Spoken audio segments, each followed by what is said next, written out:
Chapter 1 Discovery. It was a bright sunny day in Kanahagakure, and one Uzumaki Naruto, aka Kyuubi's Jinchuriki, now 9 years old, was abusing his tiny legs running throughout the main pathways that crossed the village.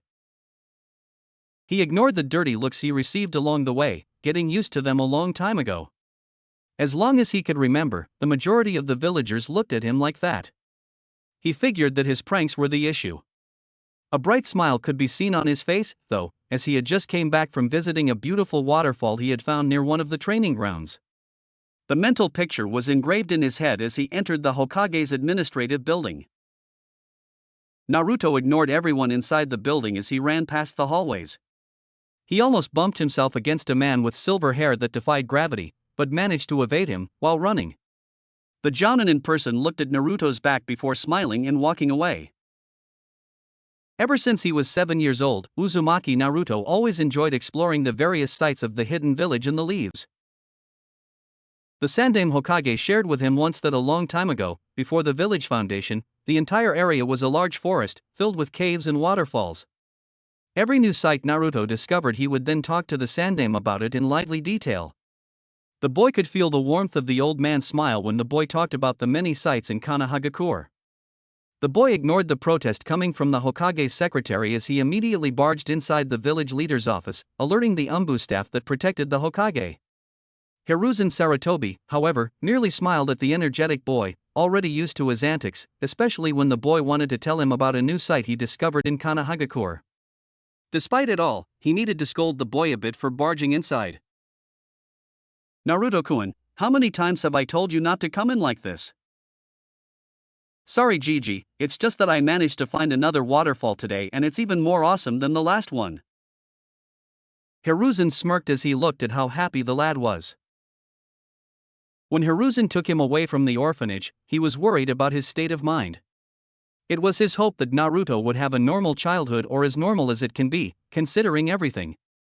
Despite the fact that Naruto had no friends whatsoever, Hiruzen was glad that the boy had found such interest to occupy his mind. In addition, the usual pranks severely diminished, so the paperwork diminished. He heard the boy describing the location and smiled even more at the words described by Naruto to describe this new location. It was quite amusing to see a 9-year-old trying, but failing, to use big words. After the kid finished explaining, Hiruzen smiled warmly at Naruto. "That's indeed quite a beautiful scenery, Naruto-kun." The kid's face brightened at Hiruzen's answer. "However, I do remember you're supposed to be at the academy right now." Just like Hiruzen expected and fought every urge not to laugh aloud, Naruto's exuberant face turned immediately into a deep scowl. "But Gigi, it's so boring there, all we ever do is listen to Irika-sensei's boring lectures." Hiruzen released a sigh at the comment he heard time and time again. The boy just could not settle down and focus. Right then, Hiruzen had decided to approach this matter more thorough. Perhaps, he could reach to Naruto using his hobbies and his dream of becoming a strong shinobi in the future. "Naruto-kun, if you aim to be Hokage one day like you want to be, acquiring knowledge at the academy is crucial for an aspiring Hokage." Hiruzen smiled as the boy paid attention to his words. He always did. "The most important knowledge is provided by the academy. Once you master the basics, it is much easier to improve your skills and abilities, which will only help you in the future. Trust me on this, Naruto-kun, it may be boring as you say, but if you work hard enough, you will have a very important edge." "Do you understand what I'm saying?"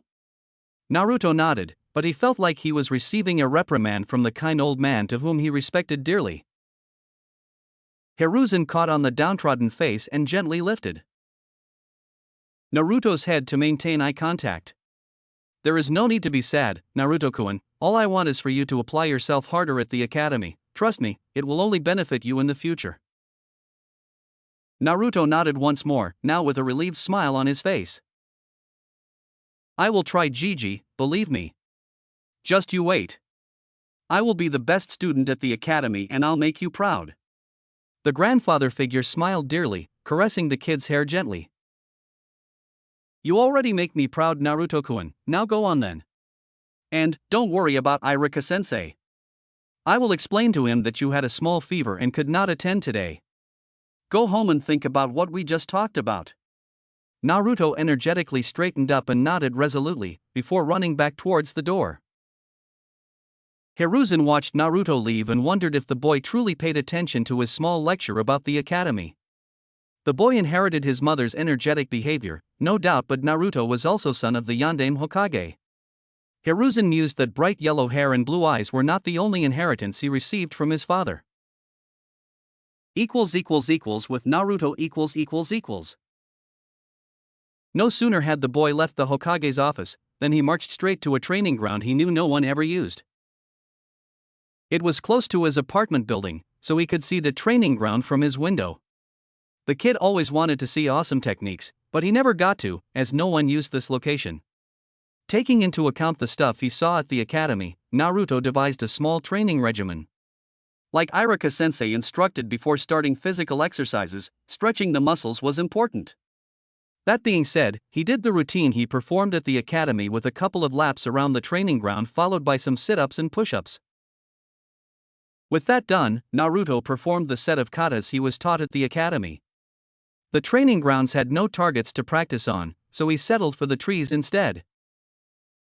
The first ones hurt like hell, but Naruto pushed through the pain, thinking about what the Hokage said to him earlier today. For some reason he could not identify, every time he performed it at the academy, people would point at him and laugh at his expense. He tried asking what the funny part was, only to receive more mocking laughter in return. The teachers would simply brush his questions off, telling him to repeat the positions more and more.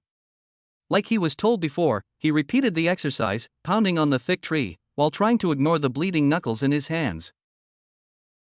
When the pain became too unbearable, he stopped and took a seat on the ground for a moment. He figured that it was enough taijutsu training for the moment and started some chakra control exercises. He remembered that Iruka-sensei always told him to practice this exercise, as it would help his ninjutsu in the future. Naruto grabbed a lone leaf and placed it on his forehead. To the regular person in training, this exercise required very little effort, since most children have very little chakra to use. Naruto was the opposite, hence why drops of sweat began to pour from his face as he struggled to keep the leaf attached to his forehead. Of course, Naruto's difficulty was unfamiliar to the lad, as nobody ever stopped to inform him about it. All everyone said to him was that he was doing it wrong, but nobody bothered to explain what he was doing wrong. As it always happened, he was not able to hold it for long.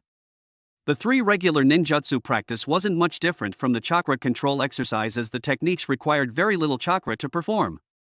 The Kawarimi and Henge were no picnic, but Naruto managed to perform it eventually. The Bunshin, however, still eluded him, as the results were always the same.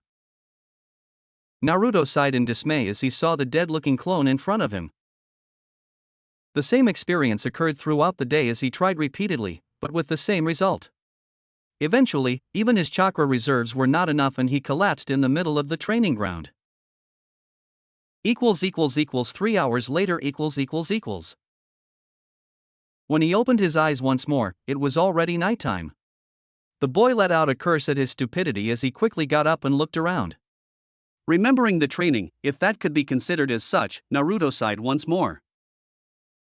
Contrary to what he believed when he decided to train, Naruto did not feel like he progressed. His movements were the same as he performed at the academy. If Mizuki-sensei were here, he would say the same thing to him. Kicking a stone in frustration, he marched towards his apartment with a pout. As he walked, however, a noise reached his ears, which was strange, considering that he had not heard it when he was training. He stopped abruptly, looking around the direction of the sound. The noise was similar to the waterfalls Naruto enjoyed searching throughout the village. However, it was strange. He did not know of any waterfalls close to his house. Deciding on a specific direction, Naruto walked a bit, realizing that the sound got louder. He passed through his apartment building and entered the forest behind it. 10 minutes of walking inside the forest later, he could see a small entrance to a cave. A smile appeared as he had found yet another. Quickly entering the barely illuminated cave, the boy walked through the narrow pathway.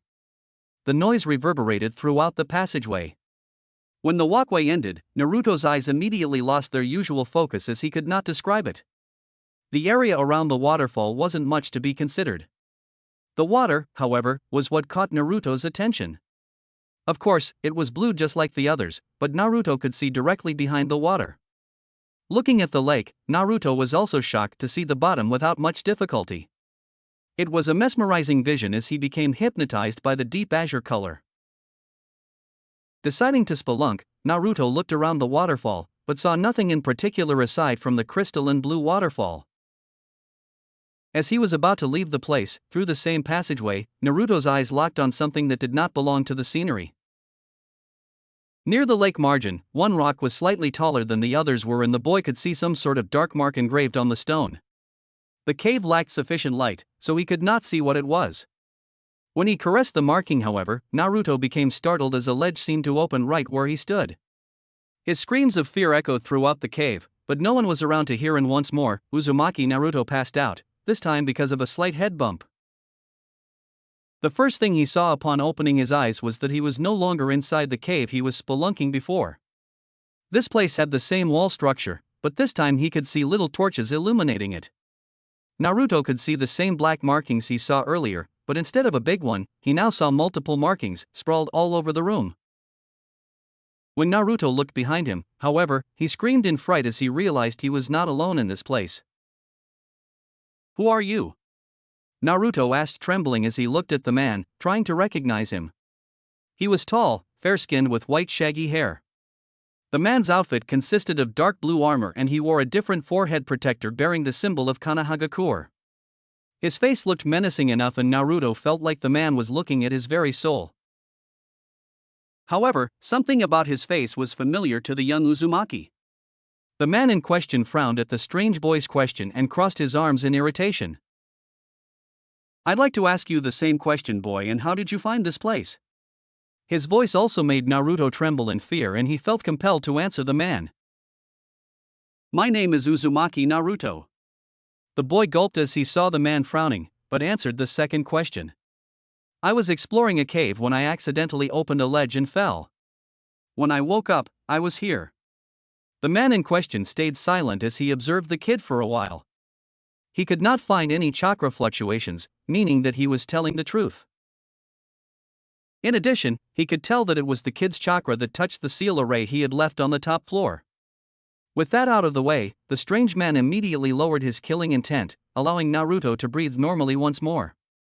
Naruto, for his turn, looked at the man and wondered what was going on here. This man was very familiar to him, but he could not remember. Suddenly, though, the image clicked as he remembered seeing the stranger's face a lot. Actually, he saw his face every day. The thought of terror once more invaded his senses as he pointed at the stranger with trembling hands. "Are you a ghost?" There was simply no way the Naidame Hokage would appear before him. The man had died a long time ago, like 50 years ago. "That's a rather rude question, boy. But to answer all of your questions, my name is Senju Tobirama, known as the Naidame Hokage of Konohagakure." The Naidame was about to continue, but Naruto interrupted. "How can you be here talking to me? You're dead." Naruto screamed, before covering his mouth, frightened as he saw the look once more. "You'd well not to interrupt me again, boy. I don't enjoy repeating myself." Naruto gulped in fear, but nodded. "As I was saying, my name is Senju Tobirama, but the one before you is a mere fragment of the original. Foreseeing my inevitable death at the Second Great Ninja War, I decided to seal a part of my essence here so that I can be of use to Konohagakure in the future. It was my hope that either one of my students would find this place so that I could bestow upon them my legacy. I even chosen this very place as I used to gather with them here," Tobirama stated, before looking at the kid before him. He said his name was Uzumaki Naruto, and Tobirama indeed verified it through his sensory abilities. However, there was another chakra that the Naidame felt, and he remembered it as belonging to another person, that being his sister-in-law, Hashirama's wife. Tobirama's mind worked fast in estimating that a long time has passed since his death. Naruto heard the man's explanation, but understood very little. His face was proof enough as he struggled to make sense of everything. "Are you a ghost or not?" Tobirama stared at the boy in deep irritation at his stupidity. He was clear before. "No, I'm not a ghost, boy. Now tell me just how many years have passed since my death? Naruto still was not convinced, but answered nonetheless. I don't know, about 50 years, give or take. I was never good at history. Come to think about it, he was not good at other subjects as well. Naidame, however, simply acknowledged the information with a grunt, already processing his choices. Naruto saw the man place 2 fingers on the ground, before closing his eyes. Immediately after doing so, one Senju Tobirama was bombarded by information he processed using his chakra sensing technique. Extending his senses, he frowned, as he could not sense any Senju presence in Konoha. He was able to sense many Uchiha, which made him frown even more, from sheer disgust at that accursed clan. He could not sense one of his students' Uchiha Kagami, but he sensed a familiar presence in another Uchiha, perhaps his student's offspring. A fond smile appeared on his face as he recognized Hiruzen's presence, though it is much weaker now. Saro must be close to 70 now if what the kid said was true. He could not find traces of Shimura Danzu at first, so he extended its reach a little. When he found it, Tobirama realized once more that he had chosen his successor wisely. He could feel Danzu's chakra, however, there were also traces of Uchiha and even his older brother. Tobirama always felt pride knowing that he was able to raise his students to become fine shinobi. Naruto felt the temperature in the room drop as he looked at Tobirama. Naruto had never felt so scared in his life. The Naidame Hokage looked pissed at something and he was afraid that it was he the cause of it. Perhaps today was the day he died, after all. Taking a step back in fright, Naruto's foot moved a small stone, causing the Naidame to look at him right away with those menacing eyes. The pressure was still unbearable. Like before, however, the second Hokage stopped to look at the child more thoroughly. The intention behind sealing a part of his essence was for the Naidame to give his legacy to either one of his students. However, neither one of them were adequate right now. However, the boy in front of him, Tobirama, always had the ability to find potential candidates. This boy's chakra capacity was on par with his own when he was a child, and it would only grow with time, even with the aid of the fox that was now inside of him. Naruto, in the meantime, wondered if he was seeing things. Perhaps the wound caused by the fall damaged his brains and now he was hallucinating. He was talking to the Naidame Hokage for Kami's sake. Tell me, boy. Naruto looked up abruptly, swallowing nervously. Hallucination or not, the Naidame's stare was quite fearsome. The very reason I am here in the first place is to pass on my knowledge so that Konoha can use it for its benefit.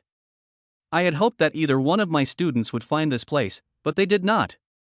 You were the one who found this place, and as such, I have decided to grant you my legacy. All the knowledge I collected throughout my time shall be yours. Naruto's eyes widened at the prospect of learning from this man, but he immediately slapped his forehead in exasperation.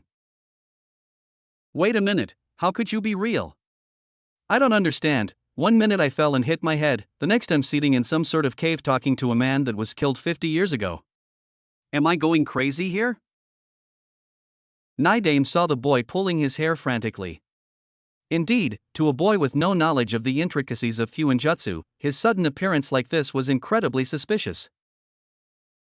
At least, the kid had bothered to check Tobirama's facts before accepting everything at face value. My presence here was already explained to you. In addition, the mind can only produce certain scenarios that you've already been through before. It is simply impossible for your mind to create all this, even everything I just told you. Naruto blinked a couple times in confusion at the explanation, before his face morphed into sudden clarification. Tobirama saw it and could not help but show a smirk in amusement. The naivety of a child, he mused. Now, since we clarified that you're not hallucinating, I need you to tell me everything about your life, the skills you already possess and your weaknesses. In order for me to tutor you to the best of my abilities, I need to understand everything about you, and I ask you not to lie to me or alter the facts. I will know when that happens and will deal with it accordingly. Once more, Naruto flinched at the sudden spike in killing intent. The man asked him about his life as well as other things. With a sigh, the boy took a seat and began his rather short tale. Throughout the story, the only movement that Naruto could spot was Tobirama's eyebrow. They either frowned or lifted slightly, which the boy assumed indicated anger and surprise. Tobirama, for his part, began to look at the kid in a new light while hearing Naruto's story. Surprisingly so, Naruto's story was not as colorful as Tobirama would expect from a child born in Konoha no less. His brother always envisioned a place where children could be nothing but children. Naruto, on the other hand, hadn't had a nice life growing up. He did not know why people looked at him with disdain, but Tobirama had a distinctive guess as he remembered how his sister-in-law was treated when she came to Konoha. People respected her because she became the Shodame's wife, but everyone looked at her with extreme caution and even fear at her back, assuming that the beast could come out and attack them. Naruto's treatment appeared to be even worse as people openly mistreated the boy. When he heard that Hiruzen could not help him all the time, Tobirama frowned. His successor would not stand for these things and would solve the issue in the blink of an eye. Perhaps Hiruzen's old age had caught up to him. Well, that's it about my life so far. About my skills, I'm at the academy, but I can't say I have much skill to tell you about. The Naidame raised his eyebrow once more. My chakra control sucks. I can't seem to perform the academy-style taijutsu, I can't throw a shuriken or kunai like I should, don't get me started on genjutsu and I can't even perform the regular 3 ninjutsu required of me. At least, that's what my teachers say to me. But they are all a bunch of jerks. They all say that I'm doing it wrong, but neither one bothered to tell me what I'm doing wrong. Despite the rather foul language, Naidame nodded, reaching that conclusion before Naruto told him. If the entire village treated him with disdain, the academy teachers would not be any different. Once more, Tobirama wondered if Hiruzen was on the verge of dying from old age. I see. Naruto looked at the man while taking some time to recover his breath. He did not know why, but in between his explanation, he started shouting in indignation. Perhaps it was because the person in front of him was the first that actually bothered to listen to him, instead of making wrong assumptions. Tobirama, for his turn, decided not to dwell on the kid's story much. Also, Hiruzen must have his reasons for not telling about the fox. For now, Tobirama would keep that secret. Since our goal here is to focus entirely on your skills as a shinobi, I will provide you with answers that your teachers failed to provide. Naruto frowned but said nothing. At least, he would give him one answer. The majority of the problems you are facing at the academy is due to your larger than average chakra capacity. Memorize this: the more chakra you have, the harder it will be to control it. Genjutsu, the art of illusion, requires good control over your chakra. One with no sense of chakra control just cannot perform low-ranked ninjutsu. I shall aid you in correcting this as well as teaching you taijutsu and shuriken jutsu. With my aid, I can guarantee to correct all these in less than 3 months. Throughout this period, we can cover important topics for a shinobi, like strategy, infiltration, and stealth. After the 3 months, I shall begin to teach you all of my techniques, one by one. Naruto looked at the man with wide eyes at such prospect. You really believe I can do it, sensei? Tobirama smirked at the term of respect.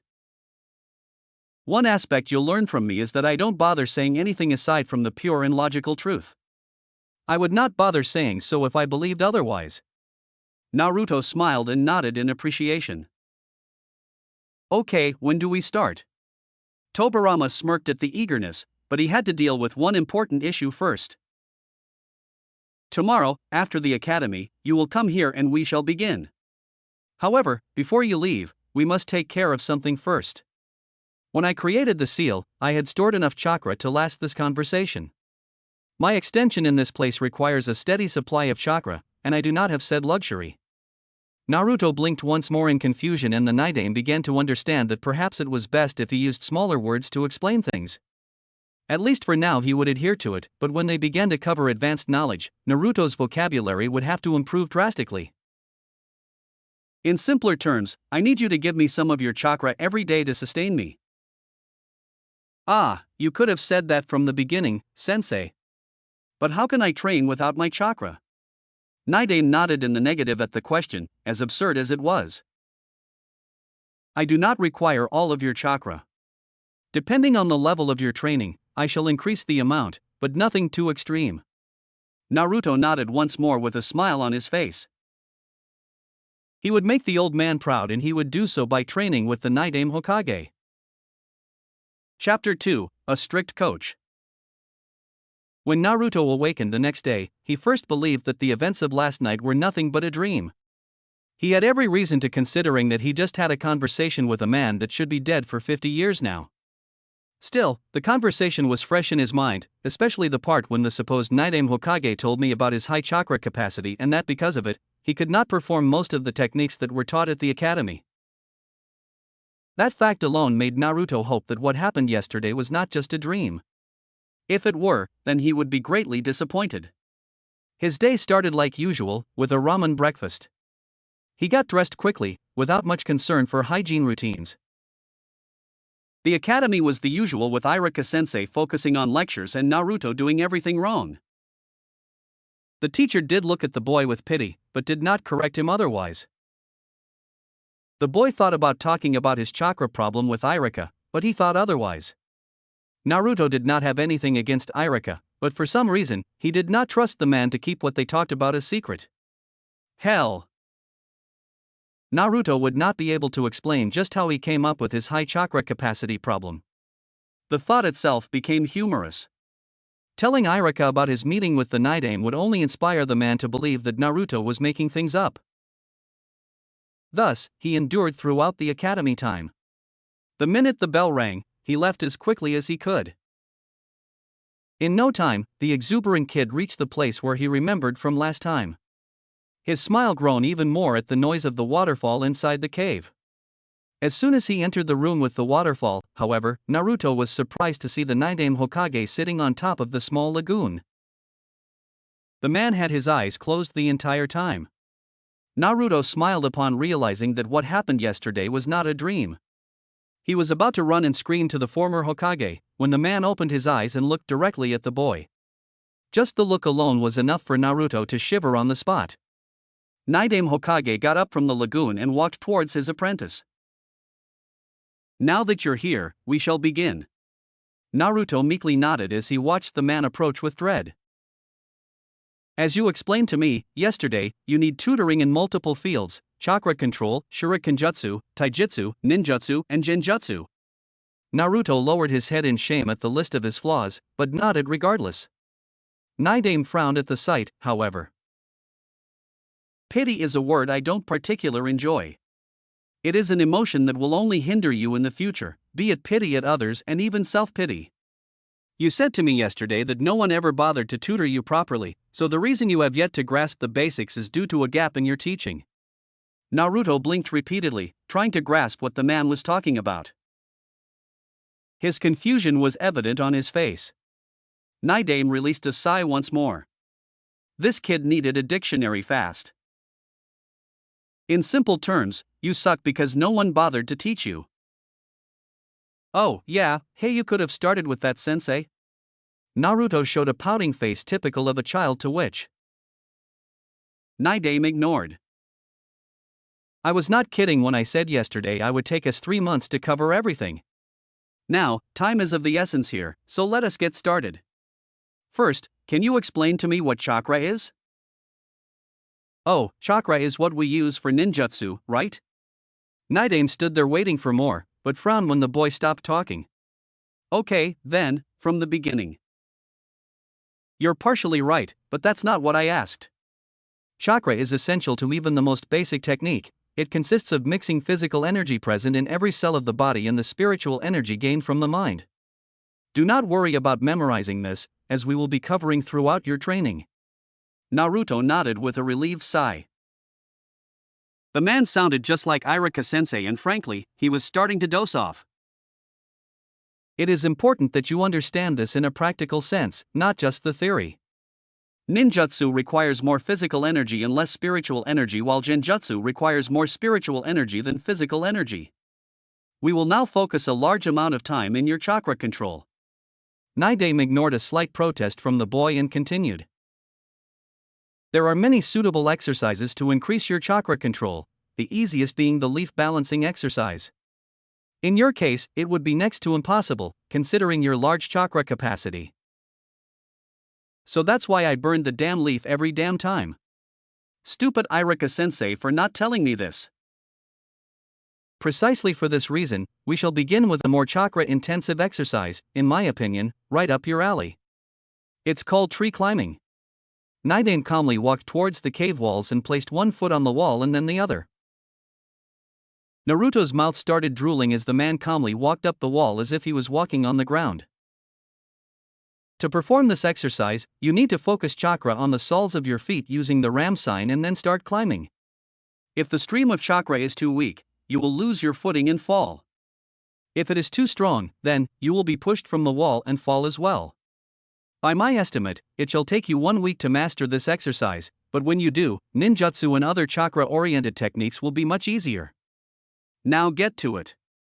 Naruto saw Naruto forming the hand sign and then the blue aura around his feet. He already realized that it was too much, but he continued to watch the boy try to perform the exercise.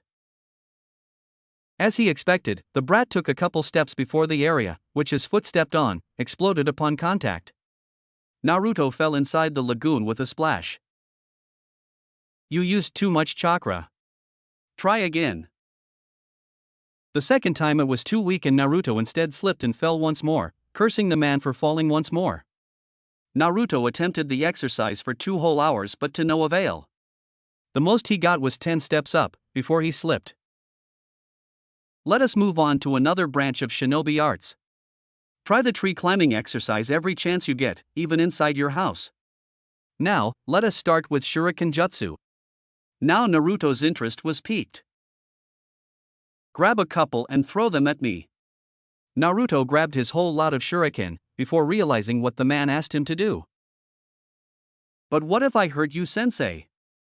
Isn't there a target I can use? The absurd question rang in his ear and a vein popped on his forehead. Kid, if you managed to hit me, then I would not have lived for long as I did. Now stop wasting time and do as I say. Naruto stood there with his arms crossed as Naruto aimed the projectile and threw them. It was 4 total, none came even close to be considered a threat to a genin-level shinobi. Naruto could only imagine what his older brother would think upon seeing the damage that the teachers did to this kid. Naruto would be lucky if he even managed to graduate without the Naruto's assistance. Taking that out of his mind, Tobirama analyzed Naruto's every move in order to pinpoint exactly what he was doing wrong. Naruto appeared to be using the right hand, but he noticed that the wrist movement was too stiff. Normally, this mistake would be corrected immediately, but Tobirama stopped wondering about that. It was obvious at this point that Naruto had been deliberately denied proper training. Calmly, Tobirama stood next to Naruto as he taught the proper way to throw the projectile. The second time, the kid showed more proficiency, but was still not close enough to be considered a threat. Practice until your wrist hurts. Before, Naruto would whine like a kid, because he would always miss. Now, however, it was different. He now knew what was wrong and he practiced hard. Tobirama saw the kid throwing his shuriken time after time with a frown. He could see that the kid had talent, all it took was one single tip. He figured that by the end of today, Naruto would manage to aim the shuriken straight at him. However, today's target was for them to cover every field so that Tobirama could explain what he wanted of Naruto. Even if the kid managed to hit the target, he would still practice until bloody perfection. It was this way Tobirama used to train Hiruzen and the others and look at the results. 2 hours later, Naruto flinched in pain after the throw, showing the end of the exercise for today. One thing Naruto did not mention was his ability concerning hand signs. It was imperative for the boy to perform the hand sign sequence perfectly, or else the technique is flawed. Naruto, do you know all the 12 hand signs? The boy looked up at the question and then fidgeted with his hand a bit, showing discomfort. Yeah, I do, but I take too long to do them. The teachers told me that I would never be a good shinobi because of it. Of course they did, Naruto mused. You know that hand signs are used to perform many ninjutsu and genjutsu. Through hand seals, you can manipulate the exact amount of chakra to perform a technique, hence why the sequence must be performed without a single mistake. We will be working on different hand seal sequences for you to practice throughout our training. I'll start with 2 hand sequence and move on as I attest that you performed them to my liking, understood? Naruto nodded with a smile, earning a nod from Tobirama, followed by a predatory smile. Naruto sure had stamina to burn. Now, let us move on. Next subject is taijutsu. I will teach you my style. It is focused on agility and precise but also powerful strikes. We need to adapt your body as well to it, so we shall do some physical exercises as well. Naruto found it strange that Tobirama was smiling differently, almost evilly so. The boy gulped immediately. When night approached outside, Tobirama saw the kid sprawled on the ground, his body aching all over the place. He could not help but smile when he saw the look of pure bliss in Naruto's face. You seem to be enjoying yourself there, brat? I did not take you for a masochist. A what? Tobirama's mood immediately sorrowed. That would take a while for him to fix. Never mind, I need to explain to you something important, so pay attention. Naruto looked at the man and took a seat with effort. He was never this tired before. Considering that we shall fix many of your weaknesses, in time, others shall see that you're improving. Naruto smiled at that, but Tobirama did not. If your growth is being sabotaged, as you told me, then no doubt they will be suspicious when you start to show improvement. Do not show everything you will be learning with me, or else you will attract too much unwanted attention to yourself. It's better that you show your teachers just enough to be in the middle of your class. Naruto looked in doubt at what the Nidaime was talking about. But I want them to see that I'm capable as well. Tobirama narrowed his eyes in anger at the comment. You're training to become a shinobi, brat, not a circus clown. You never show everything you can do in a fight unless in life or death situation. The minute you do so, you lose your edge over the enemy. Tobirama had his arms crossed as he spoke with complete authority. The boy could not help but imagine Tobirama in the old man's place. Certainly, the old man had never spoken like this, at least not that Naruto had ever seen before. Do you understand what I'm saying? Naruto nodded in resignation in the end. He really did want to show off his skills, but the Nidaime had helped more in one day than the academy did throughout his entire stay. Good, now go home and rest. Tomorrow we'll do everything again until you master it all. Naruto was aching all over the place and simply turned towards the exit, limping. It was good that the cave was close to his apartment, or else Naruto would have preferred to pass out right there in front of his teacher. His body ached in places he never knew existed, and despite it all, he could feel his improvement, just from one day under the Nidaime's tutorship. He could only imagine how much stronger he would become in the future. 3 months later ===. Again. Tobirama ordered his pupil once more as he saw a flaw in one of the taijutsu katas Naruto performed. The kid's clothes were ragged and his face drenched in sweat. Still, Naruto was relentless in his training, performing everything with a content smile on his face. You can rest now. The kid nodded at his teacher and took a seat near the lagoon to freshen up a bit. As I stated when we began, in 3 months we managed to correct all your flaws. Your shuriken jutsu is now genin level and you managed to achieve the next chakra control exercise known as water walking.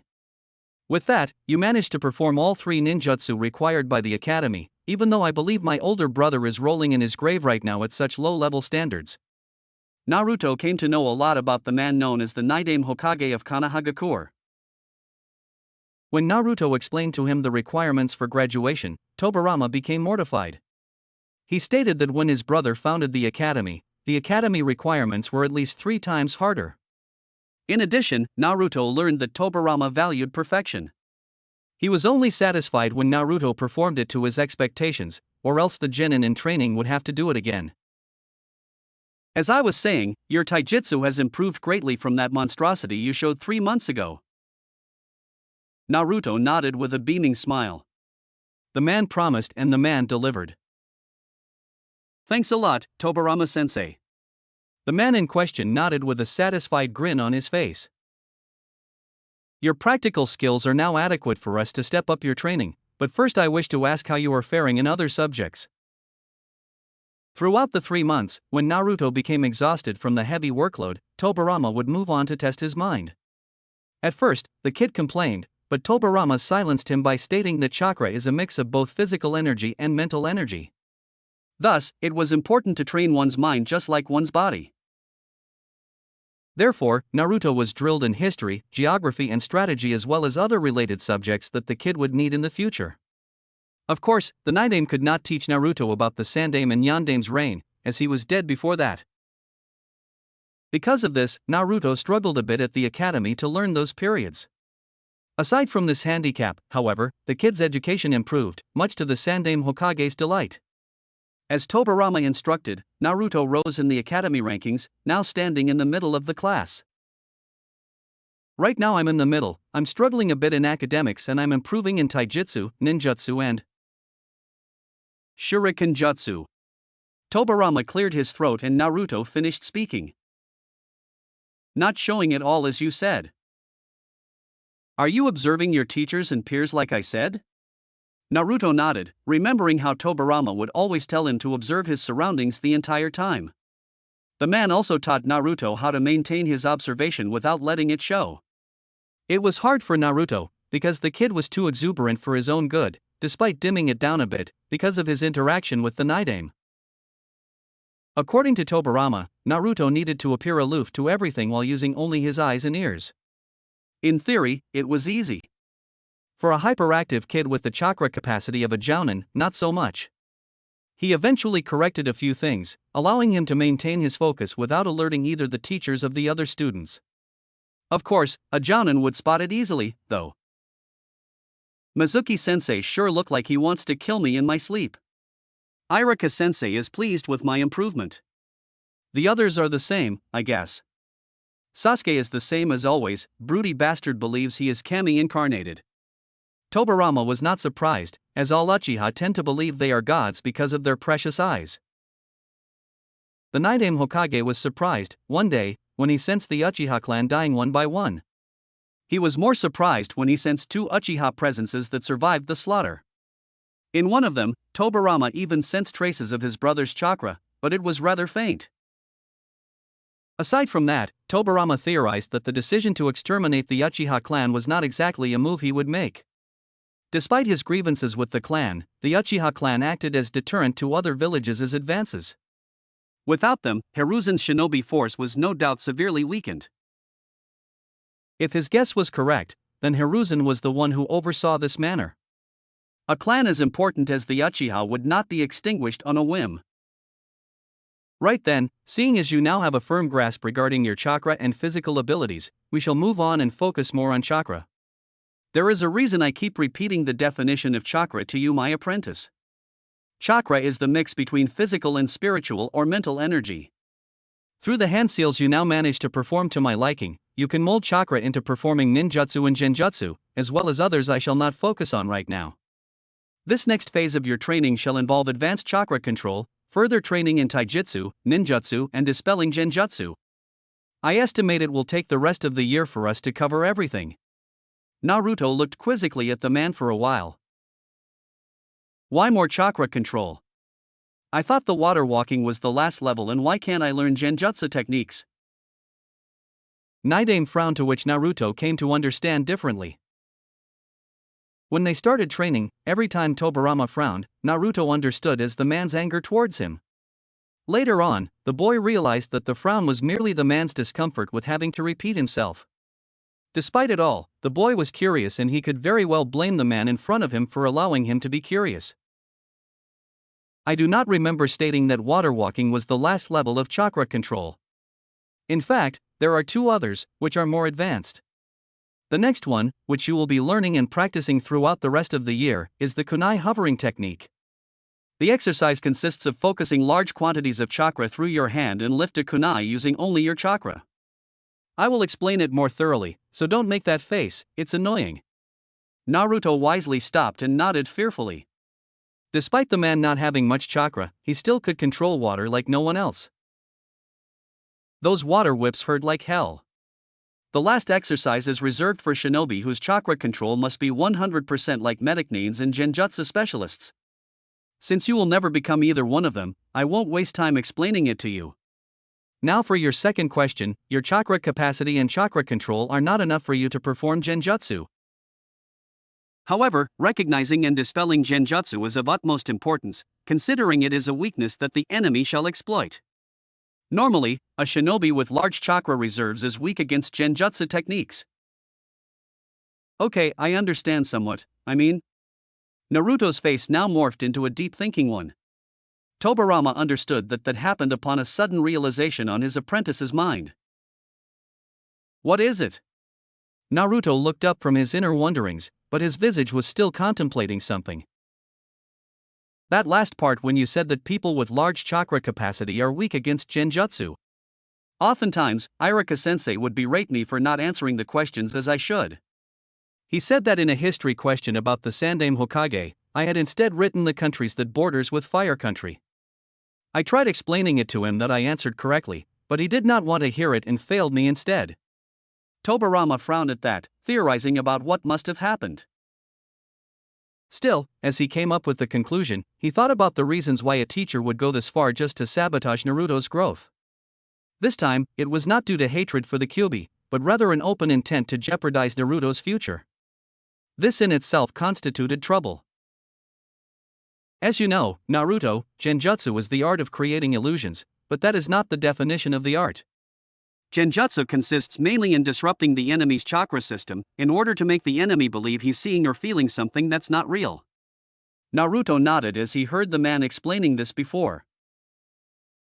Now with that in mind, your teacher could very well have placed you under an illusion that you were answering a different question than it showed on the paper. Naruto's eyes immediately widened and his mouth was hang open. Irika-sensei would not do that, for sure. It must be Mizuki team. Throughout these 3 months, Tobirama gave him answers that he always craved for. After all the answers were given, the boy felt like shit. Tobirama already expected that as Naruto tended to behave like that on occasions in the past. Do not waste time feeling miserable about this. You cannot expect to know these things right now, and it's expected of an academy student to follow the teacher's teachings. Naruto nodded at his teacher's words, knowing that Tobirama would not concern himself with trivial situations such as these one. Now, as far as ninjutsu is concerned, I shall teach you a few techniques that can aid you in the future. You must remember that being a ninjutsu specialist is not simply unleashing techniques left and right. You must consider a number of factors in the middle of the fight before choosing an adept technique to use. First, it's the environment which you find yourself in. For instance, if you are in a restricted place, medium to long-range type techniques are frowned upon. Second, it's the amount of chakra you still possess, thus you must know how much chakra you need for each technique of your arsenal. Third factor, but no less important, is precision.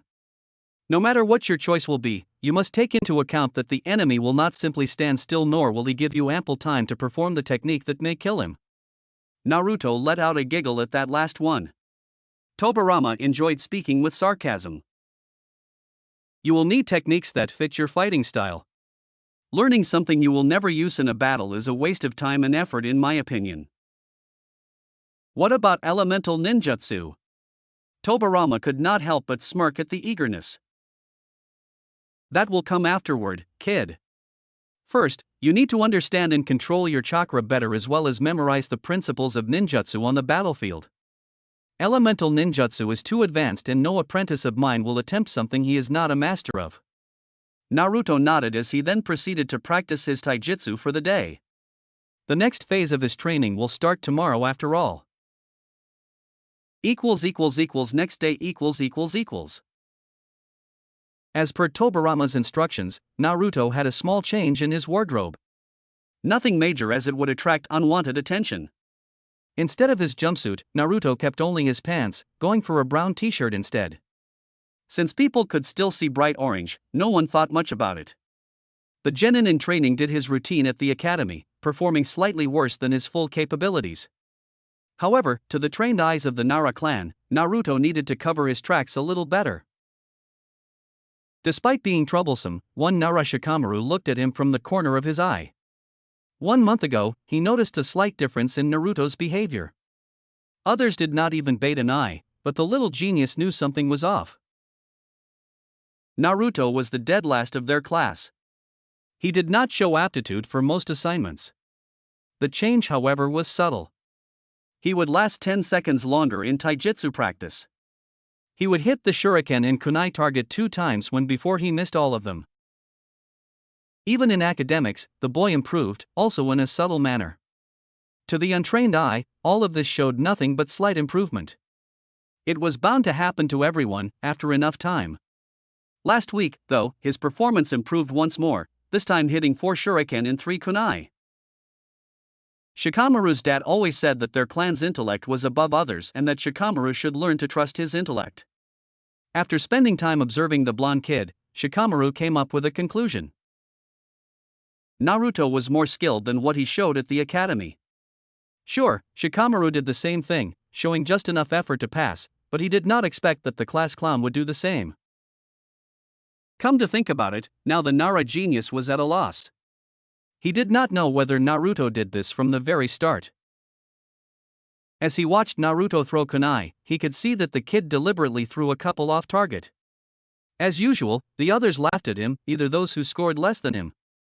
Normally, what would follow was Naruto screaming at the rest that he would be Hokage someday. Surprisingly so, the troublesome dude just shrugged it off and walked to the end of the line, but Shikamaru could see a faint smile on his face, a content one at that. Shikamaru resolved to confront the kid about this recent behavior. When the break came, the Nara heir searched for Naruto, but he could not find the damn kid anywhere. Usually, it was so easy to find him because of his hideous orange jumpsuit, but he remembered that it has been some time since he saw him wearing it. That in itself only served to increase Shika's curiosity. He dropped the search when his best friend Chuji appeared offering some chips. He then followed the chubby friend to a small table as they began to talk about something. Naruto looked down with a frown, sitting on the academy building rooftop. Naruto did see that Shikamaru took notice in his actions and decided to avoid direct confrontations. Tobirama sensei did say that Naruto should watch out for members of the Nara clan. In his opinion, they were too smart for their own good, not to mention rather intrusive at times. Despite it all, Shikamaru was not the reason Naruto was on the roof right now. He was rather there for the view of the entire city as well as the forests that protected the village. He could see the occasional blurs traveling through rooftops as well. Because of Tobirama's training, Naruto became more adept at spotting movement. He would follow the blurs and look at them with envy. How he wanted to graduate and become a genin, chunin, jounin. Naruto still visualized the top goal, but he became more realist after his talks with the Nidaime. Becoming Hokage means that your strength and ability is beyond question even to the elite of Konoha, Tobirama said. Not only that, but the Hokage needed as much experience as possible in order to make the right and the needed decisions. The only way for Naruto to reach that goal was to climb through all the possible positions in the shinobi hierarchy. One goal after another, he and Tobirama concluded. When the academy ended, Naruto did the same thing he always did right after school, meeting his sensei for his new training regimen. The others looked at his fleeting back and wondered where that kid ran off to every day. The sudden lack of pranks was a welcome sign for everyone, however. None of the civilian population enjoyed it and surely, no one missed it. Inside the cave . As soon as Naruto entered the cave, he was assaulted with water whips. Narrowing his eyes at the sudden attack, Naruto focused chakra through his feet and evaded the attacks. A kunai was already on his right hand, showing his battle awareness. He focused on the environment for a while, before jumping just a strong torrent of water came flying at him from the right. As soon as he landed on the ground, Tobirama was standing behind him with his arms crossed.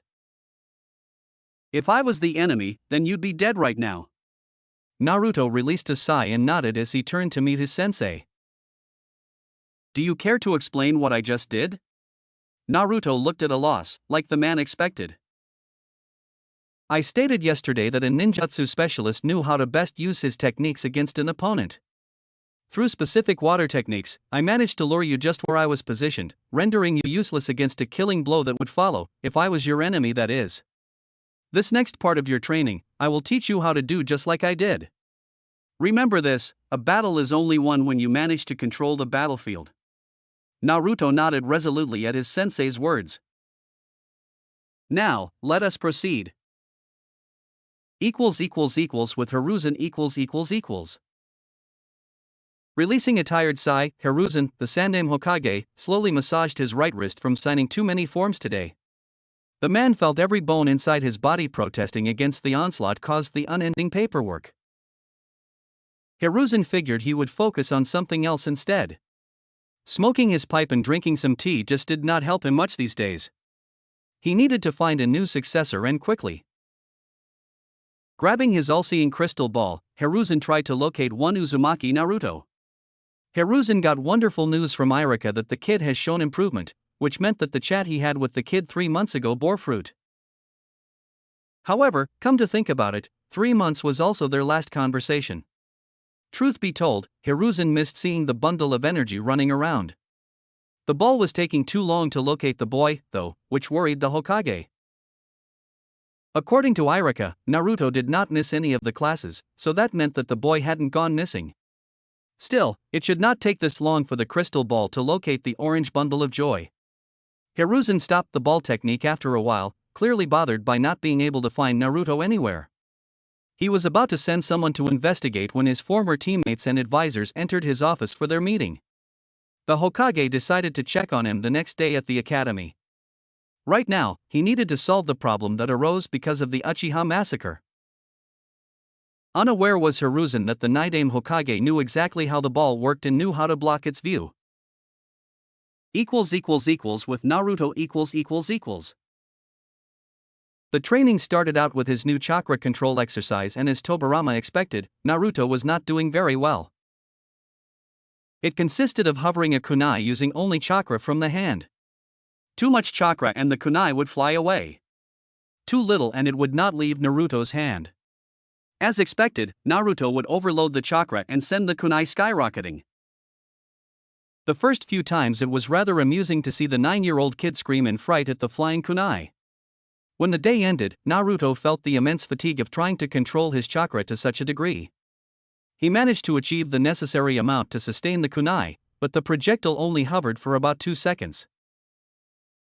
Tobirama settled a partial objective of 1 minute and 10 minutes as the final objective. As I said before, it will take time for you to master this level of control. Now, I shall tell you about some ninjutsu techniques that will help you immensely. Despite breathing hard and laying on the ground, Naruto did show a determined smirk.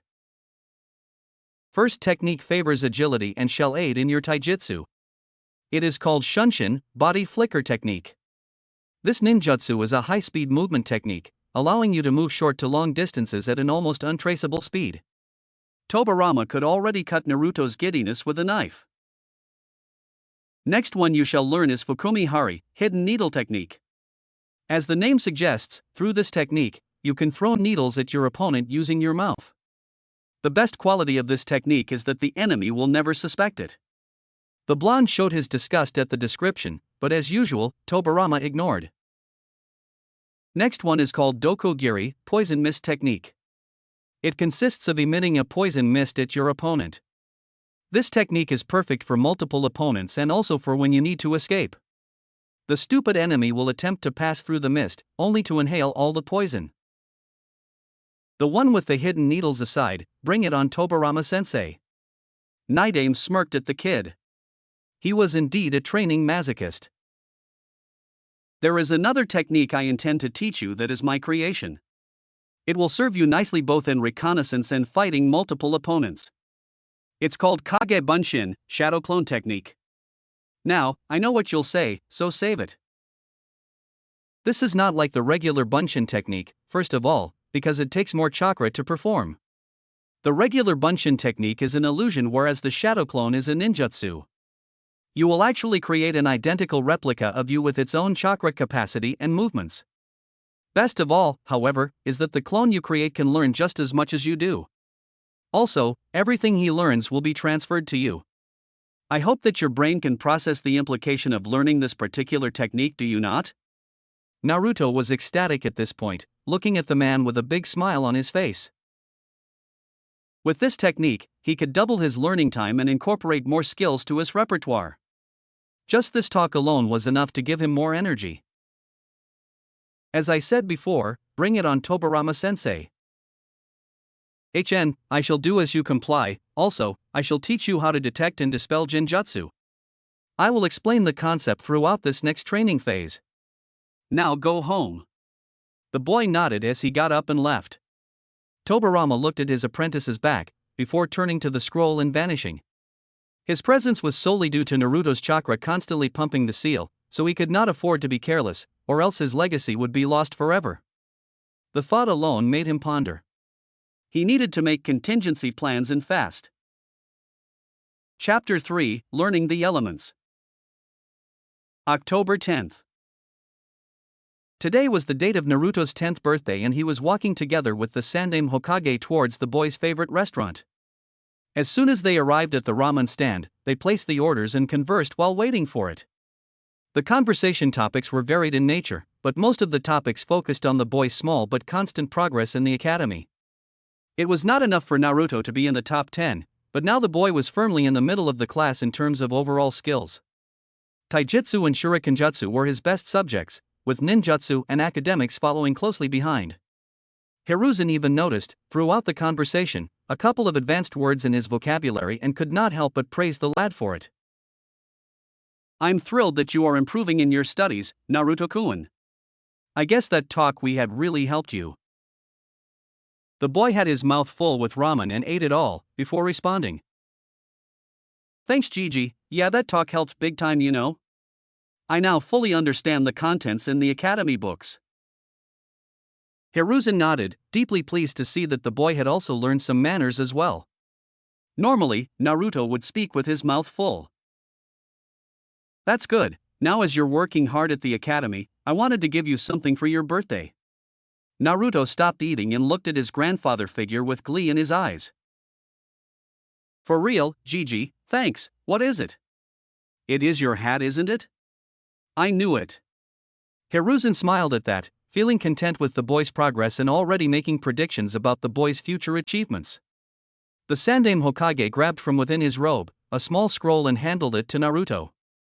The boy caught the item with a frown on his face, much to Hiruzen's amusement. He really wanted to take a photo of the boy's face once he saw what was inside the scroll. "Naruto-kun, please open the scroll and tell me what you see." The boy proceeded as instructed and saw what appeared to be kanji sequences forming a circle in the middle of the paper. Now, this is something every shinobi must learn and is called a storage seal. With this, you can pretty much seal anything you desire. Most shinobi use it to keep their mission gear, camp supplies, and even weapons. In order to seal any item, you simply need to place that item on top of the circle and focus some chakra on the scroll. The seal will do the rest and store your selected item. With me so far? Naruto nodded, looking transfixed by the design. Hiruzen nodded in appreciation. The boy had indeed grown. The Hokage half expected looks of doubt and a lot of questions, but the boy surprised him once more. "Okay, once you sealed the item, you simply do the same procedure in order to unseal it." Naruto nodded with a smile on his face, satisfied with the newly acquired knowledge. "Now Naruto-kun, let's see if you understood what I explained. Go ahead and unseal your gift." Blinking twice since he believed that the gift was already given, Naruto beamed in glee at the second gift. He placed one hand on the circle and made the hand seal taught by the Hokage. A popping sound emerged, followed by some smoke, and Naruto's mouth simply opened wide. The boy held in his right hand a brand new shinobi katana. The scabbard was black in color and had no design whatsoever. However, to Naruto's eyes, at least, it was perfect. With his other hand, Naruto grabbed the hilt, noticing how the band adjusted to his hold. Pulling the blade out, the sword's newest metal reflected the sunlight and nearly blinded the gaping boy. To Hiruzen, the boy was now as giddy as ever before. "As I said before, this gift was to reward you for your improvement and hard work. I urge you to always improve, because it will only benefit you in the future." Naruto nodded, remembering the words of wisdom from his secret sensei, and that if he had really showed everything he was capable of, he would have been close to the top of the class. Still, Tobirama sensei was quite clear on keeping his full potential a secret until his graduation, and Naruto owed the man enough to abide by his rules. "I will, GG, thank you so much." "You are most welcome, however please refrain from taking the sword to the academy. You will not be needing it there. If you show much promise with Kenjutsu, then I can supply you with introduction scrolls to a style practiced here in Konoha." Naruto nodded and then sealed the weapon inside the scroll. Their lunch progressed nicely with some small talk shared between them. Naruto was curious about the past Hokages and asked many questions about the Shodame and the Nighttime Hokage. Hiruzen thought that the boy worshipped the Yondaime, but answered regardless. Hiruzen paid for their bill and bid Naruto goodbye, already dreading the amount of paperwork he had to read. Inside the cave The genin in training bid farewell to the Hokage before running straight towards the cave where Tobirama sensei was. As soon as he went inside, Naruto saw another one just like him working on taijutsu katas. Another Naruto was busy going through the ninjutsu he had learned from Tobirama sensei. There was a third Naruto conversing about genjutsu disruption techniques with the Nighttime Hokage. Said Naruto turned to the one that entered the cave and smiled. How was the meeting with Gigi? Oh, you will learn all about it soon enough, boss. I do not want to ruin the surprise. The Naruto who met with Hiruzen was actually one of the shadow clones. The clone tossed the scroll with the sword to the original one, before dispelling and sending the information to the original. All the clones in the cave stopped what they were doing as the information came back to them. All of them showed grins of happiness, while the original unsealed the sword he received from the Sandaime. Tobirama saw the artifact in Naruto's possession and could not help but feel some sense of nostalgia. To believe that Sara had kept it all those years. This very sword was a gift from the very own Nighttime to the head of the Sarutobi clan, prior to the clan's decision in joining Konoha. Sarutobi Sasuke then presented the sword to his son, Hiruzen, and did so right in front of Senju Tobirama. Naruto, let me see the sword for a second. Tobirama grabbed the hilt and inspected the blade. The metal still looked the same when Tobirama gave it to the Sarutobi clan head. I guess we can fit kenjutsu in your training agenda. This metal is of great quality and allows you to channel chakra through it, thus hardening the blade. Tobirama explained, before giving the sword back to the boy. It is important that you treat this sword with great care. With time and without repair, the sword starts to rust and it becomes useless. It is actually a philosophy of the samurai, but greatly applied to a shinobi, my pupil. The real Naruto looked at the man as he had a lost look on his face, while explaining so. Like a samurai treats his sword, so must a shinobi take great care with the tools he possesses. There will be a time when a shuriken or kunai in hand is the difference between life and death, so always take good care of the tools you possess. Got it. This was a gift from the Sandaime and Naruto would punch himself before allowing such an awesome weapon like this go to waste. Make sure that you do. Now, we have managed to cover a lot of ground here.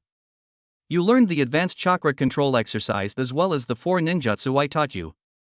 You can already disrupt B-ranked illusions. Taijutsu and shuriken jutsu are greatly above my expectations. I knew that teaching you the Kage Bunshin would aid you greatly. I originally planned to teach you elemental ninjutsu by your 11th birthday, but with the Kage Bunshin method, we managed to advance further than expected. Before you start grinning like an idiot. Naruto frowned at the jab, but said nothing as the man had an amused smile on his face. Elemental training is at least 2 times as dangerous and time-consuming. As I am sure you learned by now, I expect nothing but full mastery coming from you. Now, tell me the 5 elements and tell me the order of them. There are 5 elements utilized in ninjutsu: fire, wind, lightning, earth, and water. Fire beats wind, wind beats lightning beats earth beats water, and lastly water beats fire. The fact that Naruto recited that without stopping spoke volumes of the boy's increase in academics. Very good, now every shinobi is naturally attuned to one specific element. Therefore, ninjutsu of this element is much easier to learn and less chakra consuming to perform. It also means that the shinobi is weak against attacks from the opposite element. This information may be obvious, but when you're out there fighting for your life, even the most obvious information is forgotten. Some shinobi are born with more than one affinity though, but that's quite rare. In order for us to ascertain your affinity, we need a special kind of paper. Since I know you don't have the slightest clue where to find one, and I suppose that it would look suspicious if you ask around, there are other means of doing so. Naruto blinked once, waiting for the alternative method when he saw Tobirama take a step forward and place his hand on the top of his head. The Nighttime Hokage closed his eyes and said nothing aside from brief throat sounds. 2 minutes later, Tobirama opened his eyes and immediately showed what appeared to be a satisfied smirk. The man had stumbled upon a gold mine and now he knew it. Naruto's main affinity was wind, but the boy had also strong ties with water affinity. While Tobirama knew a bit about futon ninjutsu, he was considered a god amongst men when it came to suiton ninjutsu. He would make sure that Naruto learned the steps to wind elemental manipulation and even a technique or two. For now, Naruto would have to train futon techniques on his own. As far as water ninjutsu, however, Tobirama would make sure to pass on his entire knowledge to his pupil. Upon explaining his findings with the boy, the man allowed Naruto to show his enthusiasm freely. Tobirama shared that enthusiasm as he had found a suitable shinobi to inherit his legacy. 2 days later. Naruto was walking home after the gruesome training he had with Tobirama sensei. The man made good on his promise and would not end today's training until Naruto could make ripples on the cave stream using only his chakra. It was the first step to water manipulation, Tobirama explained. The boy was still far from managing, but Tobirama did say it would be time-consuming, even with clones helping. Naruto had nothing against postponing futon training for the time being. Tobirama already stated before that he would not be of great assistance in regards to wind manipulation mastery. Naruto would need to seek outside help for that.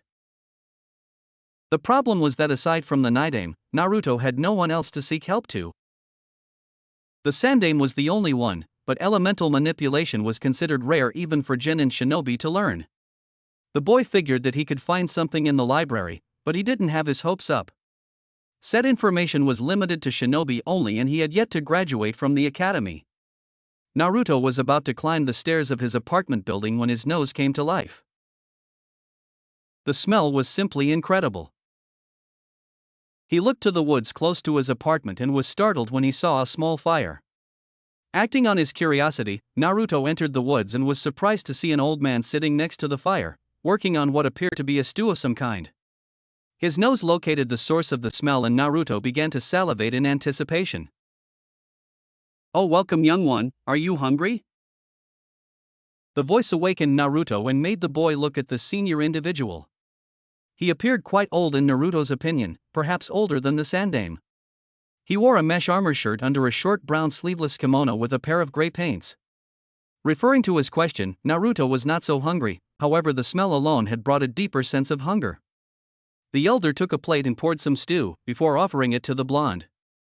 Naruto continued to drool, but instead he stared at the stew, wondering if he really should, considering that he had never met this man before and was already accepting food from him. "It's not poisoned, I assure you, young one, please do keep this old man some company." Eventually, Naruto relented and ate it all like it was no tomorrow. In no time, Naruto had 2 more helpings. His stomach threatened to burst through Naruto's clothes. "Neji-chan, this is very delicious." The old man let out a warm laugh. "Glad you like it, Naruto-kun." The lad narrowed his eyebrows instantly. "How do you know my name?" Once more, the same laughter came out from the man's mouth. "I've been a shinobi for well over 50 years now. There are not many in the village I do not know by name. Also, I am good friends with the Sandame Hokage and he has talked great things about you." Naruto relaxed immediately and smiled at the elder shinobi. Any friend of his Jiji was a friend of his. "My name is Kosuke Maraboshi, nice to meet you." The two began by exchanging introductory conversation about each other, until Kosuke offered to cook something more. "Say Ji-chan, you must be quite strong then? 50 years training and doing missions, I mean, you must be at least a jounin." "Actually, I'm a still genin Naruto-kun." 3, 2, 1. "What? How can you still be a genin? That's not possible." The man laughed once more, but said nothing. Naruto just kept working his brain trying to understand this old man's situation. He remembered the old man Hokage saying once that some shinobi in Konoha were promoted to Chunin or Jounin and did not even reach their 20s yet. How could this man remain a genin for so long? Remembering about Tobirama's teachings, Naruto could see many inconsistencies with this story. That being said, and taking into account that this Kosuke person was not lying, perhaps there was more to this story. Deciding to change the subject, Naruto asked more questions. Well, at least you got to fight alongside a lot of powerful shinobi, right, Ji-chan? Oh yes, many powerful one indeed. Konoha's White Fang, the Sannin, and all the Hokages, except our esteemed Shodaime. Naruto smiled at the man, wondering about how it would be to fight alongside them. You know, Ji-chan, I've researched a lot about the Nidaime, but the history books does not specify much. How was it to fight alongside him? Kosuke looked at the little bundle of joy and could not help but show a tender-looking smile. Normally, such an exuberant kid would not have the patience to sit and talk with the elderly. In addition, in Kosuke's mind and even Hiruzen's, the boy's hero was the Yondaime Hokage. Nevertheless, Kosuke complied with the request and looked to the skies. Senju Tobirama-sama was a man of great power, young one. Just his presence alone commanded respect. People would always see the Shodaime Hokage for the man's many achievements and strength. However, while people revered Senju Hashirama, Tobirama-sama was the one responsible for truly managing the village, with the exception of the academy that Shodaime oversaw it personally. Tobirama-sama would pick missions that he would go personally and thus selected other shinobi to go with him. His Suiton ninjutsu was considered a legend in the field and many of our enemies would not dare face the man. However, the Nidaime Hokage had many other skills that were equally feared. Naruto nodded, feeling quite pleased with having said man teaching him how to become a real shinobi. 2 years ago, Naruto would boast to the world that he was the Hokage, however inside he felt inferior since he was never able to show any Tobirama's help. Naruto was now able to progress further and further, until the point that becoming Hokage was not simply a distant dream. It now became a possibility. Naruto-kun. The boy looked at Kosuke. You seemed distracted about something? Is something on your mind? Oh no, it's just that I was trying to imagine what it was like to fight alongside the Nidaime, based on what you described. Kosuke smiled with a nod. You seem to speak quite fondly of him. I remember Sandaime-sama telling me that you idolized the Yondaime, though. Naruto nodded. Well, having the Nidaime as his personal trainer did shift his opinion. Yeah, the Yondaime is awesome and all, he was the one that defeated the Kyuubi, right? He even got to swift the tide in the last great ninja war.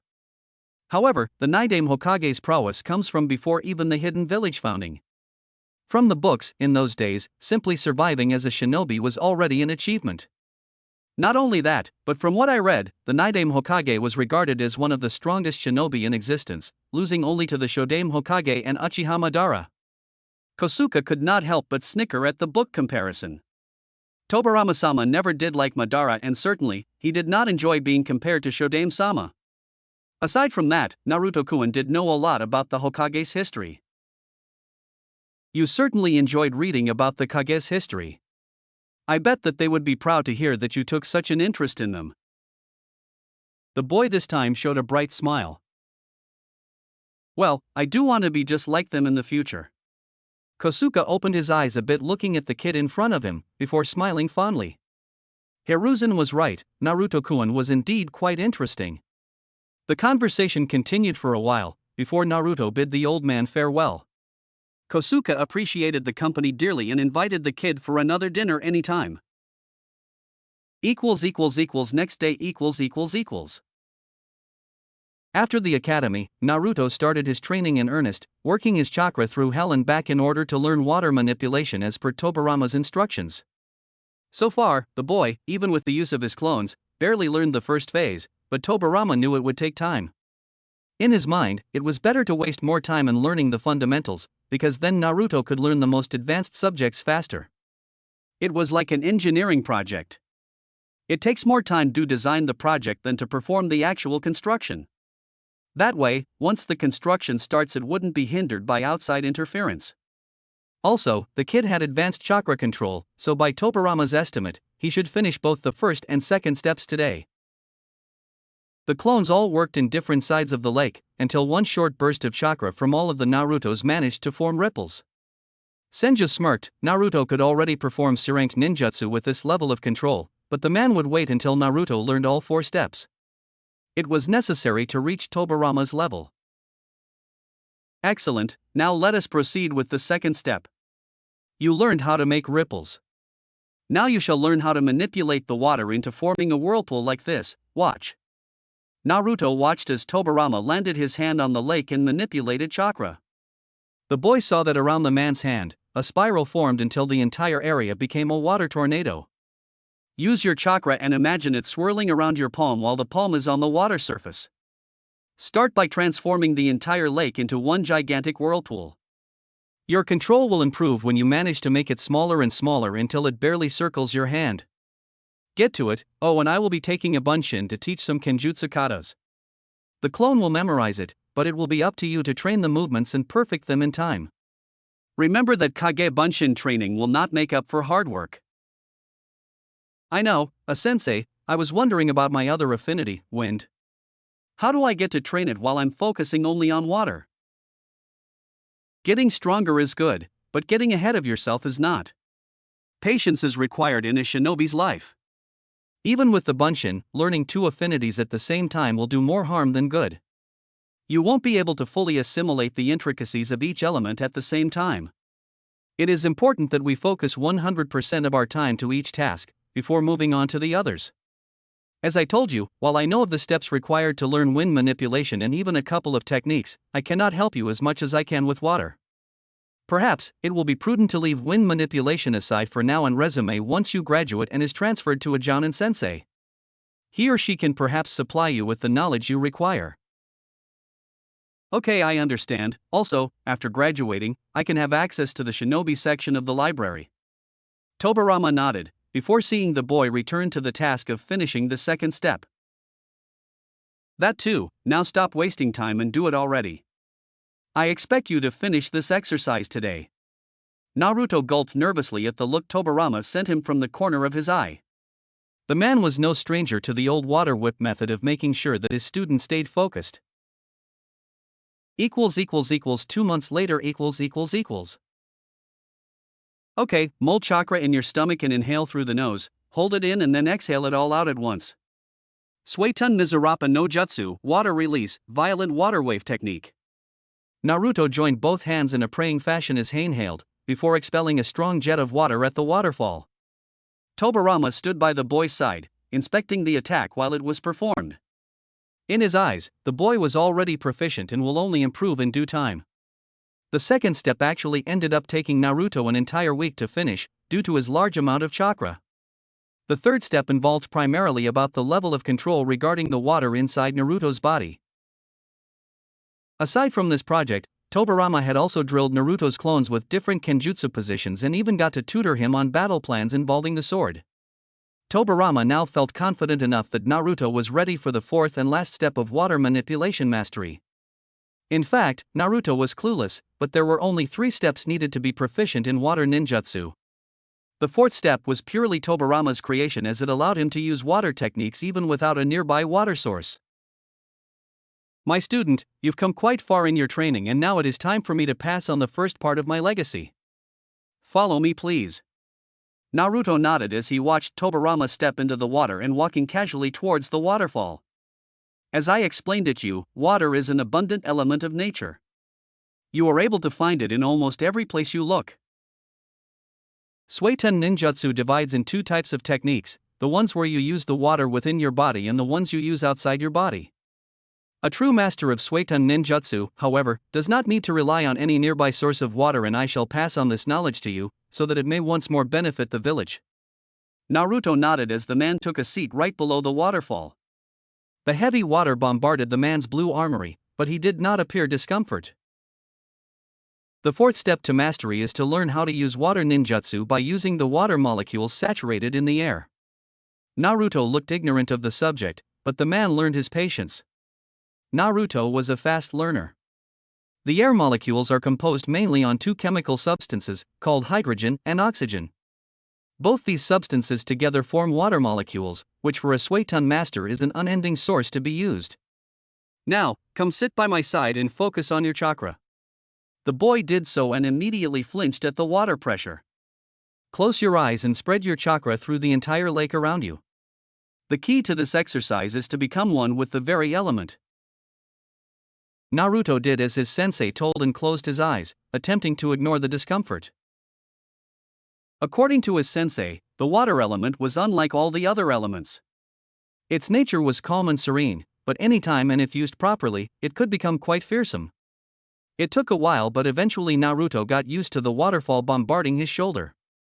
In his mind, all he could think of was the deep sapphire color of the water he was seating on. Senju Tobirama looked at his student and smirked. The boy was ready to receive his legacy now. When Naruto opened his eyes, Tobirama could see himself in the boy's eyes. Like the water they were seating, Naruto needed to be calm and serene in nature, but perfectly capable of being quite fearsome when needed. You're now ready to learn Suiton Ninjutsu. Naruto nodded in determination. 2 months later. After achieving the end of the water manipulation training, Tobirama drilled the boy, teaching him a couple more water ninjutsu for him to practice: the Suiton Suijin Hiki, water release, water wall technique, and Suiton Suidanya, water release, water severing wave technique. The last one was highly offensive, and it consisted on spewing a high-pressure water stream that was powerful enough to cut cleanly through several thick trees. Naruto learned how to use the water molecules as source, so the water techniques required less hand seals and even less chakra than necessary. Also, Naruto's clones learned the kenjutsu katas taught by the Naidame, who firmly believed that Naruto could use his futon affinity to use it in conjunction with kenjutsu. With that thought in mind, Tobirama started teaching the first step to wind manipulation. It was required of Naruto to slice a leaf using only his chakra. Unlike before, Tobirama left the clones in charge of learning wind manipulation. Naruto would focus exclusively of honing his physical skills, Hanstai and Kenjutsu. The clones allowed him to master the positions and battle strikes, but Naruto needed to be able to perform those movements like it was second nature to him. Right now, Naruto was using Kenjutsu against Tobirama while the man had two kunai. Their movements were fast, but nowhere as lethal as it would be throughout a fight. Tobirama was of course faster and much more agile, but the man held back his speed to match Naruto's. In time, Tobirama would increase his speed until he deemed Naruto's ability acceptable. Obviously, the man could not expect Naruto to become Jonin level right now. He was only 10 years old. He will grow and thus increase his strength and speed. Right now, the best Tobirama can hope for is for Naruto to learn the positions as well as learn how to read the opponent's moves. Right now, Tobirama and Naruto were fighting on top of the water, thus training Naruto's chakra control while keeping him on the move. The Naidame Hokage was impressed with the boy's tenacity in battle. Even if they were fighting at shonen speeds, Naruto was making full use of the katas he learned, not allowing Tobirama to figure out a pattern. The boy would attack high and attack low, using his sword and his feet. If the boy learned another style, he could mix it up even more, thus not allowing the opponent time to breathe. Truly astounding was the boy's progress, but equally so was the boy's potential. The style Tobirama taught the boy revolved around speed and agility with fast and precise strikes. There was another style that Tobirama had in mind. It was the complete opposite of his, rather focusing on strength augmented by chakra. Just one punch from Hashirama was enough to break some ribs if used correctly. While Naruto did not possess perfect chakra control like his older brother possessed, it still could be adapted. Turning to the battle, both traded some blows before skidding throughout the water, making some distance. "We're done for the day, Naruto. Get some rest." The blonde nodded with a smile as he left the small lake and took a seat by the margin. Tobirama could see the satisfied look on Naruto's face. The boy had grown quite a lot under his tutorship, and the man was not speaking about the ninja arts. When they started training, Tobirama often had to resort to his water whips to keep the boy focused. While it seemed brutal to some, it did help keep the boy motivated. Now, it was rare to see the boy losing his concentration, thus allowing them to make full use of their time together, learning new material and even perfecting his already existing arsenal. The clones had gone, transferring their training to the real one, who then grabbed a leaf on the ground and attempted the technique. He placed the leaf between his hands and molded wind chakra. As he saw the leaf, he smiled upon seeing that he managed to slice it halfway already. He got up and bowed at his sensei, showing respect and gratitude. See ya tomorrow, sensei. Tobirama nodded with a smile as he saw the boy leave the cave. When Naruto left, Tobirama turned to the scroll behind him and inspected it thoroughly, seeing if he had missed anything of importance. This will be the boy's graduation gift. Tobirama had placed 100% of his knowledge inside this scroll, containing not only his entire elemental ninjutsu repertoire, but also his spacetime ninjutsu techniques and even his most dark creation, the Edo Tensei technique. A technique that enabled the creator to revive the dead. Hashirama vehemently protested against the creation, and Tobirama at the time explained that he would do everything he could to better protect the village. At the time, the man firmly believed that the means were justified just as long as the end meant Konoha's survival and prosperity. For some reason, he did not wish for Naruto to learn the Edo Tensei technique. It was a vile technique, that much he knew. Tobirama wished for Naruto to receive his legacy so that it could be of use to the village. He did not wish for the kid to tamper with such knowledge. However, that did not mean that he would not teach the boy how to undo the technique. The Edo Tensei was created with the knowledge he acquired from Uzumaki Mito's teachings, which meant that the knowledge to revive the dead was in Yuzushiyo's ancient scrolls. If those scrolls were to be stolen by someone who wished to use the technique against Konoha, it was Tobirama's responsibility to teach Naruto how to undo the technique. Aside from that, it was now time to teach him a thing or two about spacetime ninjutsu. Of course, it would take a lot of time for the boy to grasp the concept, but eventually Naruto would learn it through the instructions Tobirama left in the scroll. Chapter 4: Graduation, Revelations and Teams. An entire year has passed since Naruto first learned elemental manipulation, and Tobirama could proudly say that the kid was ready to face the trails of a shinobi life. That didn't mean that Naruto had learned everything that a man of the Nidaime Hokage's caliber had to pass on, though. On the other hand, Naruto had managed to learn the basic knowledge behind every skill that Tobirama had, meaning that the genin in training would be able to learn everything in due time. By Tobirama's best estimate, by the time Naruto advanced to Chunin, he would already learn the majority of water ninjutsu. Regarding spacetime ninjutsu and even battle fuinjutsu, it would take much longer, perhaps to when he made jounin. In regards to other skills like taijutsu, shurikenjutsu and kenjutsu, Naruto was a natural. He had learned fluidity and agility from Tobirama's style of fighting. He also learned how to apply chakra to augment his strikes, a style created by Senju Hashirama. His kenjutsu looked quite sharp, and the man was not mentioning the ability that Naruto developed over this year regarding the use of wind chakra in conjunction with his shinobi gatama. Aside from using wind in kenjutsu, Naruto had finalized the steps required to wind manipulation by slicing the cave waterfall in half.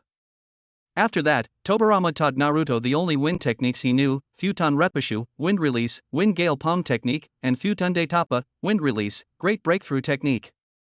It did not take long for Naruto to learn those, as wind was his main affinity, despite how much they had trained in water ninjutsu. Unfortunately, despite Tobirama's wish to further extend the boy's knowledge in Futon, he could not. Aside from that, the kid was ready. Futon Repushu, wind release, wind gale palm technique. The real Nidaime watched as Naruto's shuriken propelled by the wind technique hit the Nidaime's shadow clone, dispelling the replica. The real one received the information immediately and smiled in acknowledgement. Another ability Naruto developed under his tutelage was battle strategy.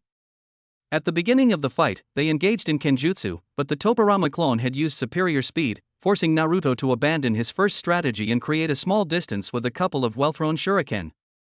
The Nidaime clone slashed through the projectiles, but Naruto was already making hand seals for the Suetun Mizurappa, water release, wind water wave technique.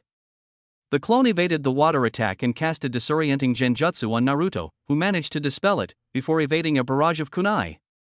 Once more, turning to attack, Naruto resorted to taijutsu. Using considerable speed, he got enclosed and danced against the clone for a while before placing one foot back and focused chakra on his left fist. The blue energy surrounded Naruto's hand. If the clone got hit with it, he would dispel. However, using jounin level speed, the clone evaded the attack and flipped in the air, hitting a dead kick on Naruto's chest, sending him flying.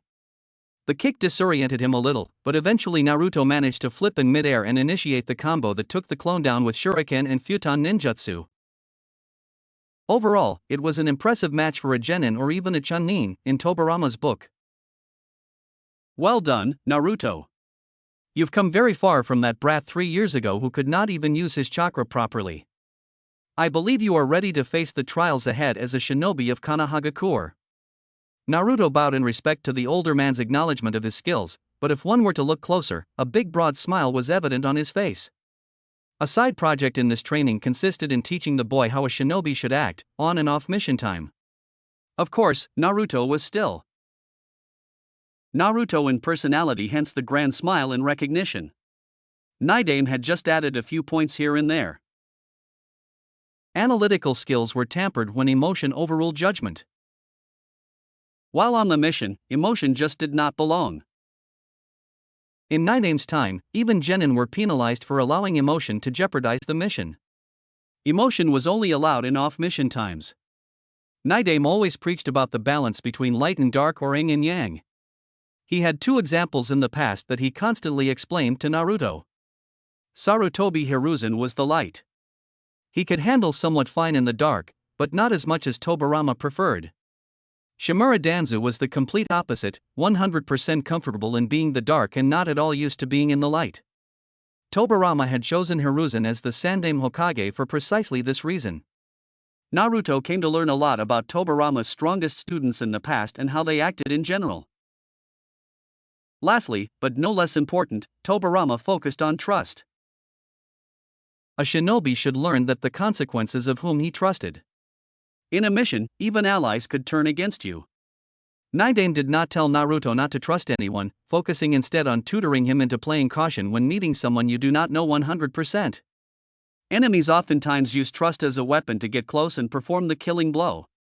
Even if Naruto argued that the war was over and that Konoha lived peacefully, Tobirama simply countered, stating that peaceful times were simply periods in between wars. Naruto frowned at the notion, but said nothing in reply. He knew his history now, thanks to talking to a living embodiment of the Clan Wars era and even the first great ninja war. Thank you, sensei. Naidame nodded with a smile, before losing it. Naruto, I believe it is also time to talk to you about something important. Naruto looked at the man that taught him a lot these last 3 years. He had Tobirama's attention. The Senju truly believed that Hiruzen would eventually come clean with the boy about what he contained. However, day in and day out, nothing had happened. Naruto even met the Sandaime on numerous occasions for a lunch or dinner, but the subject had never come up. Otherwise, the kid would have already asked questions about it. Naruto deserved to know about it, otherwise it could jeopardize any mission he was in. One needed to fully comprehend the scenario in order to make a proper decision, and knowing that Naruto had the Kyuubi inside him made all the difference. What is it, Tobirama-sensei? The small pause in Tobirama's speech alerted Naruto to the seriousness of the subject. Do you know what Jinchuriki are? Graduation test Uzumaki Naruto was the first student to step inside the classroom, as today was his last day as a student. Tomorrow would be his first day as a shinobi. There was simply no way he could fail the exam. His sensei stated that the academy standards had fallen so much that even a civilian could pass. Tobirama's words were based on the academy curriculum during the village's founding. The boy, however, cared very little about today, as the memory of yesterday was still clear inside his mind. Inside of him was the one responsible for almost destroying Konoha, killing multiple shinobi/civilians and even killing the Yondaime Hokage. As a little boy, Naruto always craved for answers. Tobirama-sensei provided him with a lot of them, even if only focused on his shinobi studies. However, up to now, he had no answer regarding his treatment by the village population and even some shinobi. He would hear whispers and feel the villagers' eyes on his back, looking at him with disdain and hatred. His young mind could not think of anything that would warrant such discrimination against him, hence why he urged to receive an explanation for said treatment. He never had one, until now. He was the Jinchuriki of the feared Kyuubi no Yoko. According to Tobirama-sensei, Jinchuriki meant power of human sacrifice, and that some villages used to seal-tailed beasts inside shinobi and train the shinobi to become the ultimate weapon against enemies. Based on the events that occurred 13 years ago, Tobirama did not believe that Konoha had done so. However, the fact remained that the Kyuubi was sealed inside Naruto, and the boy could very well use the fox's chakra as his own, if nothing more, to expand Naruto's already large reserves. Tobirama also stated his wonderings about why Hiruzen, the Sandaime Hokage, had not told the boy about it. In the end, one fact was easy to conclude. The Sandaime had lied to him and did so with a purpose. Naruto even questioned the very Nidaime Hokage about why the man forgot to mention this fact 3 years ago, to which he simply stated that it was irrelevant to Naruto learning his legacy. Tobirama also informed him that because of their training, it would become much easier to control the fox's chakra in the future. Naruto came to respect the man for training him, but the only thing Tobirama ever considered relevant was Naruto's training, nothing more. Emotions, according to Tobirama, were irrelevant, hence why the man didn't even think to sugarcoat the truth to him. In actuality, Naruto did not expect anything less after expending so much time with him. He expected differently from the Sandaime, though. Before meeting Tobirama, Naruto's entire circle of trust revolved around the Sandaime Hokage. He was the only one who had ever shown kindness to the boy and was the only one who ever bothered helping him. The ramen stand owners were there for him, but only when Naruto showed up to eat. As Naruto received the paper test from Irika, he now remembered Tobirama's lessons about trust, and sadly so, Hiruzen Sarutobi, his grandfather figure, could not be trusted completely. It certainly pained him to admit it, but it was the truth. Releasing a sigh in dismay at the situation, Naruto turned his focus exclusively on the test.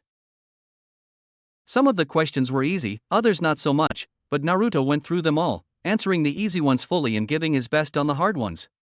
He gave one last check on the answers he provided and even checked for hidden genjutsu. Surely, if Mizuki did it before to screw his education, then no doubt he would do it again to stop Naruto from graduating. Thankfully, his chakra was not tempered with, meaning this test was the real one. The shuriken and taijutsu tests were much easier and Naruto took advantage of those to even the odds in case his test scores weren't good enough. Instead of hitting the usual 6 out of 10, Naruto raised the bar, going for 8, surprising everyone at the constant improvement. He even managed to take the taijutsu fight the entire 3 minutes against Irika. With everything done, all that remained was ninjutsu. Naruto stood in front of Irika and Mizuki as he waited for the final instructions to finalize the graduation test. Okay Naruto, last part is ninjutsu. In order to pass, you must show us 2 perfect bunshins. Naruto nodded and took his time while focusing on the specific hand seal. This time, he felt his chakra being tempered with and narrowed his eyes at such audacity. Irika clearly had no clue and took the situation as Naruto being nervous about it. Naruto had to release the genjutsu or else he would fail the test. He had no way out, however. The genin in training was hoping to keep his skills a secret, but he had to dispel it. Still focusing on the ram hand sign, Naruto dispelled the illusion and 1 second later, 2 perfect bunshin appeared on each side. Irika nodded in congratulations. Mizuki looked shocked at the speed between abilities, but grudgingly congratulated the newly graduated genin. Congratulations Naruto, here is your Hitai-8, wear it with pride. Naruto received it from Irika and slightly bowed in respect. He didn't need to look at Mizuki to see the man's outraged expression. Naruto didn't bother to return to the classroom nor did he want to meet the other graduates outside. As soon as he left the classroom where he performed the bunshin, Naruto left the academy via shunshin. Inside the cave Naruto wasted little time after the test and went inside the cave in order to meet his sensei. Once inside, he reported how the test went and told Tobirama about Mizuki's attempt in disrupting his ninjutsu test. Tobirama heard it all with a frown on his face. He really wished he could leave the cave and go teach this Mizuki a lesson. He figured that one single exploding tag would do the trick. Wishes aside, it was finally time to address a serious topic with his student. Naruto, regarding this subject, I advise you to report it straight to Saru. Saru being the Sandaime's nickname. Sometimes, Naruto had to control himself not to call the Sandaime like that. I thought about that, but how could I explain that I know how to disrupt genjutsu? It's not a topic taught at the academy. Tobirama nodded, pleased at his student's comment. It proved that the brat managed to think ahead. Indeed, Naruto's ability to dispel genjutsu would come as a surprise for Hiruzen, considering that as far as everyone was concerned, Naruto's sudden leap of skill was a simple consequence of Naruto dedicating to his studies. It was precisely for this reason that Naruto had never shown anything in the academy that wasn't a part of the school curriculum. Still, there was ways around that Naruto could exploit, simply stating to the Sandaime that he had been working on his chakra control and realized that it was messed up for unknown reasons. From that point on, it would be simply a case of figuring out the culprit. Iruka, according to Naruto, have never shown anything against the boy. Indeed, Sara would be suspicious. When reporting, simply tell him that you felt that your chakra control was being tempered for some reason. Do not say Mizuki's name. If I'm correct, you won't have to. Naruto nodded with a smirk on his face. If he played his cards right, then the Hokage would listen to him without Naruto having to reveal anything. Tobirama saw the prankster smile on his student and smiled in return. Naruto always believed in the good side of pranking on shinobi. Now Naruto, since you managed to graduate, I have a matter of great importance to talk to you. The prankster smile kept on for a while, but Naruto dropped it when he saw the water whip forming behind Tobirama, ready to call on his attention. Sorry, what is it?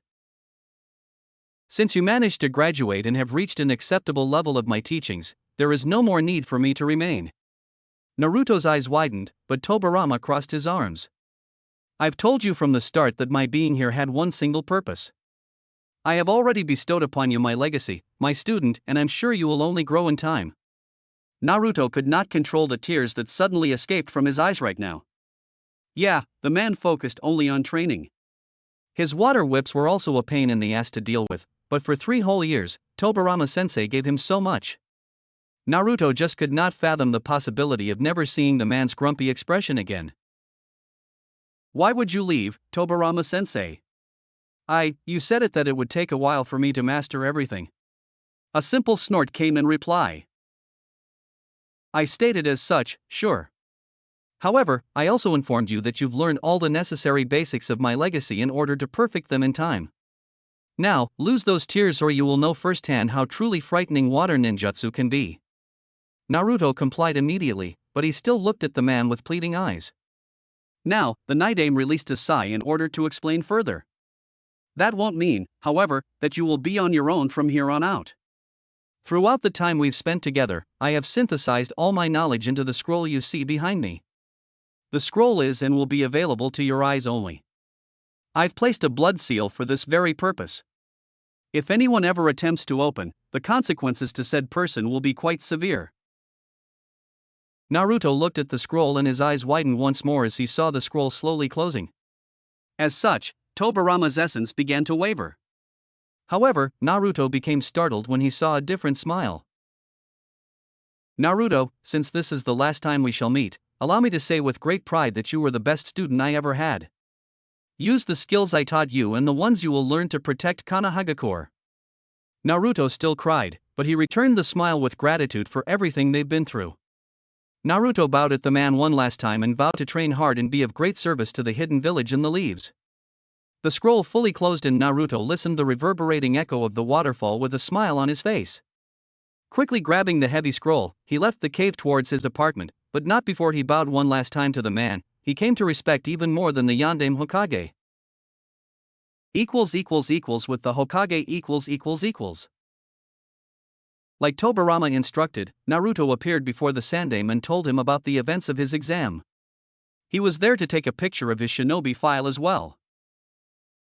So let me get this straight, Naruto-kun, when you had your ninjutsu test, you felt that your chakra was tampered with.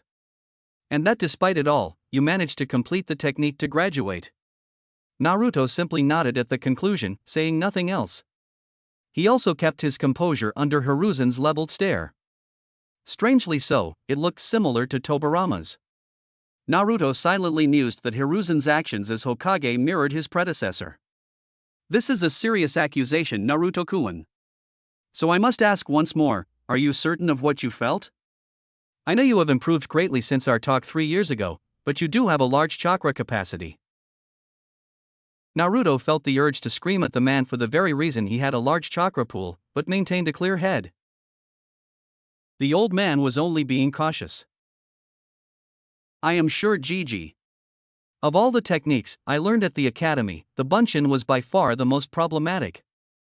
I had to work extremely hard and it was still hard to produce less than 10 copies.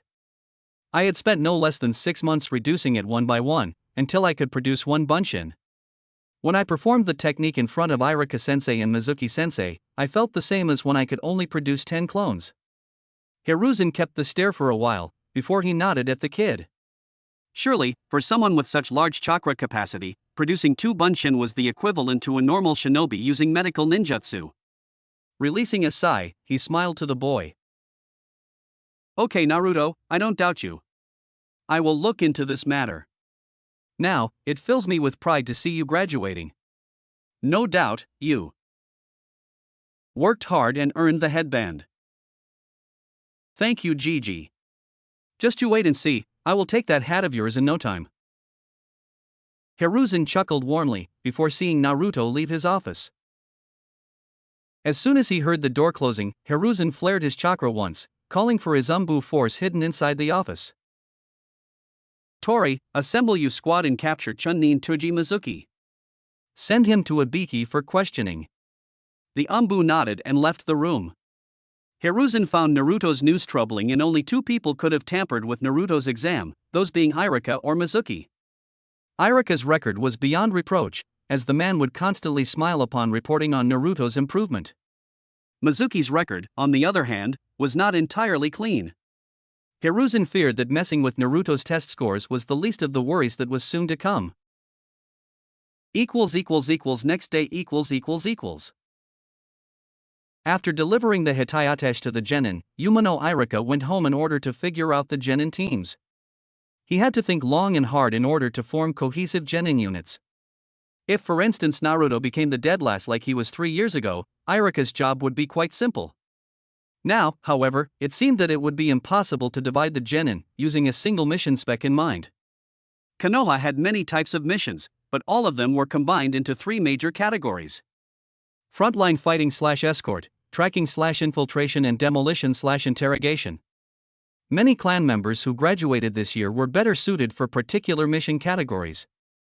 Hyuga, Inuzuka, and Aburame members tended to be more efficient in tracking/infiltration, while Akimichi, Yamanaka, and Nara members were more suited for demolition/interrogation. Hyuga Hinata, Inuzuka Kiba, and Aburame Shino would form a nice team for tracking/infiltration. Yamanaka Ino, Akimichi Chuji, and Nara Shikamaru would form a nice team for demolition/interrogation. Uchiha Sasuke, Haruno Sakura, and Uzumaki Naruto would form a team of frontline and escort. This division took into account that the Rookie of the Year would form a team with the dead last and the best kunoichi. Now, since Naruto rose from dead last to the top 10 students, Irika had no other choice other than to mix the 3 teams. The other graduates were easier to form, hence why Irika focused on the 3 teams. Sasuke became the Rookie of the Year and Haruno Sakura was the best kunoichi of his classroom. With that in mind, Irika looked at the bottom of the classroom, those being Nara Shikamaru and Inuzuka Kiba. There was no doubt in his mind that Shikamaru was a genius. The boy was so lazy, however, that he only placed enough effort to reach the minimal scores needed to pass. Inuzuka Kiba's grades showed more reality, hence why Irika smiled upon forming the first team. No doubt, Kiba and Sasuke will be the frontline fighters and Sakura will act as support from long range. Now, on to the rest. Yamanaka Ino's set of skills would focus mainly on her clan techniques, meaning that she would need muscle to protect her. Akimichi Chuji would fit in nicely as those 2 knew each other since birth. The third member of this team would have to be someone who could act as the strategist and provide long-range support if needed be. Nara Shikamaru would fit the 3rd spot, Irika mused. For some reason, however, he could not move on to the last team. Sure, with Shikamaru, Irika could formulate the next generation of the Ino Shikocho team, a combination that had proven deadly for generations. However, Irika could also see a good coordination in placing Aburame Shino with Ino and Chuji. The Aburame heir was actually the 2nd best male student, behind Sasuke. Also, Irika had worked plenty with Aburame clan members to know how they tended to act in missions. Nara Shikamaru, Hyuga Hinata, and Uzumaki Naruto would form the 3rd and last team. Hinata with the Byakugan and the Juken would act as close-range fighter. Naruto showed aptitude in both close and mid-range fighting. Shikamaru would fit in perfectly, being the strategist of the team and providing long-range support. Irika knew that he would have to argue his case with the Hokage, but he was confident that the Sandaime would approve of the team selections. After presenting the team choices to the Hokage, Irika stood by only listening to the man's thinking noises as Hiruzen looked at the paper sheet in front of him. I'm curious, Irika-kun, as to why you believe that Nara Shikamaru would fit better in a team with Naruto-kun and Hyuga Hinata, instead of in a team with the Yamanaka and Akimichi members? Indeed, it took me quite a while to make this decision, Hokage-sama, and if Naruto-kun had the scores from 3 years ago, I would certainly keep Shikamaru, Ino, and Chuji together. Since Naruto raised his grades, and our rule of placing the Rookie of the Year with the dead last, I had to think outside the box. Instead of selecting the teams for different types of missions, I opted to select them to balance each other on the field. Hiruzen listened with a stern visage, silently processing the information. Irika's thought process was correct in terms of balance, but the Hokage wondered if the concept was correct. Normally, the Hokage would require specific teams for specific missions. If a mission required infiltration, he would send a team specialized in infiltration. However, many times in the past, he witnessed teams that were ill-prepared to handle themselves in case the unexpected happened. Irika saw the ghost of a smile forming on the Sandaime and released the breath he had no idea he was holding. I now see the merit of your decision, Irika-kun, and I concur. Although our norm is to form specialized units, as per the Shodaime's teachings, we have a great number of missions that don't turn out as expected. The team must be well balanced. I'll be sure to explain this to Inoichi, Shoza, and Shikaku-san. They stated their intents in having their offspring form the next generation of the Inoshikacho team. Now, I'll be assigning the Jounin sensei for the teams. I appreciate the fine job. Irika beamed at the praise, before getting up from his seat. As he was about to leave the room, however, Sandaime called him back for a different manner. Something else you need from me, Hokage-sama? Sandaime nodded as the Chunin retook his seat. I'm afraid so, Irika-kun. Yesterday, I received a complaint from Naruto-kun that someone had tampered with his chakra during the ninjutsu test. Irika's eyes widened at that, but he kept on listening. As I'm sure your record is beyond reproach, I had conducted a subtle investigation regarding your fellow teacher, Mizuki. We found out that he had indeed attempted to ruin Naruto's chances of graduating by casting a subtle disorienting genjutsu on him. While Naruto was affected by it, he managed to perform the technique and passed. Hiruzen had found out quite a lot of Mizuki's misdeeds, but Irika didn't need to know them. Irika could not help but look to the ground in shame for not noticing this. Every time, Naruto would complain about unfairness and he would dismiss it because of the boy's prankster side. A side of Irika believed that Mizuki would change in time, but I should have seen Mizuki's actions, Hokage-sama. I'm to blame for this situation. Hiruzen nodded. While it's true that you should have, the consequences were averted by Naruto-kun himself, so no harm was done to him at least. I trust that you shall pay close attention from now on. Irika bowed in acknowledgement, before leaving the office. Even if Mizuki was in fact an agent from Orochimaru and had received training to rival Jounin, Irika was also a high-level Chunin and should have sensed Mizuki's chakra invading Naruto's. That thought aside, the fact that Orochimaru was after the Kenjutsu scroll troubled the Sandaime. He needed to look into this fast. Quickly writing a letter, Hiruzen ordered it delivered immediately to the one responsible for running Konoha's spy network and member of the Sannin, Jiraiya. Who better to spy on Orochimaru than the man's former teammate? At the academy . 2 days passed since the Genin test and those who graduated now stood inside the classroom waiting for Irika-sensei to arrive. Everyone was busy chatting amicably, telling how excited they were at finally graduating. Naruto simply remained in his seat, wondering about things in general. He wondered if the Sandaime did something to Mizuki after his complaint. He wondered who his team would be and who would be his Jounin sensei. Above all, he wondered about his work ethic, now that he didn't have Tobirama sensei to tutor him and arrange his training schedule. He did read the Nidaime scroll last night and saw many skills he had to learn. Advanced water ninjutsu, new katas for both taijutsu and kenjutsu styles, genjutsu techniques, fuinjutsu knowledge and spacetime ninjutsu that Naruto could barely understand, outside the basics provided by the Nidaime. For now, Naruto figured that taijutsu, kenjutsu and water ninjutsu took precedence. He needed to train his futon skills as well, but he wouldn't find much in the library. He could use a couple of genjutsu as well. The rest he could figure out later. Fuinjutsu and spacetime ninjutsu were too complex for him to attempt before reaching the level of Chunin. Naruto didn't bother to notice that some of his classmates were staring at him. He knew that people would notice his new uniform choice. There was a reason that Naruto chose to keep the same clothes all the time. He needed to be inconspicuous from the crowd, so as not to attract too much attention. Now that he graduated, he needed to wear something that was practical and would not hinder him in a mission. He focused on light colors so that the enemy would not spot his presence. His new outfit consisted of umbu-style boots and dark blue pants followed by a light green t-shirt. Dark blue forearms covered his wrists, completing his new wardrobe. The sword he received from the Sandaime was strapped on his waist. Said outfit would have cost him a fortune, had he not bothered to use a simple henge to dye his hair black and hide the whisker marks.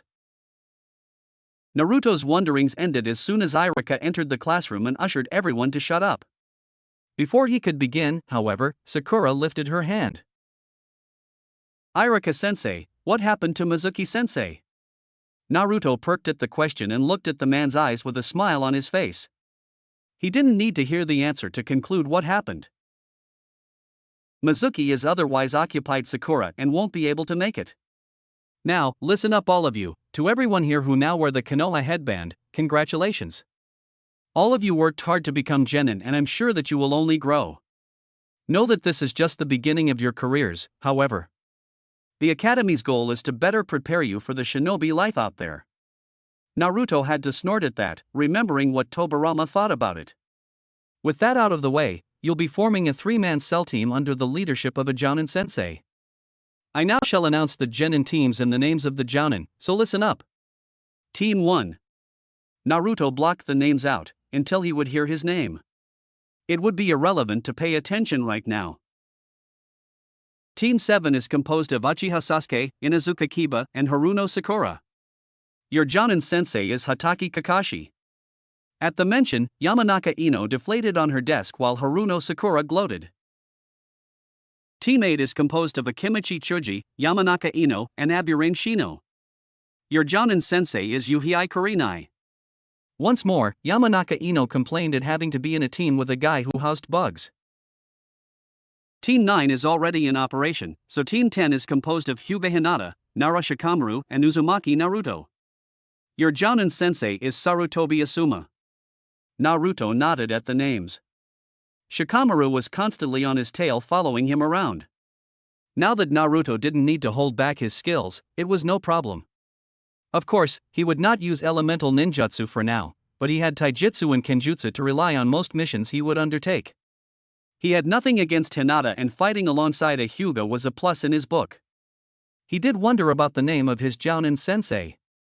Sarutobi Asuma meant that the Jounin was related to the Sandaime Hokage.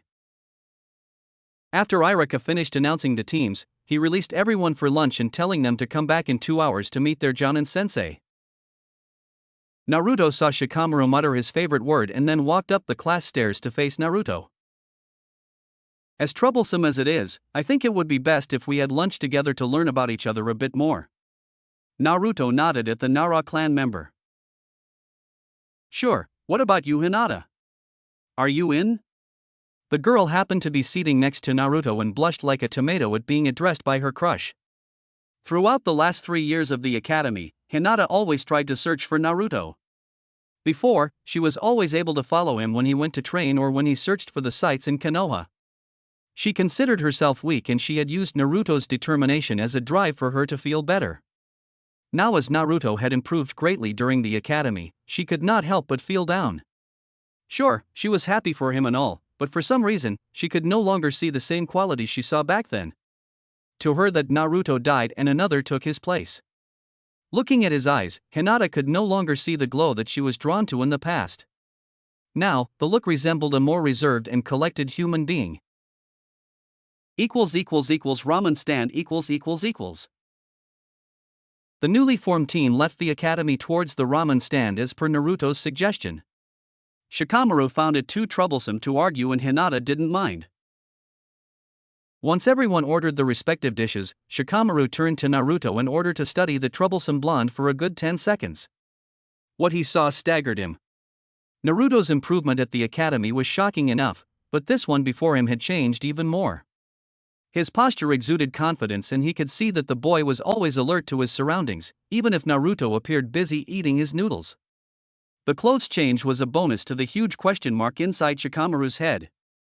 If it was one activity that Shikamaru enjoyed, it was solving a mystery, something that even his high IQ could not solve right away.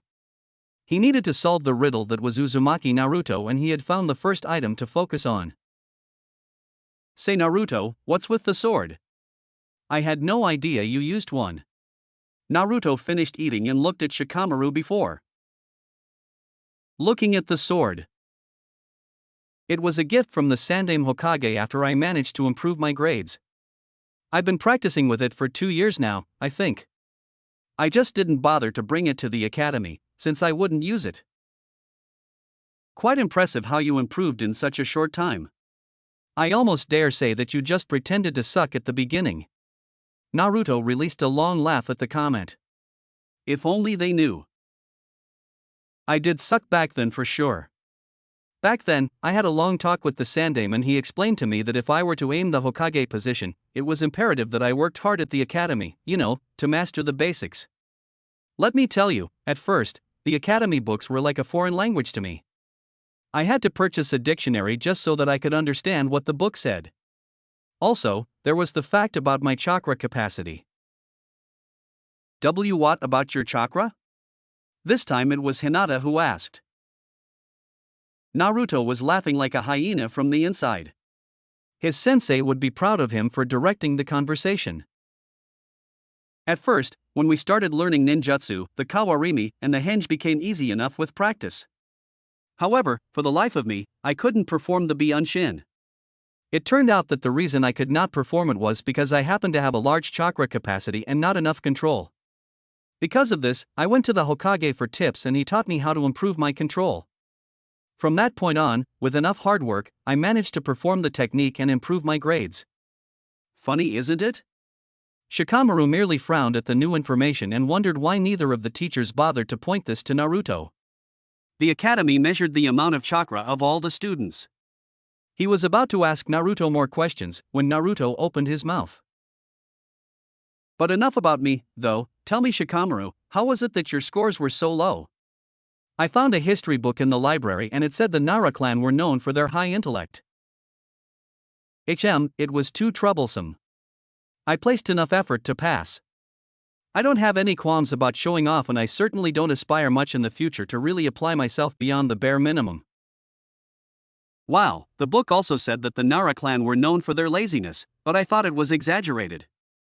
Hinata released a small giggle and Shikamaru's forehead showed a small vein at the comment.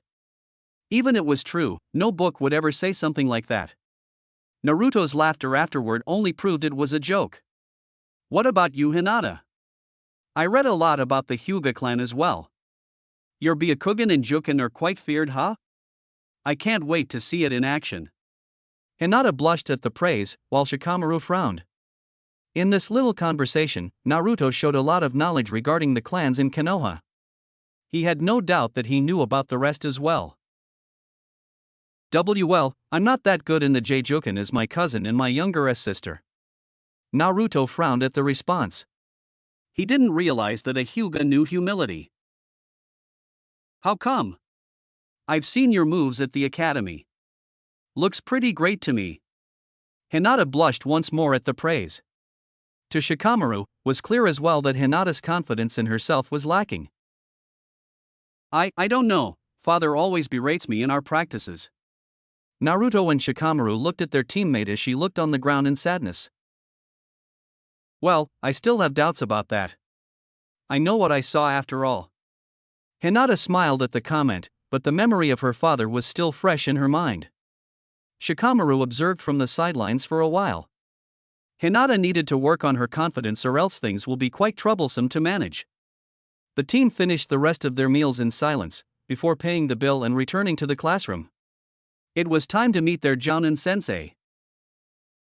At the academy . Once all the now graduated returned inside the classroom, Irika took a moment to look at all of them and smiled soon afterward. He had high expectations for this generation. Fuga, Uchiha, Yamanaka, Aburame, Inazuka, Akimichi, and Nara clan. Each of these clans had one representative in this classroom. Aside from the clans, Iraka got wonderful students in both Haruno Sakura and Uzumaki Naruto. He had no doubt in his mind that they would surpass everyone's expectations. Iraka took a couple of minutes to express his thoughts about the classroom, before saying that within minutes, the respective Jonin senseis would arrive to collect the teams. With that, Iraka bowed to everyone and left the room. As Iraka said, little by little, different shinobi started to arrive in order to collect the genin teams. 5 minutes later, Naruto looked up and saw two Jonins entering the room together. The first one was a kunoichi, and a very beautiful one at that. She was fairly petite and light-skinned woman of slender build. She had long, black, shoulder-length untamed hair and unique eyes that are red in color, with an additional ring in them. Naruto actually believed she was an Uchiha, based on observation alone. Her outfit consisted of a red mesh armor blouse with only the right sleeve visible. The second Jounin was a shinobi and quite tall compared to the woman. He had brown eyes, short and black spiky hair and beard. His clothing consisted of the standard Konoha ninja uniform with the sleeves rolled up halfway, the standard Jounin flak vest, regular shinobi sandals. He also wore what appeared to be a sash with the kanji for fire marked on it around his waist. He had a pair of black bangles and bandages wrapped around the arms of his sleeves.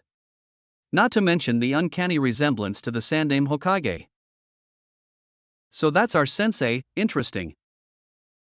Jounin Yuhi Kurinai, Team 8 you're with me, meet me in training ground 8 in half an hour. The woman next to Asuma announced, before vanishing in his shunshin. Jounin Asuma Sarutobi, Team 10 you're with me, meet me at the barbecue restaurant in 20 minutes. Asuma had also vanished via shunshin. Both Team 8 and 10 got up and left the room, leaving only Team 7 to wait for their tardy sensei. Barbecue restaurant . Naruto, Shikamaru and Hinata watched as their appointed sensei ate his fair share of beef. Asuma had offered them lunch, but they had already ate before meeting with him. In the end, they settled for some tea. Alright then, now how about you all talk to me a little about yourselves? I have a grasp of your skills from the academy file, but I wish to get to know you better. Let's start with you, Shikamaru. The Nara member mumbled his favorite word at having to go first. He was content with saying the bare minimal. What do you wish to know exactly, Asuma-sensei? Oh, likes, dislikes, dreams for the future and anything you wish to share. Troublesome. Well, my name is Nara Shikamaru. I like watching clouds and playing shogi. I dislike excessive work and being nagged by my troublesome mother. My dream is to retire as a chunin, find a wife that's not so troublesome to handle and settle down. Asuma could not help but chuckle upon seeing the boy's dream. Just like his father, Asuma mused. Naruto, instead, looked at his teammate with his mouth open. No drive whatsoever. To someone with enough stamina to train the entire day and not tire, Naruto found himself at a loss as he found his stamina nemesis. One thing for sure, Naruto would not allow Shikamaru to slack off. Oh, how he wanted to use the water whip on him right now. Okay, you can go next, Naruto. Seeing his cue, the blonde nodded. Well, my name is Uzumaki Naruto. I like ramen, training, shuriken jutsu and kenjutsu. I dislike the 3 minutes it takes to cook ramen. My dream for the future is to rise through the ranks, gather enough experience and become a Hokage just like the Naidame. Asuma nodded with a smile on his face. He heard from his father how the boy aspired for the Hokage position and how much the boy talked about the Naidame Hokage. Little did everyone know precisely why Naruto mentioned the Naidame Hokage. Shikamaru, however, found the answer interesting. He remembered the boy worshipping the Yondaime Hokage 3 years ago. It must have something to do with his improvement all of a sudden. A nice dream you got there, Naruto. Okay, last one, Hinata. Oh, my name is Hyuga Hinata. I like pressing flowers, zensai, and cinnamon rolls. I dislike those who look down on others and my dream is to unite the Hyuga clan. Asuma nodded, while lighting a new cigarette.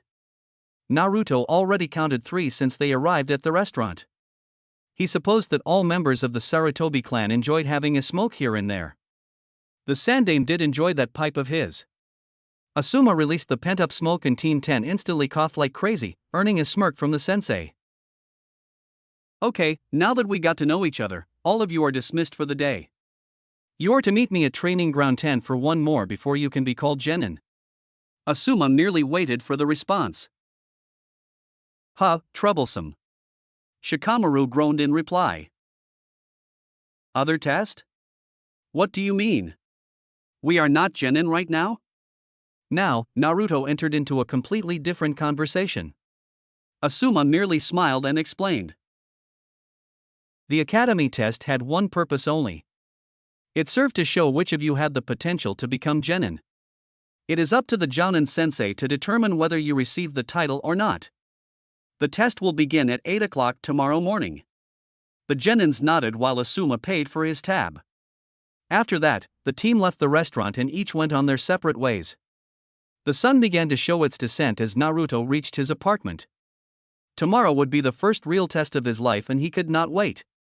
He could not show any sort of elemental manipulation. Naruto even felt he couldn't use the first techniques he learned either. Since he is not officially a genin, he wouldn't have an explanation as to how he knew those techniques. It wouldn't be a problem after he passed tomorrow, since he would have official access to the library. For now, only taijutsu, shuriken and kenjutsu, unfortunately. Not to mention, abusing the kawarimi. Chapter 5 Genin Test. When the next day started, Naruto was already inside the famous cave when he spent 3 years training under the Naruto Hokage's guidance. After leaving the barbecue restaurant yesterday, Naruto went straight home in order to check the scroll and figure out a suitable schedule. Senju Tobirama listed a great load of water ninjutsu of all types and uses. Long range, short range, defensive, offensive, supplementary. For now, Naruto had a good arsenal of techniques. He knew 1 defensive technique, 3 offensive ones and 1 supplementary. The boy smirked at the nostalgic memory of when he learned the Suro no Jutsu, water prison technique. His petulant self complained about not learning something cooler, so Tobirama used a couple of water whips to silence him. Admittedly, so, the technique's use was limited. One had to use it in close range and catch the enemy by surprise. Of course, Naruto taught him ways of using the technique more effectively. The Kage Bunshin could hide and wait for the enemy to pass by his location. The original could even lead him to the position. After looking at the list of water jutsus, Naruto had picked another one to train. He had to meet his team in 3 hours. Therefore, it would be 1 hour of water manipulation practice, followed by half an hour of jutsu practice, followed by 1.5 hours of physical exercise composed of ken and taijutsu. The technique he picked was called Suetun Hahanryu, water release, tearing torrent technique. After reading the description, Naruto realized it had plenty of similarities with one of the water manipulation exercises. The jutsu consisted in gathering water in a spiral, using one's hand. The exercise, he remembered, required him to swirl the already existing water. Now it was all a matter of applying the same concept, but not before manifesting water on his hand. Naruto was not at the Naidame's level yet, hence why he had to concentrate. Kneeling on top of the lake, Naruto closed his eyes. Extending his chakra throughout the water source, Naruto began to reach for the water molecules that hovered in the air. In no time, the once invisible molecules started to appear in front of him like raindroplets hovering in the air. When the boy felt comfortable with the amount, he opened his eyes and smiled at the scene before him. It always amazed him to see the cave filled with water droplets. It made him miss his sensei even more. He still remembered the man standing behind him with his arms crossed and a stern visage. Going through the hand seals at a moderate pace, Naruto began to feel his own chakra molding into the technique. Suetun Hahanryu, water release, tearing torrent technique. Unlike the scroll's description, however, the water swirl took much longer than necessary and it didn't have the necessary cohesion to pose a threat to the enemy. Naruto immediately stopped his concentration. Tobirama sensei always told him to learn his own movements first to see if they were the correct ones. It meant that if you were doing it the wrong way, simply repeating it will show the same result. Rather than attempting by trial and error, it was required of the blonde to analyze exactly what went wrong, correct it and try again. Sure, Naruto could even summon some help from his clones, but since he had yet to grasp the technique, it would still be useless. Going about his first attempt, he recapitalized on the fact that this was in fact his first attempt on a B-rank technique used in conjunction with the Nidame's method of using the water molecules. As such, it was extremely difficult to do both at the same time. Deciding to perform the technique using the water inside the cave, Naruto realized it was much easier. It wasn't complete, but it sure was better than the first attempt. His clones certainly could perfect the technique now, while he move on with the physical aspect of his training. Of course, it would be more prudent to learn the technique like the Nidame did. It would be more useful in the field, considering that he wouldn't need a nearby water source. However, he had enough time to learn it properly. After some stretches, the recently graduated genin went through the katas he learned under Tobirama sensei. He would mix it up with the Shodame's style as per his sensei's instruction. Surely, no one would know about Tobirama's style, save for the Sandame and Kosuke. That didn't mean that Naruto could perform it without any risk. By mixing it up, the style would be a new one and thus allow Naruto to use his full taijutsu capabilities. Naruto even decided to use some moves from the academy to lower the possibility of being questioned. As soon as he punched the wall and made a small dent at it, Naruto heard a different noise echoing throughout the cave, the sound of steps. 2 days ago, he would have freaked out at the possibility of someone else seeing the Nidame here training him. Now, however, it was irrelevant and said thought saddened Naruto greatly. "Oh, it's you, Naruto-kun. What are you doing here?" Naruto saw old man Kosuke approaching with the traditional smile on his face. "Kosuke-oken, how are you? I found this cave a long time ago when I was searching for hidden waterfalls. I found it's a nice place to train, so I come here every day now." The man nodded, still with a smile on his face. "Well, Naruto-kun, you did find a place in the village's history." Naruto's puzzled look was expected, so the man continued. "This cave happened to be our esteemed Nidame Hokage's favorite. I remember coming here close to 40 years ago when he decided to teach me a couple of his techniques." Kosuke stopped talking when he inspected the fissure on the wall, courtesy of a well-practiced taijutsu strike, not something he would have expected from someone who had just graduated. "You sure is dedicated, Naruto-kun. I can see that." Naruto nodded with a smile on his face, silently thankful that Kosuke only came inside when he stopped his Suiton practice. "Thanks, Oken, I do want to become Hokage, you know.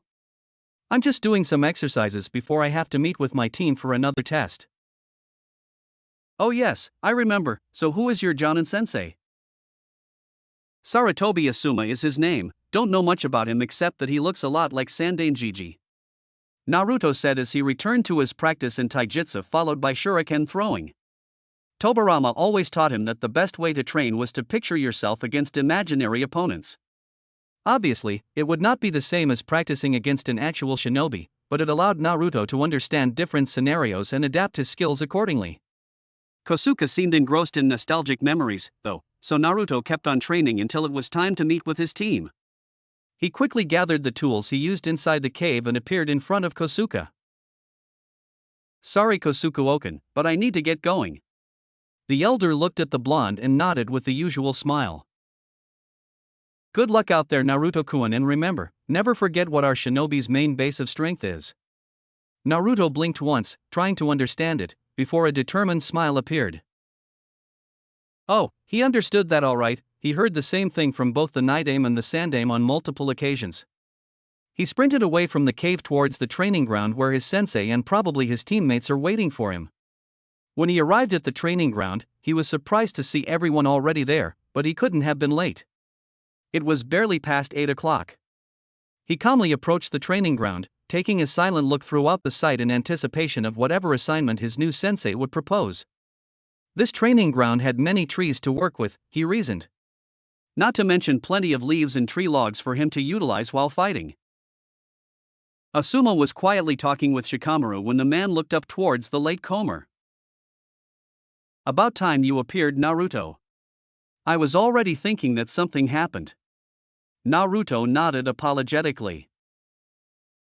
"Forgive me, Asuma-sensei, it's just that every day I created a routine training of sorts." Both his teammates looked at him at that. They were being tested right now and Naruto would waste energy training. Plus, I actually thought that Shikamaru would be the last one here, so I believed I had more time. The genin in question snorted and crossed his arms. He openly complained about his troublesome mother and her constant nagging.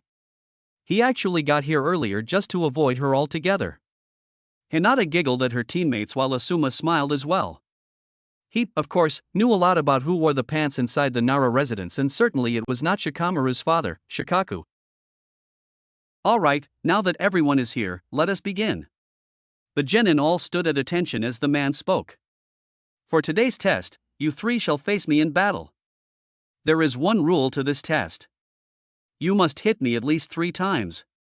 Also, even if the chance of a genin even touching a jounin is slim to none, in the event that only one of you completes the task, it won't count. I won't say anything else. The 3 genin, if possible, blinked at the same time, obviously with many questions left unanswered. So then, let us begin. You have 3 hours to finish the test, starting now. As soon as Asuma said so, he charged at the closest one, greatly surprising Shikamaru and Hinata. Of course, Asuma would not use jounin speeds for this, but he didn't need to. Naruto immediately narrowed his eyes at the incoming opponent and initiated his strategy. Asuma managed to land a kick on Naruto, but was surprised when a log appeared instead. Hinata and Shikamaru immediately fell on the ground. That took less than a second. What the hell, sensei? Naruto screamed from behind one of the trees. Asuma smirked at the outrage, silently praising the kid's fast use of kawarimi. He had seen Chunin take longer. I never said I would give you 3 time to prepare, nor did I say that I would not attack. Nonetheless, I guess it would be fair considering you guys have yet to undertake missions. That being said, you guys will have 10 minutes to formulate a suitable strategy. When the time is up, I'll be coming after you, so you better be ready, Shikamaru and Hinata. The Nara heir mumbled troublesome repeatedly, and Hinata looked fearfully at the man and his casual behavior despite his brutal assault on Naruto. In no time, though, the 3 genin vanished from their location, earning a smile from Asuma, who lit up a cigarette while waiting. In the meantime, the team gathered around. What the hell was that, Naruto? How did you move so fast? Shikamaru looked at the blonde kid in front of him. I thought you were a genius, Shikamaru. All I did was a simple kawarimi. Shikamaru simply frowned at the comment. I practiced it a lot, so it became like second nature to me. Shikamaru, we only have 10 minutes to come up with something. Shikamaru frowned at Hinata's comment. The Naruto enigma was troublesome enough without him suddenly displaying even better skills than he showed at the academy. Hinata was right, however. Right now, figuring out Asuma's test took priority. Shikamaru didn't need 2 seconds to realize that neither of them could attack Asuma alone. The man's first attack demonstrated that alright. Obviously, they needed to attack him together if they hoped to pass. Figuring that out was the easy part. Now came the part when they formulated an actual battle plan that not only would keep the man away but also attack him 3 times. He looked at the 2 in front of him and released a sigh in dismay. Okay, I think I have an idea. Hinata and Naruto heard the idea and nodded. For Naruto, it would be a nice test. When the time ended, Asuma threw away his cigarette and began his search on those 3. So far, he considered their abilities to hide at least tolerable, even if he was able to find Hinata and Shikamaru. He was about to extend his senses to find Naruto when a couple of shuriken flew at his left side, coming at him at great speeds. The chain smoker Jounin frowned at the precision of the projectiles. Using Chunin's skills, he evaded them, before blocking an incoming kick from Naruto. He was ill-prepared for such taijutsu level, but he held his ground against the slowly building mystery in front of him.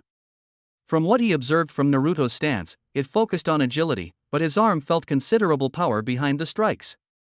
The entire dance took 5 minutes and Naruto was not showing signs of slowing down, showing great stamina for a kid. Naruto managed to evade an incoming kick and Asuma managed to press on the advantage until he saw a couple of shuriken and kunai come at him from multiple directions. Naruto took the opportunity and unleashed his sword to attack Asuma at the same time. The Jounin evaded it all but cursed as soon as he saw a shadow beam stretching to his position. Using a quick shunshin, confident that he would lose them, Asuma had to use a kunai to block Naruto's shuriken. The movement alone caught the man by surprise and the shuriken bounced off his kunai, slightly nipping his arm. So surprised was the bearded jounin that he almost received a juken strike on the chest. Damn, these kids, Asuma thought with an amused expression on his face at almost getting caught twice in a row and by green genin at that. Naruto sure demonstrated skills that did not belong to a genin. Shikamaru certainly was the one who came up with the idea and Hinata's movements were better than he expected them to be. He guessed it was time to spice things up a bit, he thought. One thing was certain, he was having a good time already. In a different location . Different from Naruto's training location, the eternal genin Kosuke took solace in a place where no one would bother him, while he prepared some lunch. The only company he had so far were the trees that the Shodaime first brought to Konoha. Not many in the village knew about this piece of history, he mused. Said man created the entire landscape of the village, but these very trees were rather special. The esteemed Senju Hashirama created these trees as a gift to his wife Uzumaki Mito, upon their marriage. Each of these trees carried the Shodaime's chakra and every time Kosuke came here, he would remember just what it meant to be on the presence of that man. It brought a nostalgic feeling to the man who had probably seen more than many in Konoha. With a smile at the memory, the man sliced the nutrients inside his bowl and then poured some hot water for his trademark stew recipe. Of course, the amount he was preparing was enough for his new guest, hence Kosuke didn't even need to look up to see the Sandaime approaching. "Fancy meeting you here, Kosuke," Hiruzen said as he took a seat at the rock in front of the eternal genin. "Ah, Sandaime-sama, lovely of you to visit little old me. Please take a seat and I'll serve you a dish if you like." The elder Hokage nodded with a smirk as he accepted the plate with gusto. Kosuke was a splendid shinobi, but the man was an even better chef. For a while, both elderly ate their respective dishes in a comfortable silence, both of them reminiscing on the very place they both were and which person this place reminded them of. After one repetition, Sandaime returned the dish to Kosuke, thanking for the meal. He calmly watched as Kosuke took the dishes to the nearby stream and washed them clean. After the lunch was finished, Kosuke took a seat in front of the Sandaime for the chat that was soon to follow. "I take it, you've been chatting with young Naruto-kun." Kosuke nodded with the trademark smile on his face. Sandaime did have that ball of his after all. "Yeah, we had quite the entertaining conversation every now and then. He would ask questions about the past Kages and even some missions that I went alongside you in them. I can see the glow in his eyes when I spoke." Sandaime nodded with a smile on his face. It appears, however, that in telling him those stories, I ended up inspiring the kid more than necessary. Every time I saw him his clothes were ragged and there were a few visible bruises. Well, his growth in the academy is nothing short of surprising, according to his teachers. I even dare say that he even held back. Oh. Ever since he improved, his teacher noticed that Naruto would sometimes miss a few shuriken throws on purpose. When he took the genin test, whereas before he managed 6 out of 10 throws, he surprised everyone by hitting 2 more. He couldn't have trained in advance because the last time he practiced was 2 days before the test. Kosuke thought deeply at the revelation. That kid always seemed quite smart, smarter than Kosuke thought he was. "So sly of you, Naruto-kun." Sandaime looked at the change of expressions on his old friend's face and frowned. This subject left Hiruzen in great doubt about his grandson figure. "Would you know something about it, Kosuke?" "Well, it may be old school thinking here, but I believe that Naruto's intentions were similar to how you and I grew up, Hiruzen. If he demonstrated everything he can do, then everyone would know that. Perhaps that sly fellow has a few skills that he isn't comfortable in sharing just yet." "Who's to say really, huh? It's quite exciting, don't you think?" "Perhaps he has learned elemental ninjutsu, perhaps he is training genjutsu techniques, quite a mystery this fellow Uzumaki Naruto, just like his father." Hiruzen frowned at the thought of Naruto keeping secrets, but he couldn't help but reminisce on the times when one Namikaze Minato began to show one technique after the other, first the Rasengan and then the Hiraishin. Hiruzen remembered the look of pride in his student upon witnessing what a legend the Yondaime became at Third Great Ninja War. Those were different times back then, but I guess I can't fault young Naruto-kun if he in fact is either holding back or hiding his skills. Kosuke smiled as he looked up at the sun. I believe the lad is currently taking his test with his sensei, right? Hiruzen grunted in affirmative. If Naruto was in fact hiding his skills at the academy, then the little brat would certainly catch his son by surprise. With Naruto . The test progressed nicely with Team 10 using considerable teamwork to attempt a second hit on the bearded jounin. After the first one, it appeared that the man decided to increase his speed a bit more. This time, however, both Shikamaru and Hinata were more alert. The strategy remained the same with Shikamaru using long-range support. Naruto and Hinata faced the man up close. Of course, Hinata could not keep up with him for long, meaning that Naruto had to cover for her more than actually attacking him. He remembered what Kosuke said to him before the test. A side of him frowned at the prospect of having to protect a teammate instead of fulfilling a goal, but the other side of him remembered the Night Aim's teachings followed by a bunch of water whips. Hinata didn't have the same level of training he had, so it was obvious that she would have trouble against Chunin level speeds. With that in mind, Naruto began to process his strategy based on the moves he could do without Asuma getting suspicious. Aside from the regular 3 ninjutsu, he could only use taijutsu and yeah, Asuma wouldn't know what hit him. Asuma saw the shadow closing in on him and evaded that, as well as Naruto's coordinated shuriken. He then focused on dodging Hinata's Juken strikes with an amused expression. These three worked well together and he could see that they also had good individual skills. After pushing Hinata back, he looked back in surprise to see 2 Narutos attacking him at the same time. The surprise lasted only a second, before he simply stood still waiting for the attack to come. As he suspected, both Narutos passed through him, indicating the use of a simple Bianshin. The surprise, however, returned when he noticed another Naruto, the real one this time, on the other side of him, with a ninjato in his hand about to slice his head off. Asuma cursed at the brat for being caught a second time. He increased his speed and parried the sword strike with one of his trademark trench knives. The noise of weapons clashing echoed in the clearing as Asuma locked weapons with his soon-to-be student. Asuma was not able, however, to block a couple of shuriken that came from his back, forcing him to use a fast kawarimi to escape. Damn it, troublesome, Naruto heard Shikamaru complain from a nearby bush. The blonde could not help but see humor in the pineapple head's expression when he said that word. There is no need for that, Shikamaru, I will count those as 2 hits, meaning you 3 passed my test. Asuma said coming from another bush nearby. Now gather around for I have a few words of wisdom. Asuma could see 3 different looks. Shikamaru was the most obvious, relief. The man mused that Shikamaru's relief had something to do with his mother. Hinata's look was one of joy. Asuma remembered that he needed to speak to her father about him becoming her jounin sensei. Personally, he cared little for such politics. He knew that it mattered little to Shikamaru's father, but Hyuga Hayashi was a different story. A powerful shinobi but an even more powerful politician. Finally yet importantly, he memorized the blonde enigma's expression. His expression hadn't changed much. He could see some hints of determination, but not joy like Hinata or relief like Shikamaru. His dream was to rise through the ranks, he said.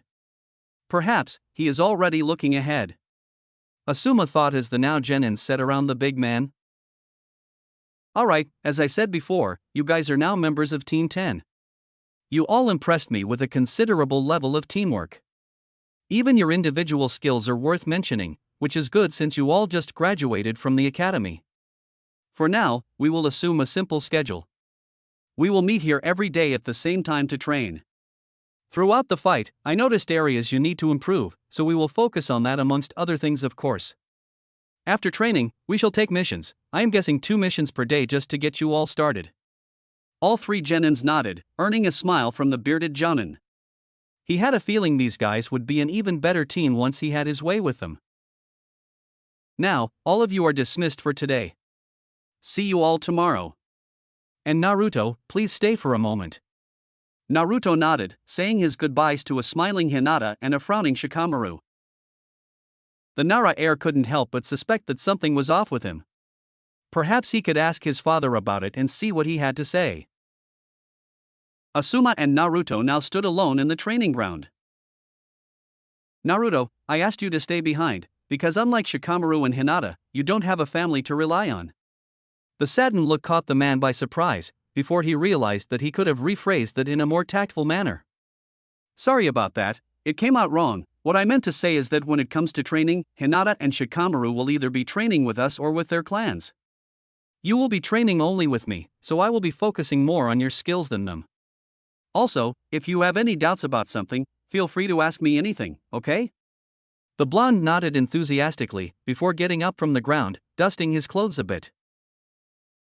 Okay, Asuma-sensei, I understand. Also, Naruto, from what I have seen from your fight, it's my understanding that you didn't perform like this at the academy, am I right? Naruto scratched his head in embarrassment at being caught. It's not like he used any of the techniques he knew, so Asuma only had seen his taijutsu, kenjutsu, and shurikenjutsu. The bearded jounin smiled at his student and nodded. There is nothing wrong in what you did, Naruto. Quite the opposite, in fact. Indeed, it is not wise to show everything you can do in a fight, except in cases of life and death. That being said, I do have to ask, are you still hiding your skills? Naruto had talked enough with the Nidaime to know when someone was fishing for information. He knew easily what to do in order to keep his sensei satisfied. Naruto would not tell the whole truth, just a fraction of what he trained in under the Nidaime would be enough for Asuma. Well, I've trained a lot throughout the academy, sensei. I had many problems in controlling my chakra, so aside from what I displayed today, I also have trained a lot in chakra control. I found a scroll in the library detailing some advanced exercises and I learned tree and water walking.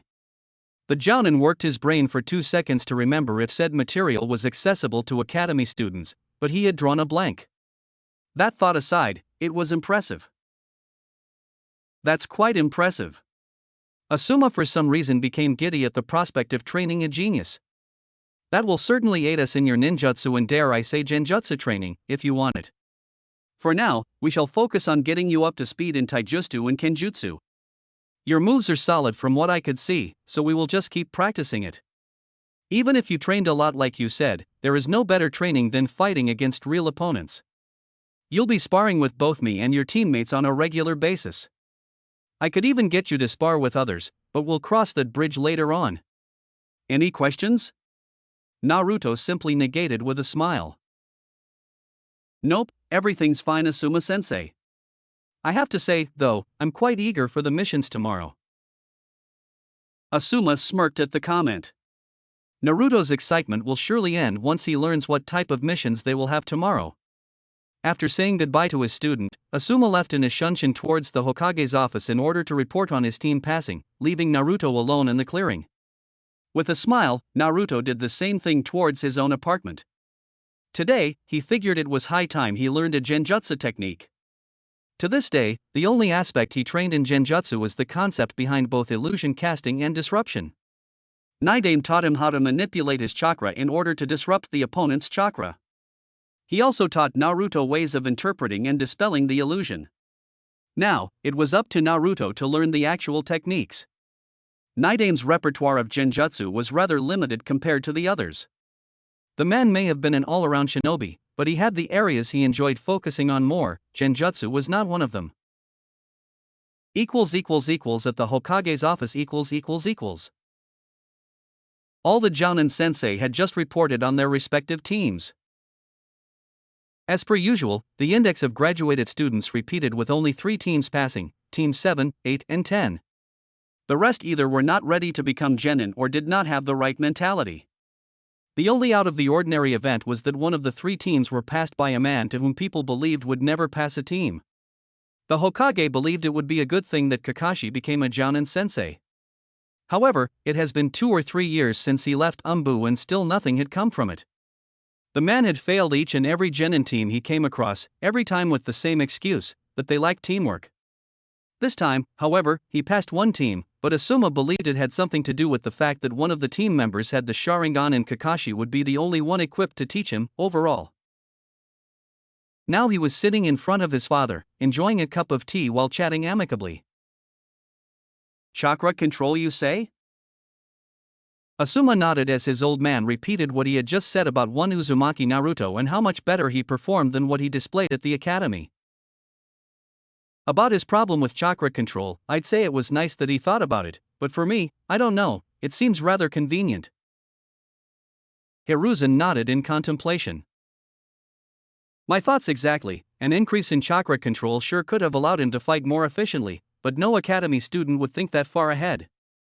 Not by himself anyway, and he even said that he found a scroll with both chakra control exercises in the library. Asuma nodded, confirming his father's question. The silence allowed the seasoned Hokage to ponder on this enigma for a moment. For some reason, Naruto was keen on hiding his full capabilities. That in itself posed the million-dollar question. Why exactly? For what Hiruzen remembered, Naruto had this exuberant personality and couldn't contain his tongue in Hiruzen's presence, telling him everything.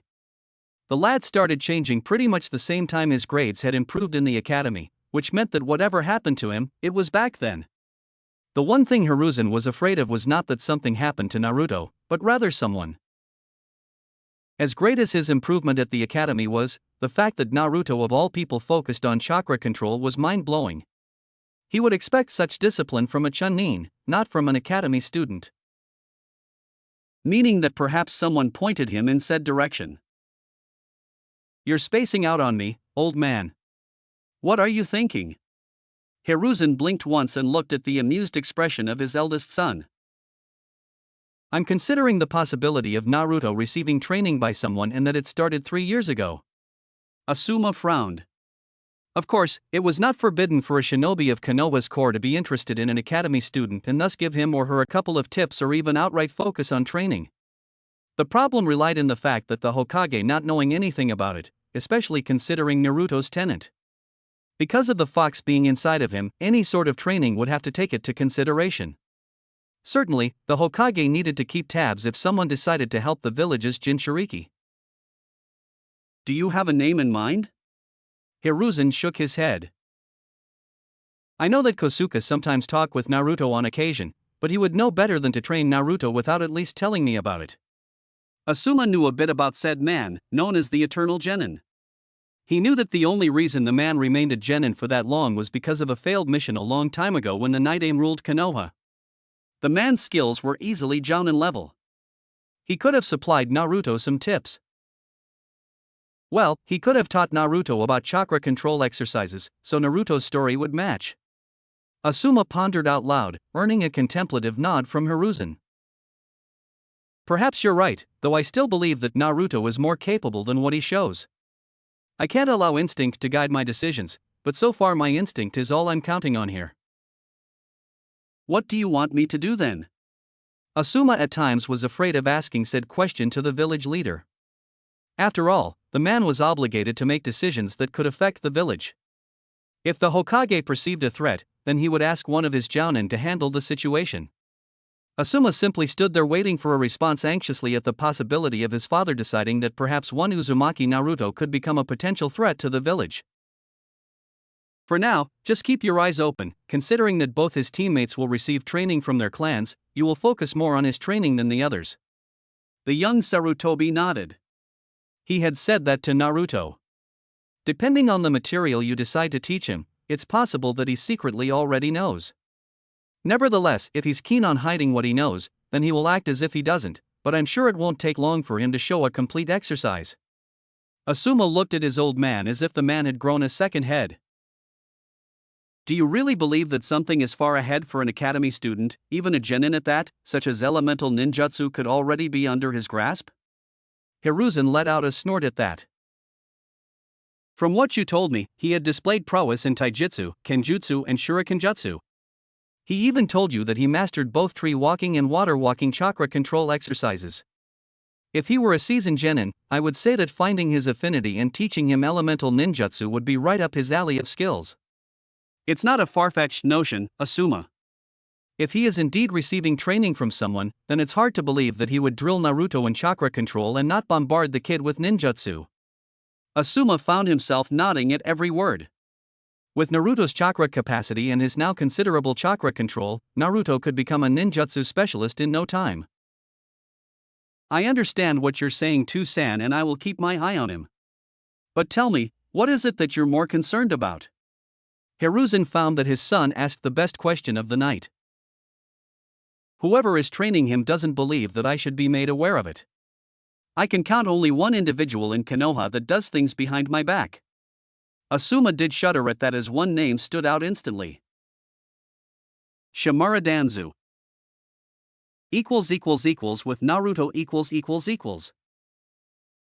Not knowing that he was a topic of discussion, after appearing inside his apartment, Naruto decided to have dinner before jumping for the night-aim scroll. A part of him wondered if revealing something to his sensei was the logical choice. Naruto was tutored by a Kage, but it was illogical of him to assume that he could simply fool a jounin so easily. At least not without telling the man at least something to satisfy his curiosity. There is no way Naruto could explain the way he moved and the speed in which he moved. Chakra control was the answer given, considering what Senju Tobirama explained it to him when he was training. He kept the third chakra control exercise hidden as a trump card, in case Asuma decided to ask him questions once more. Moving on, with his ramen by his side, Naruto opened the scroll on his table and checked the first genjutsu technique listed.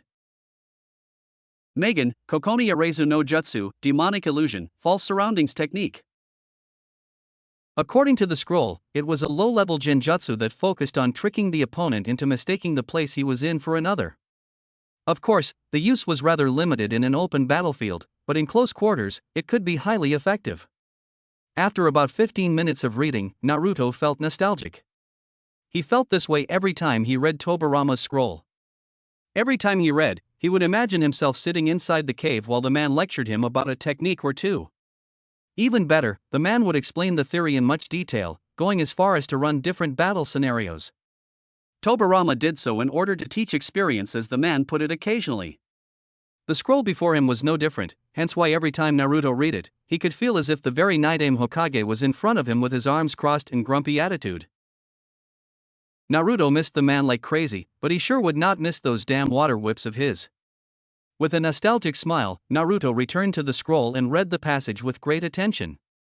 Right in front of him was the Night-Aim Hokage's legacy, and he would be damned if he didn't master it all to the utmost perfection.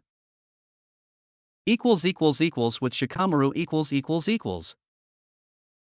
Nara Shikamaru came home right after the team test and his face was one of deep contemplation. Both his parents were busy discussing something in the kitchen when he opened the door. Yoshino was about to ask about the test when she saw the look on her son's face. Shikako, Shikamaru's father, had seen that look only once.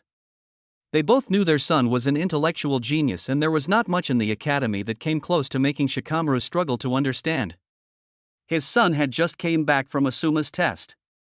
Shikako doubted that his son had failed the exam, which meant that whatever was now troubling his young mind became a mystery. So how was the test?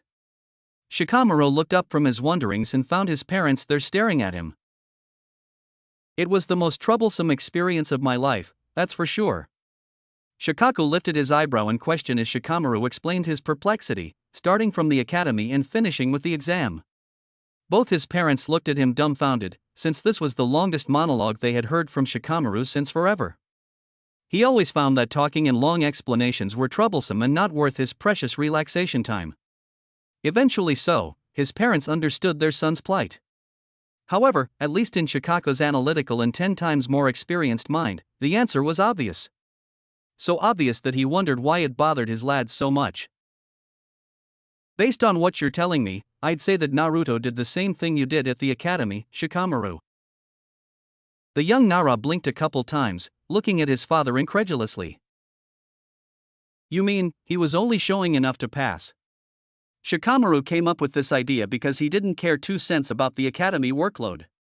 As such, he demonstrated only enough skill to reach the minimal average necessary. Naruto, however, was an entire different story. Sure, as his father said, Naruto did the same thing he did. He would only show enough skills to become amongst the middle rank of the classroom. While Shikamaru was lazy, Naruto was the complete opposite. Why did he, though? Shikako's throat sound while drinking some tea indicated that he pondered on Shikamaru's question. In actuality, the Nara clan always positioned themselves in state of neutrality concerning the village Jinchuriki's status. As such, he would constantly hear 2 parties arguing in council sessions, the Hokage and Shimura Danzu. The latter would constantly undermine Naruto's current skill set and demand Hiruzen to give the Jinchuriki to his care so that he could train Konoha's weapon. The Hokage would have none of it and denied Danzo's request every time.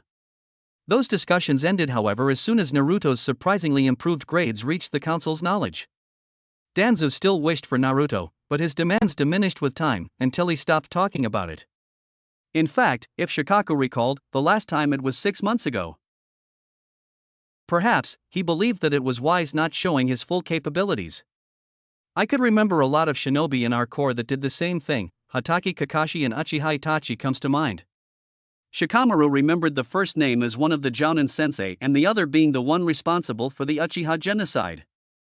For his father to compare Uzumaki Naruto with those two, it only helped to increase the troublesome that is his blonde teammate. Whatever, I had enough for today, I'm going to bed. Tomorrow his ninja career will begin and he had a feeling it will be a complete drag. Little did he know about the wonders of D-ranked missions. Chapter 6, Rivalry. It was already late in the night when one Uzumaki Naruto opened the door to his apartment, before allowing himself to breathe properly. Switching the lights on, one detail on his person revealed itself. He was severely bruised and every step he took, a slight moan of pain was released. All the genin wanted right now was to crash on his bed as he allowed his high regeneration powers, Kyuubi, to work its magic. The day-to-day started out like any other day for the last 4 weeks after his team passed Asuma-sensei's genin test. His team would meet every day at Training Ground 10. He woke up a couple hours earlier than the meeting date, so that he could get some hidden training done, mostly chakra-intensive exercises like chakra control, ninjutsu and genjutsu. He would leave the physical workout to his team training, since it would be prudent to spar against his team or even Asuma-sensei as opposed to battling his clones the entire time. After a couple spars with the team, Asuma-sensei would take the team to the Hokage's office for a D-ranked mission. When Naruto learned about the nature of those, he became frightened. He allowed his vivid imagination to run its course, picturing how one Nidaime Hokage would react upon hearing about what it entailed. Of course, D-ranked missions, or chores as Naruto preferred to call them, did not exist in war times. Back then, the village earned its money with more hardened missions. Perhaps, the risk-free missions, back then, was to deliver a scroll to another village. After the shock ceased, Team 10 got a respectable rate of 2 D-ranked missions per day. It was actually at Naruto's insistence, because Shikamaru was all in favor of not doing any missions. Naruto even convinced the Hokage into giving him a solo 3rd D-ranked mission, after getting Asuma's approval. He argued that it would benefit his income some, considering that he no longer received any help. In fact, one of his solo D-ranked missions was the reason he was in the state he was upon entering his apartment. Apparently, a civilian wanted to test his fighting skills against a genin shinobi and Hiruzen saw no harm in giving it to Naruto, considering his taijutsu prowess corroborated by Asuma. Of course, Hiruzen failed to mention that the civilian was actually a retired samurai who abandoned the art of the sword in favor of focusing exclusively in taijutsu. The spar, if Naruto could call it, that lasted about an hour as the opponents traded equal blows with one another. The client of course had strength and experience, whereas Naruto only had agility and the knowledge passed on by the Nidaime. Still, the client applauded the boy for his fighting prowess and promised that he would report so to the Hokage the next day. For Naruto's experience, it was a boon. To his body, however, not so much. Man, I swear that guy has bones of steel. Well, I guess I can skip training tomorrow for a good night's sleep. That was the last sentence he spoke before he passed out on his bed. The next day . Upon feeling the first rays of sunlight on his face, Naruto's eyes slowly opened up. Normally, he would be out of bed long before the sun came up. Come to think of it, this was perhaps the first day since he met with the Nidaime Hokage that he had overslept. The pain from yesterday was now a mere nuisance. The genin got out of bed and went about his morning routine as if he was on vacation. His team normally met in about 2 hours from now, so he could afford to take his time in getting ready. Unfortunately, his body was used to speeding this up, so it took no longer than 20 minutes for him to fulfill his usual routine. That meant that he had a lot of time to kill. What to do, he wondered. He was not a fan of taking leisure walks around the village, nor was he inclined to visit someone. Unfortunately, or fortunately in his mind, both his profession and his hobby were perfectly aligned. He had to keep training in the shinobi arts to improve his skills and rise in the ranks. But he did not mind it, far from it actually. Opening his closet, Naruto grabbed 2 small scrolls and opened them on his kitchen table, one on top of the other forming a cross. Performing a sequence of hand seals, both scrolls came alive, with kanji spreading over the table. Naruto bit his thumb to draw blood and went through hand seals before passing his bleeding thumb on the 2 scrolls, summoning a big blue scroll, Nidame's Legacy. Once opening the big scroll, Naruto scrolled down the taijutsu, ninjutsu and genjutsu section, before going for the other arts that Nidame dwelled on in his days, namely spacetime ninjutsu and fuinjutsu. There were lots of information about one technique called Edo Tensei, but Tobirama strangely wrote only how to release the technique, rather than how to perform it. Naruto knew now that the Nidame had a reason for everything he did. The description alone indicated that the technique allowed the user to summon the dead. That was enough for the boy to steer clear. Regarding spacetime ninjutsu and fuinjutsu, Tobirama had already briefed Naruto that it would take a long time before he would begin to understand the concept. The scroll explained that it would be preferable for Naruto to begin with fuinjutsu first, which would allow him the adequate basis for spacetime ninjutsu afterward. Tobirama's trademark ability, beyond his Suiton capabilities, was the technique called Hiration, which according to the man, is a spacetime ninjutsu used in conjunction with a fuinjutsu formula. All these words caused nothing but headaches to the genin, but Tobirama never expected him to learn spacetime ninjutsu at least before becoming a jounin. So far, the boy settled for learning beginner fuinjutsu formulas. Storage seals and even explosion seals were amongst his range of knowledge for the moment and would certainly accompany him throughout the genin days. Tobirama spent some time tuning Naruto's calligraphy in one of their sessions together. For the moment, he didn't have money to purchase scrolls.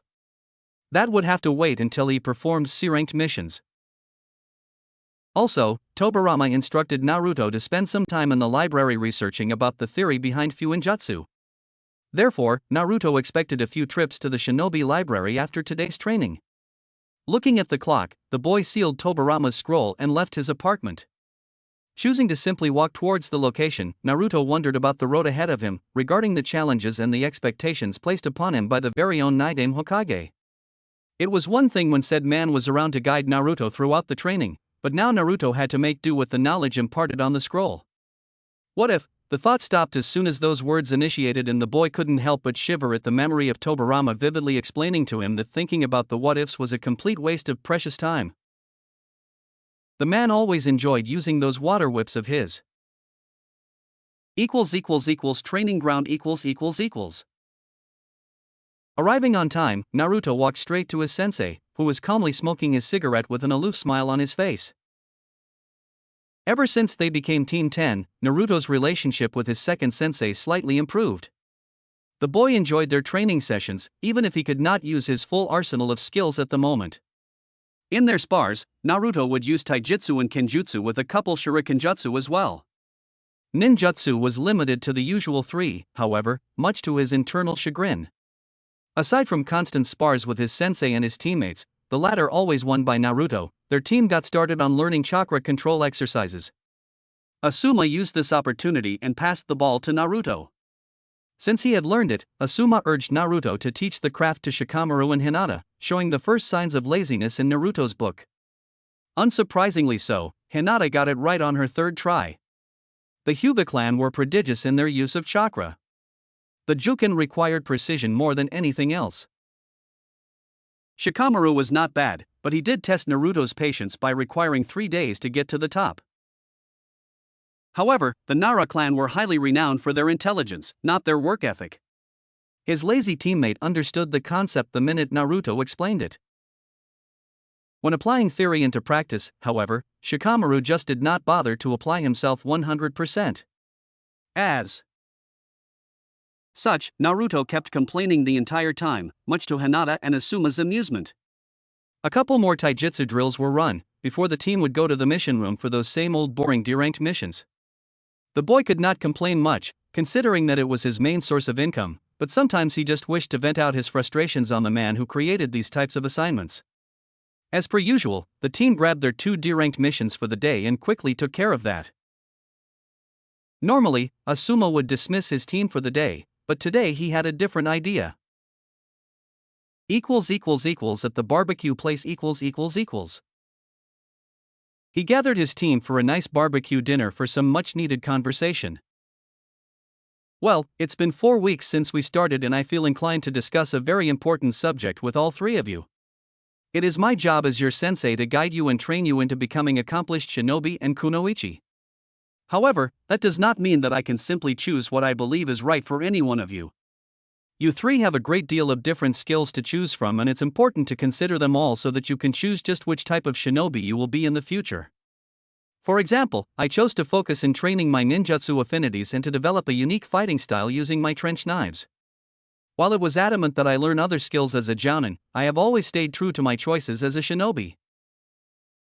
All three genin nodded as the food arrived. Asuma continued his first lecture.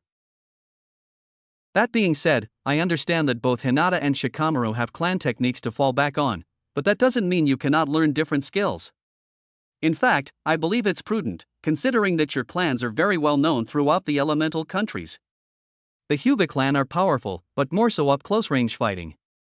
Against a long-range fighter, the Jukin is worthless. The shadow techniques of the Nara clan are also known.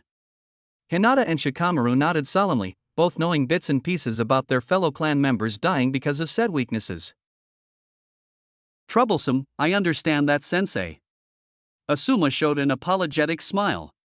The conversation was indeed important. So, I would like to hear you first, Shikamaru.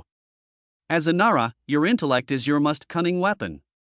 Your chakra control has improved, as has your taijutsu. I'm betting your father is instructing you in clan techniques.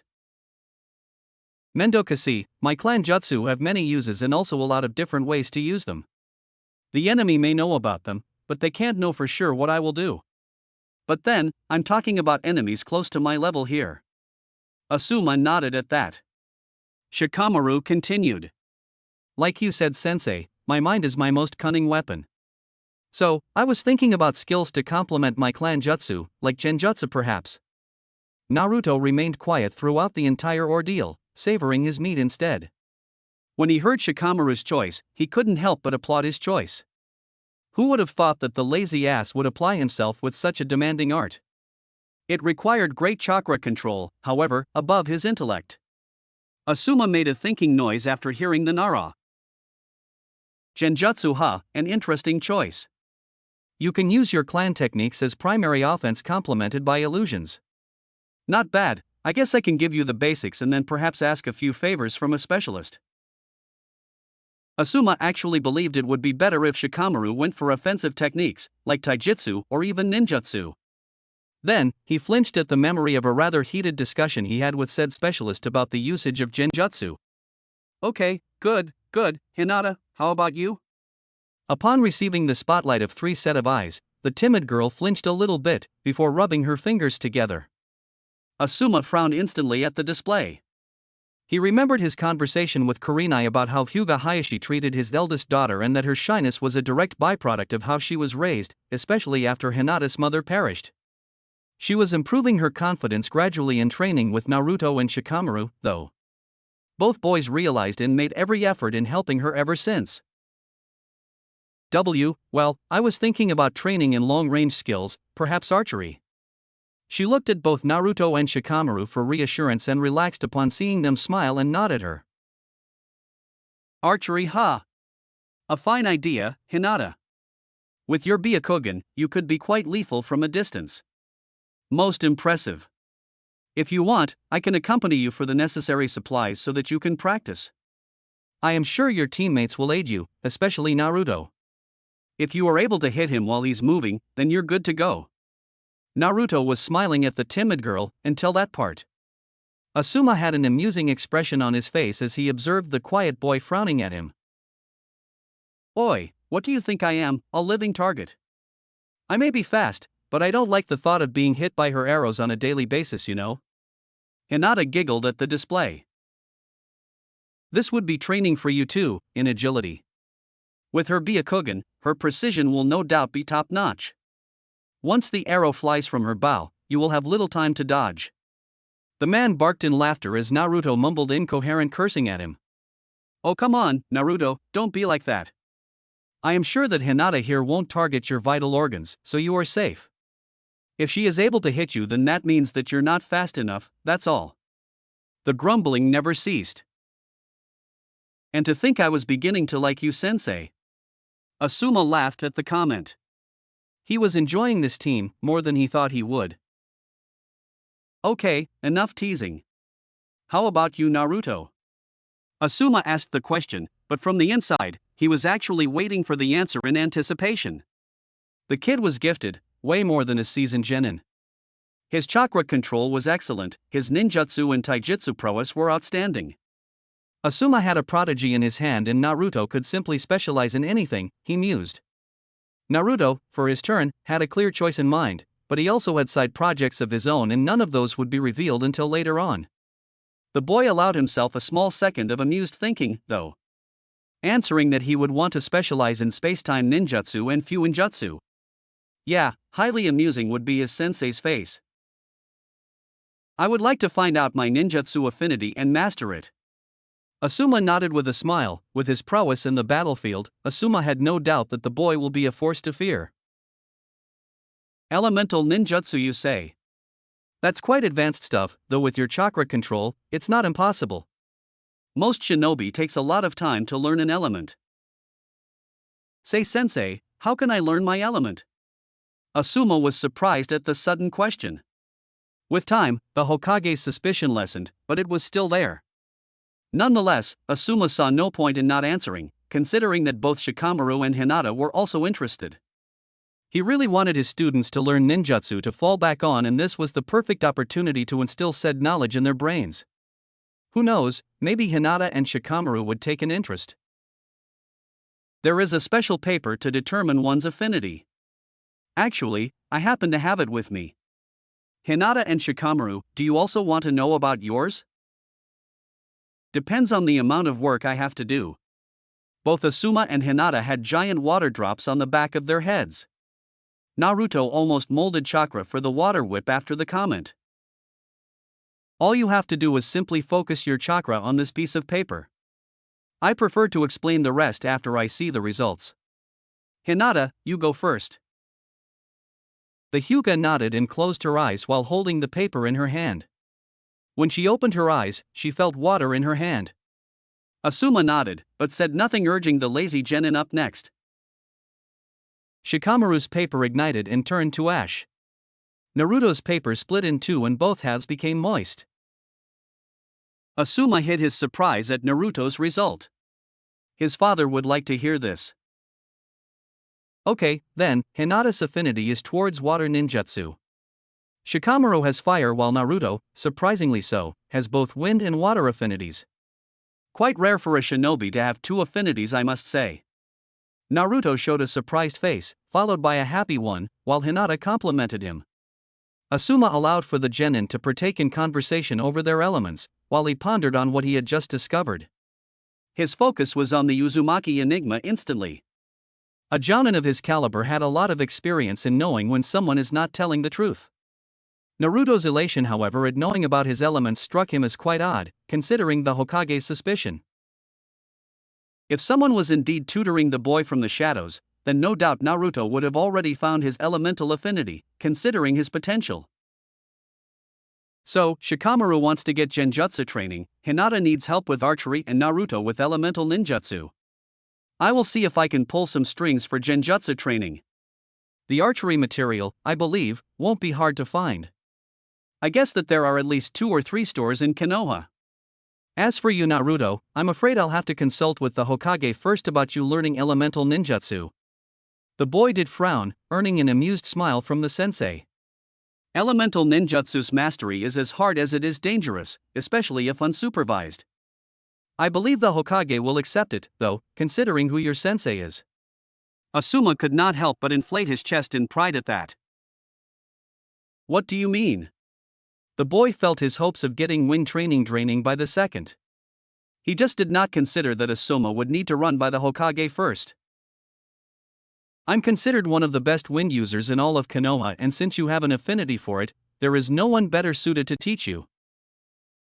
Wow, really, that's awesome, sensei. Hinata giggled at the amount of energy and excitement displayed by Naruto, of course, none the wiser. The boy could not get his hopes up, since the Hokage would have to approve first. However, if he managed to play his cards right, then he would be able to secure at least an adequate amount of training for his wind affinity. He already had water element training from the Nidaime. With this, at least in the ninjutsu department, he was all set.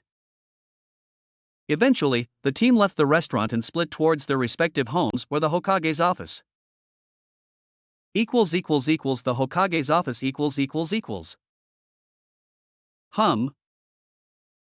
Asuma just stared at his father while the old man made humming noises, at the same time as he smoked his tobacco.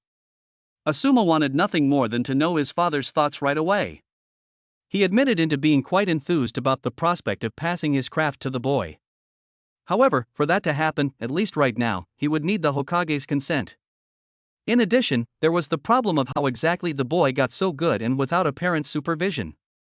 A slight vein pulsed from his forehead as he could see an amused smirk from his father. You know it irks me when you take this long to answer, right?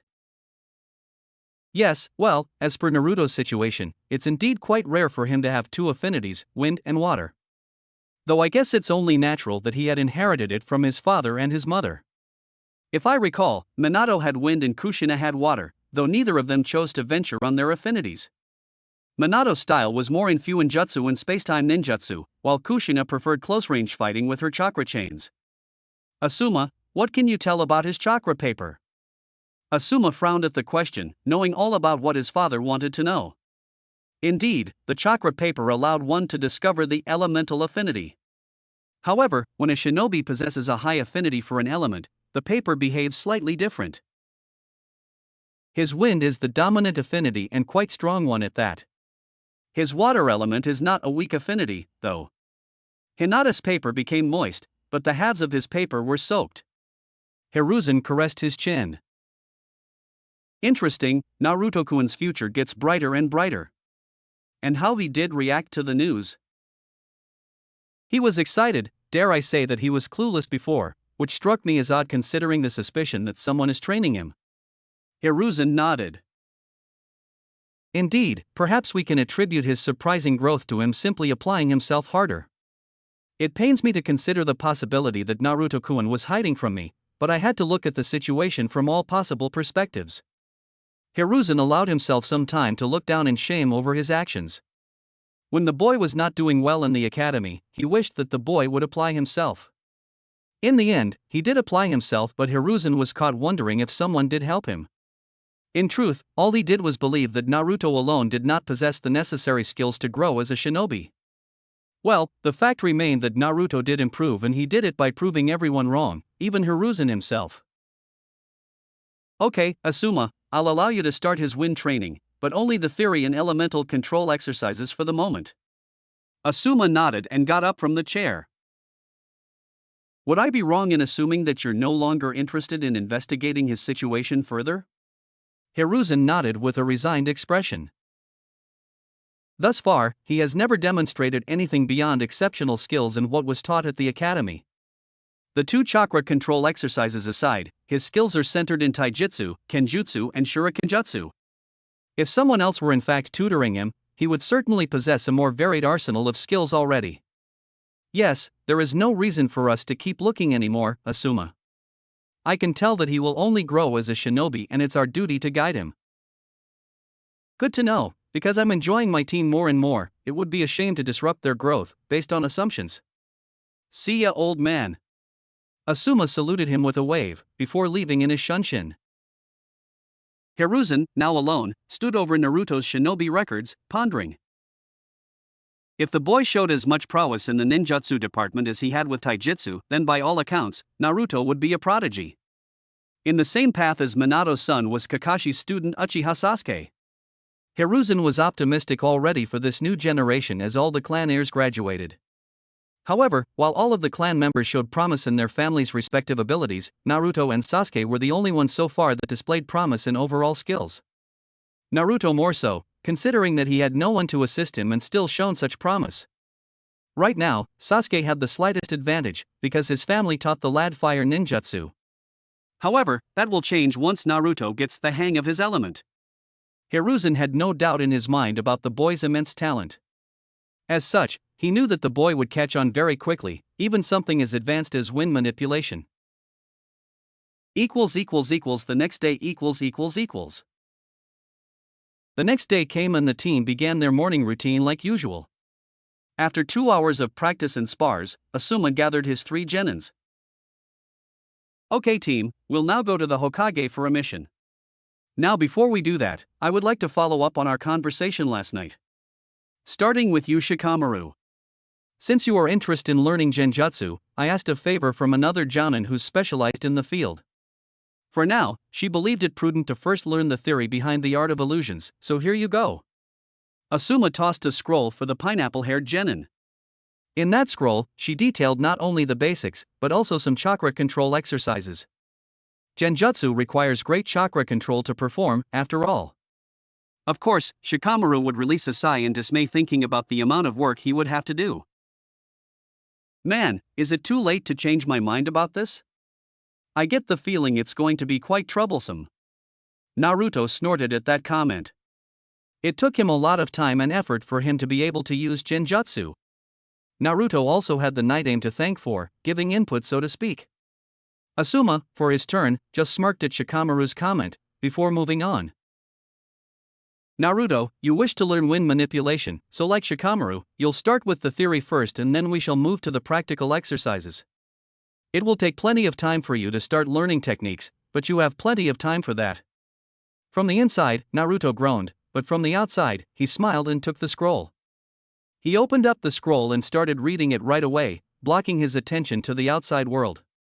Now with Hinata, before we go to the Hokage, we shall stop at a weapons store to purchase a set of bow and some arrows for you to practice. So, let's move on shall we? The team then left the training ground with Naruto half-walked half-focused on the scroll. Even if it was just theory, it was quite vividly described. As the team walked, Asuma saw another Jonin coming in front of him, actually doing the same thing as Naruto was doing, reading. Morning Kakashi. As per the usual, the scarecrow Jonin simply waved him off, not taking his eyes away from his precious novel, until he felt a blonde head bumping into his stomach. The Jonin looked down from his book to see 2 blue eyes looking at him with a forgiving look on his face. Hatake Kakashi admitted that he interacted very little with his sensei's son. Well, very little was an understatement as the most they interacted was when Kakashi had to shadow the kid back in his Umbu days. Despite it all, he had heard stories of Sensei's son from Asuma and from the Hokage at times. He could see from the kid's posture alone that the rumors were quite true.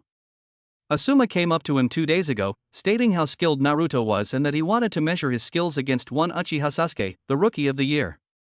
At the time, Kakashi simply shrugged it off saying that he would think about it. Oh sorry about that Jonin-san, I got carried away reading. Kakashi smiled with a nod at Naruto, before turning to Asuma. Well, Asuma, about what you requested, I believe we can arrange something. Now excuse me, but I am late to meet with my team. Shikamaru was the one who noticed the man's eye shifting to Naruto. The bearded Jonin nodded with a smile on his face. Kakashi would never change his tardiness. Still, Kakashi had a keen eye for potential and he definitely saw it in Naruto. Little to everyone's knowledge, Naruto also got to seize Kakashi briefly and now was looking at the man's leading back.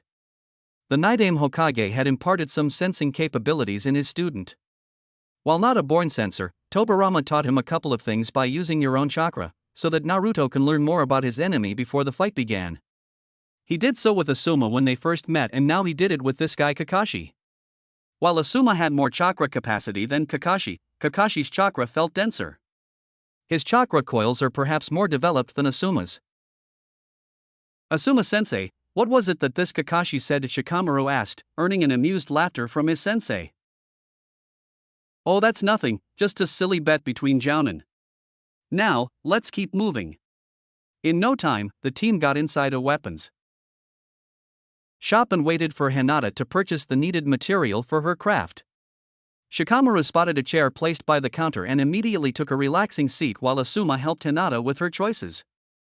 The person who worked at the store was with them the entire time, allowing the remaining member of the team to roam around the store's many items. Usually, he would not bother to come inside without a decent-looking henge. He noticed that when he personally came to purchase something, the vendor would overcharge him.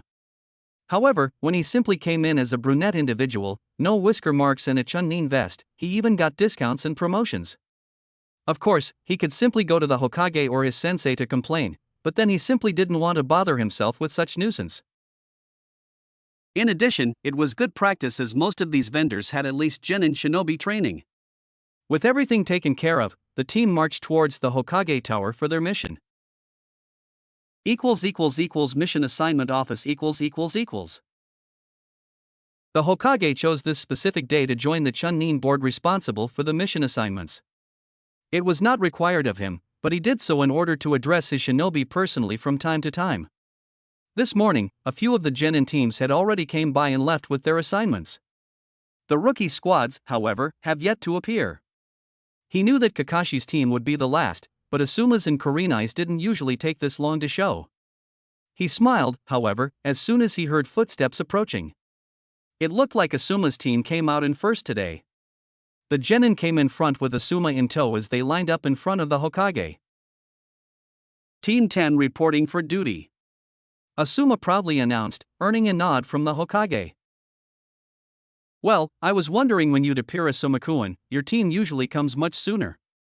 Okay, now Team 10, we have a long list of D-ranked missions here for you to choose. This was Naruto's cue to ignore the Hokage. Yes, he wanted nothing more than to complain right now to the old man about these so-called missions. Wastes of time, he considered them with the exception of the one he completed solo. An important part of the Night Aim's training was that, although Naruto trained extensively in mastering his skills in combat, he had minimal opportunities to really test himself. Sure, training with his team was nice and all, but he barely worked against his teammates and Asuma would never really push him. He needed opponents, he needed experience above all things. He stopped his wonderings when he heard the 2 D-ranked missions his sensei selected for the team. Oh, and by the way, Asuma said just as they were about to leave, I believe that my team is ready for C-ranked missions. This took his team by surprise, even Naruto. Yumano Irika looked perturbed. Are they now? Well, perhaps tomorrow, we can choose one. Asuma nodded, before leaving the Hokage alone with his 2 chunnin in attendance. Hokage-sama, is it really wise to send them on C-ranked missions so soon? They graduated last month. The Hokage smiled as he turned to his trusted chunnin. While it's true that they lack experience, it is also true that these 3 are quite gifted genin.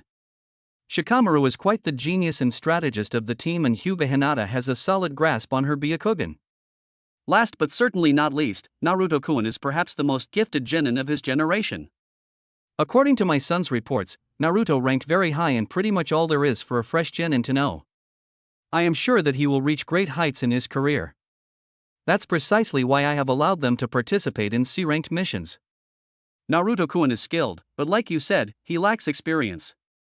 You can only improve yourself by facing adversities and coming out on top. Irika almost felt ashamed after the lecture, but his worry remained. I know that they are gifted, but I can't help but feel it's too soon for them.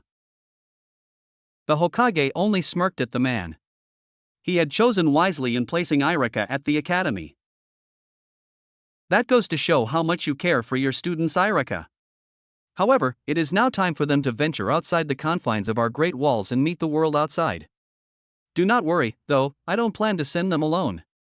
Team 10 was polite enough about D-ranked missions. Nevertheless, it was quite clear in Naruto's visage that he greatly dislikes the subject. The other teams, however, will be more vocal about it, demanding a C rank. Irika sighed at being defeated. He knew that Inuzuka Kiba would explode any day now, and Uchiha Sasuke as well, demanding tougher assignments. Sometimes, he just wished to place some sense into the Jounins' heads for risking his students' lives needlessly. You plan to send 2 teams then? The Hokage nodded, greatly pleased by this young man's intellect. Yes, though I will defer to Kakashi's judgment beforehand. He had a feeling that Kurenai, being a rookie Jounin, will be more cautious about taking a C-ranked mission, and Kakashi had already talked to him about choosing a more practical approach to his teachings than simply drilling theoretical subjects to his genin. While Hiruzen did not believe in its efficiency, it was still a valid method of teaching and has produced fine results. If memory served him correctly, the Yondaime Hokage opted for this very approach on his own team. The next day. The next day, as expected, both teams stood by the Hokage at the mission office. Well, since both Asuma and Kakashi considered their teams ready for a C-ranked mission, I have decided to accept their suggestion. Each team had their own reactions to the news. Inuzuka Kiba looked at Sasuke and both shared a smile and determination. Sakura looked like she was scared, but tried desperately to hide it. Naruto could see that she took a small step closer to Sasuke, to which he turned his eyes in secret irritation. Shikamaru simply muttered his famous word while Hinata was clearly in doubt of herself, though she smiled when Naruto placed a comforting hand on her shoulder. Her confidence issues sure diminished, but it would take time to vanish completely. After allowing some time, Hiruzen continued. However, instead of issuing a mission to each of the teams, I have decided to send both teams on a single C-ranked mission. The Hokage was about to continue when Kiba voiced his protest. Hey, we don't need these pansies, they will just be slowing us down. The Inuzuka heir was wise enough in suddenly shutting his trap when the Hokage looked sternly at him, followed by a small increase in chakra. Kakashi sighed at his student's outburst and apologized to the Hokage on behalf of the Inuzuka. Of course, not before bonking the fiery kid in the head for his behavior in front of the Hokage. Naruto, for his turn, kept quiet and in awe at the quick but direct method utilized by the Sandaime to instill order. In a way, it reminded him of the Nidaime Hokage when Naruto acted similarly to Kiba just now. Still, Kiba was lucky. Tobirama had no qualms about getting physical, and by physical, he meant water whips. There was one time the man even used a water bullet on him, an incident that Naruto still painfully remembered to this day. It was the day he learned never to piss a Kage off. Now, as I was saying, I will send both teams on this C-ranked mission. It consists of protecting a civilian from thieves and bandits as he travels back to his homeland, in Wave Country. Tazuna, please come in. From the door, came in an old man holding an alcohol canteen. Tazuna was a gray-haired bespectacled man with a large beard and dark eyes. He wore a sleeveless V-neck shirt with an obi, pants, and a pair of sandals. He also carried a towel around his neck and wore a pointed hat on his head. Kiba had to block his nose at the heavy smell of alcohol that came from this man. Tazuna looked at the two teams with heavy scrutiny and frowned at what he saw. What is the meaning of this Hokage? I hired shinobi to protect me, not small children barely off their diapers. That blonde shrimp over there, you can't possibly convince me he's a shinobi. Naruto heard snickers obviously coming from Kiba. While his height wasn't saying much, the old man, their client, was pushing. Now, Naruto could think of many things to do in order to prove that he is a shinobi. Of course, many of the possibilities included skills that he just could not reveal yet. That said, he had settled for something more subtle. With a slight flick of his wrist, earning narrowed eyes from those who managed to follow his movements, a kunai traveled fast to the canteen that the client was holding. In less than a second, the kunai went straight through the canteen, splashing all the alcohol at the old man's instantly sobered expression. Kiba had the decency to fall on his butt on the floor as the kunai passed mere inches from his nose. Sasuke looked at the blonde in alarm, not remembering him being that good before. Shikamaru, for his turn, simply sighed in dismay while Hinata covered her mouth in surprise. Apparently, Naruto didn't like being bullied based on appearance alone. It matters little whether you believe I'm a shinobi or not, in the end, all it takes is that kunai going straight at your neck. Asuma simply scratched his head in embarrassment for his genin. Naruto, we can't attack the clients, you know. He was used to seeing such speeds in their spars, unlike Kakashi and the Hokage who bore first witness to the kid's skill. Naruto settled for a smirk, but bowed towards the client. My apologies for attacking you, Tazuna-san. I just felt the need to convince you that I'm more than ready to protect you against thieves and bandits. The client hesitantly nodded, though he felt like the kid was placing a knife inches from his neck. The Hokage, taking control of the situation, cleared his throat and addressed the two teams. Okay, moving on, this is a C-ranked mission consisting of protecting Tazuna throughout his travel back to Wave Country. The mission will commence tomorrow, dismissed all of you. Hiruzen felt the need to talk to Naruto, but he figured that Asuma could do it for him. The way Naruto threw that kunai, however, got the Hokage thinking. He would expect such mastery coming from a high-level Chunin or even a Jounin, not from someone who recently graduated. Naruto told him some time ago that he did nothing but train and study all day after the academy. Considering what he had just seen, it very well looked like his training bore excellent fruit. Hiruzen quickly activated his all-seeing ball for what was about to happen. With the teams . Everyone found it strange that, after leaving the Hokage's office, the Jounin ushered both teams to follow them towards a more secluded training ground. After arriving at the training ground, Asuma announced their intentions, as he knew that Kakashi was far too lazy. Okay, I'm betting you all are wondering why Kakashi and I decided to join you six together. Tomorrow all of you will embark on a C-ranked mission. Not only that, but you will also be performing missions with someone you know next to nothing about. In time, you all will participate in missions with other shinobi, so it is imperative you learn how to work well with others aside from your genin team. Now, we shall use today in order for each team to get to know the other. With that said, we shall start with individual spars and then move on to team drills. Asuma ignored Shikamaru's complaint and Kiba's narcissistic boost of confidence. We shall start with the individual spars. Hinata will be first against Sakura, then Shikamaru against Kiba and last Naruto against Sasuke. Kakashi and I will monitor the fights, so nothing too extreme as we have an important mission tomorrow. As Hinata and Sakura moved to the center of the clearing, the rest gave them space. Sasuke, however, kept looking at Naruto the entire time. Okay, Hinata and Sakura, are you ready? Asuma started the fight. As soon as the spar initiated, Sakura took the offense. She remembered how timid and shy Hinata was at the academy and knew that she had a shot to show to Sasuke how great she was. However, while Hinata never enjoyed going on the offensive in fights, it did not belittle her skills in taijutsu. Sakura ran a frontal line and attempted to sidestep in order to attack Hinata from the left. With great finesse and style, Hinata simply evaded Sakura's rather slow assault and took opportunity of the opening in Sakura's unprotected right side. A heavy palm laced with chakra and Sakura flinched in pain, not knowing that Hinata had just closed her tenketsu.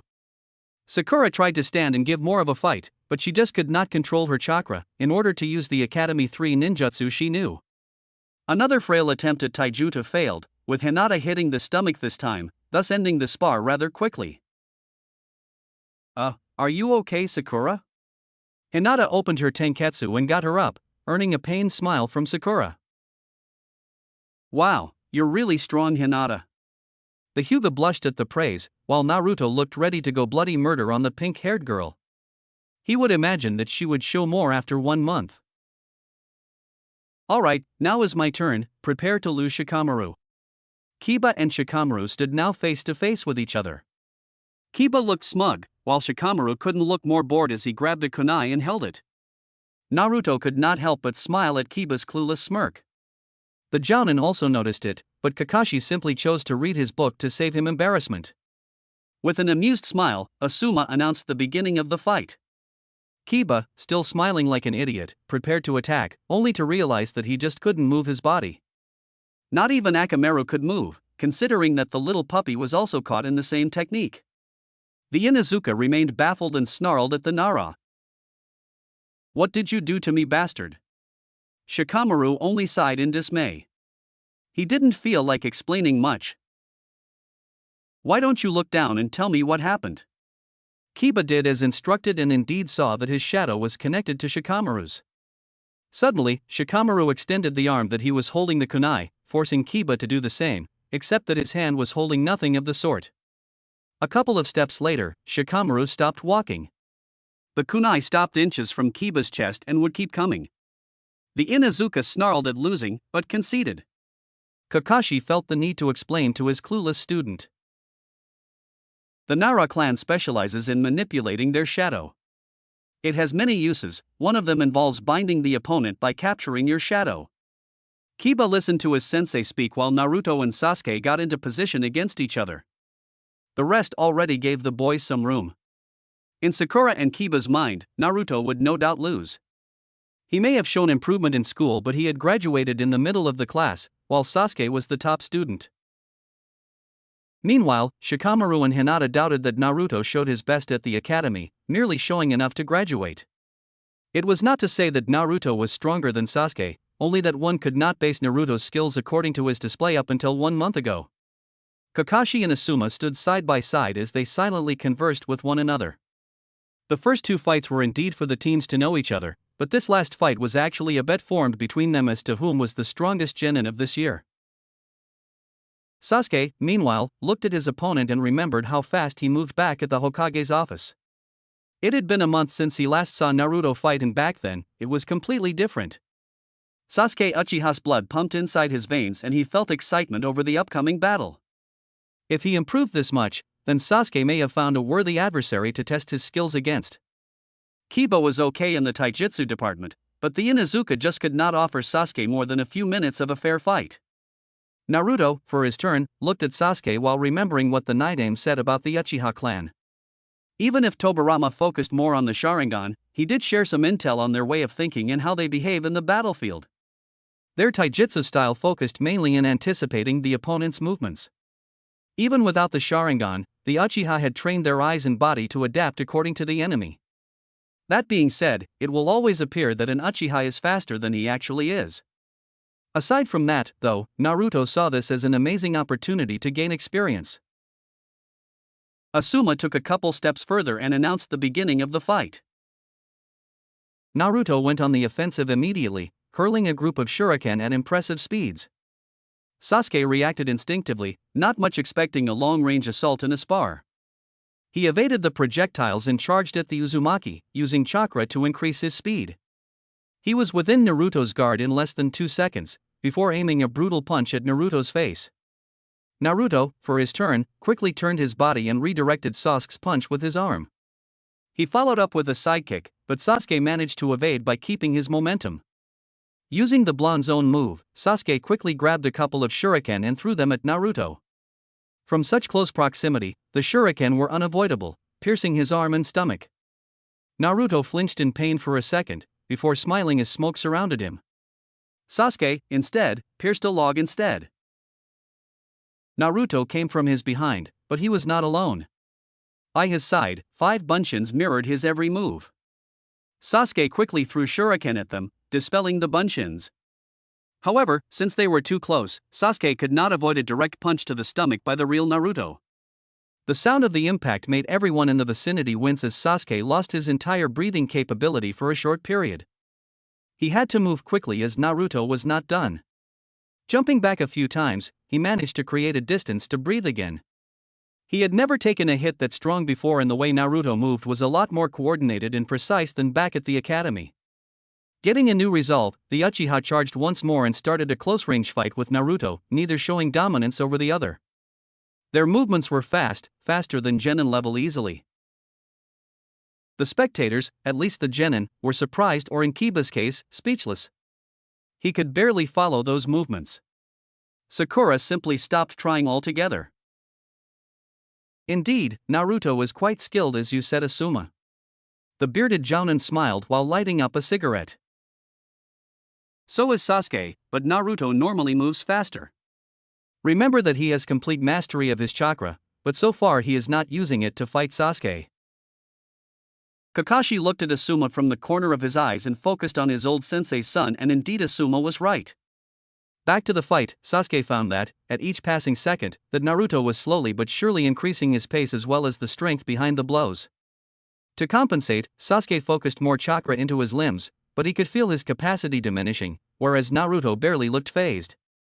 One aspect of the Uchiha's rules of combat is observation. Sasuke had to be observant in order to capture the minuscule details during a fight. That was why he was surprised upon seeing Naruto's facial expression during their fight. Usually, he appeared more carefree, as if the entire world couldn't faze him. Now, though, it was the complete opposite. He looked completely and utterly focused on the battle. His eyes locked onto Sasuke's body movement. Sasuke flinched when Naruto's kick came up too fast for him to evade, forcing Sasuke to block it with his arms. The power behind the strike was too much for his arm to handle. Naruto wasn't deterred and quickly flipped to Sasuke's exposed side, stopping his sword inches from piercing Sasuke's kidney. Even if this was just a spar, this was the first time, since that fateful day, that Sasuke had felt like he was going to die. Surely, had Naruto been an enemy, he would be. It was a clean victory from Naruto, according to Asuma. Naruto had already displayed such tenacity while fighting him, so he was not surprised. The others, however, could only gawk at the display. Kiba felt so out of place right now and couldn't come with a proper retort. Congratulations, Sasuke, it seems you managed to awaken it. Both Kakashi and Sasuke were greatly surprised at what Naruto just said. The blonde smiled and placed his sword in front of Sasuke's eyes. Sasuke gasped upon seeing that his eyes were now red with a single tome in each eye. One fight with this guy and Sasuke already activated his Sharingan. Granted that Sasuke had yet to use any ninjutsu, but from what he had witnessed, Naruto would not be fazed by the techniques he knew. Right now, his Uchiha blood was pumping like crazy and his heart beating faster than ever. He vowed to kill his brother and Naruto will be the one to aid him in reaching Itachi's level.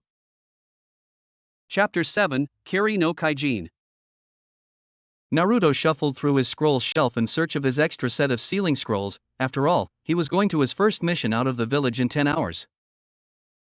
Naruto had decided to skip the evening trains to conserve his strength and stamina for the mission tomorrow. He will be performing under the sharp watch of 2 of the elite jonins and the curious eyes of 1, Nara Shikamaru. From what he had gathered today, Kiba was still the wild mutt who had trouble controlling his big mouth while Sakura was still pathetic as ever. The only one who could spell trouble for the blonde was Uchiha Sasuke, as the boy was now acting more arrogantly after awakening his pretty red eyes commonly known as the Sharingan. Even if the Night Aim had intended to pass on his legacy via techniques and tactics, he had unknowingly also passed his suspicious nature regarding the Uchihas. Naruto now had the exact mindset for Uchihas as the late Night Aim had, and he would never trust Sasuke easily in the near future. Speaking of the Uchiha, Naruto wondered what the raven-haired genin was doing right now.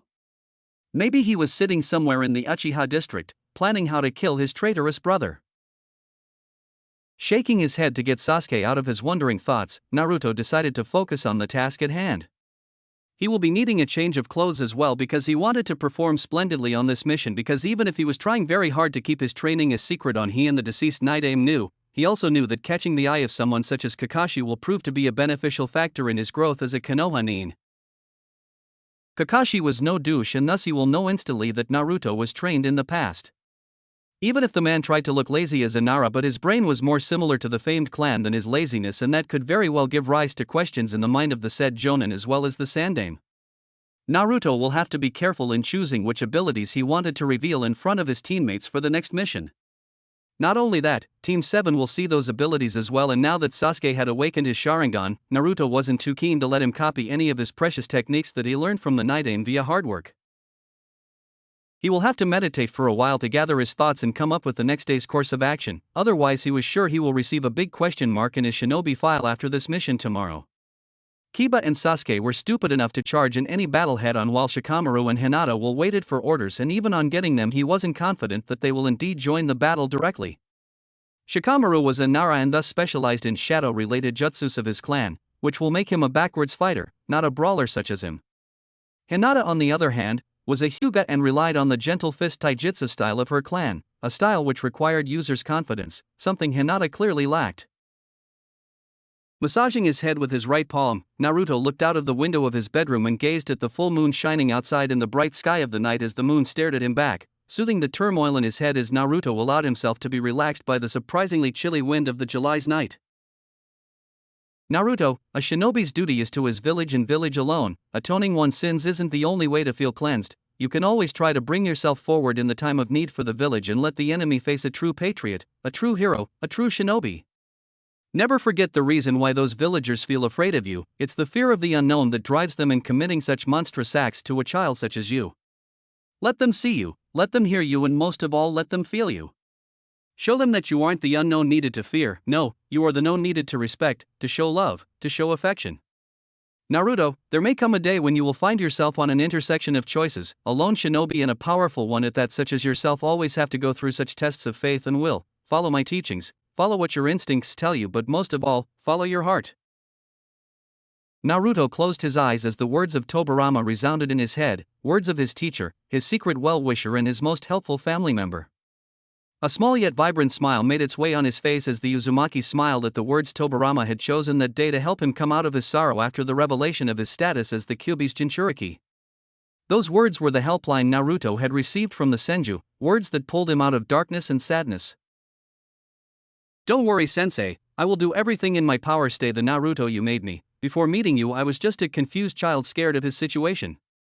You made me Uzumaki Naruto whom everyone knows now, and because you are my inspiration as the idol shinobi, I am Uzumaki Naruto, the disciple of Naidame Hokage, and I swear as an Uzumaki, I will make you proud," whispered Naruto before going to sleep. A long day was ahead of him after all.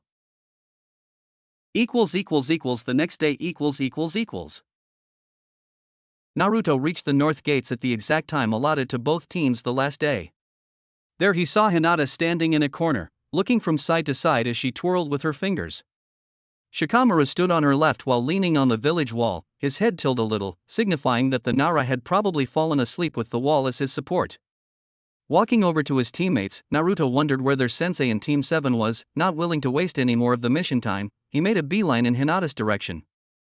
Hinata noticed Naruto as soon as he stepped in her field of vision. His deep blue eyes interacted with hers for a brief moment before he tilted his head towards Shikamaru and asked, "What is he doing here so soon? I thought he said something about meeting us as late as possible, right?" asked Naruto with confusion on his face as he scratched his cheek with his fingers to get rid of an itch. Naruto was expecting an answer from Hinata in a couple of seconds at most, but unfortunately for him, the Hyuga was busy suppressing a full-face blush on seeing him today. Actually, Naruto had decided to use some advice of the Naidame regarding the proper dressing conduct a Konoha shinobi must have as per Tobirama's standards. Naruto was wearing his hatai a little higher on his head so as to keep his unruly blonde locks from falling in front of his eyes in the middle. As a result, his hair were standing straight and giving his face a more glowing look. He also had ditched his usual bright-colored clothes and changed them with a black t-shirt and a royal blue shinobi pants.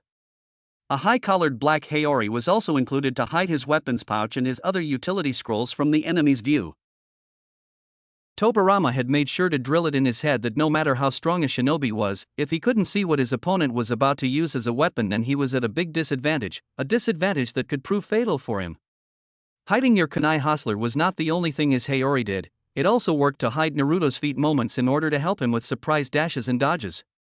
Without the haori, a well-trained shinobi could tell when he was going to move and in which direction by observing the slight muscle contractions in his legs. Black sandals finished his attire while his sword was strapped vertically on his back with its handle hiding behind his head. Naruto had made sure to stack his kunai hustler full of kunais and shurikens while his pockets had explosive tags and some of his average seals to help him in desperate situations. "I did, but you don't know that troublesome woman I call mother. She literally kicked me in the nuts for not waking up this morning. Finally I had to haul my ass over here just to stay alive and not risk seeing her actual wrath," Mendosuke answered a yawning Shikamaru as he rubbed the sleep out of his eyes. He was in his usual attire with his gray t-shirt with green trims on the sleeves and neck. He was wearing a mesh shirt underneath while a brown trouser adorned his lower half. Blue sandals finished his attire in the common way.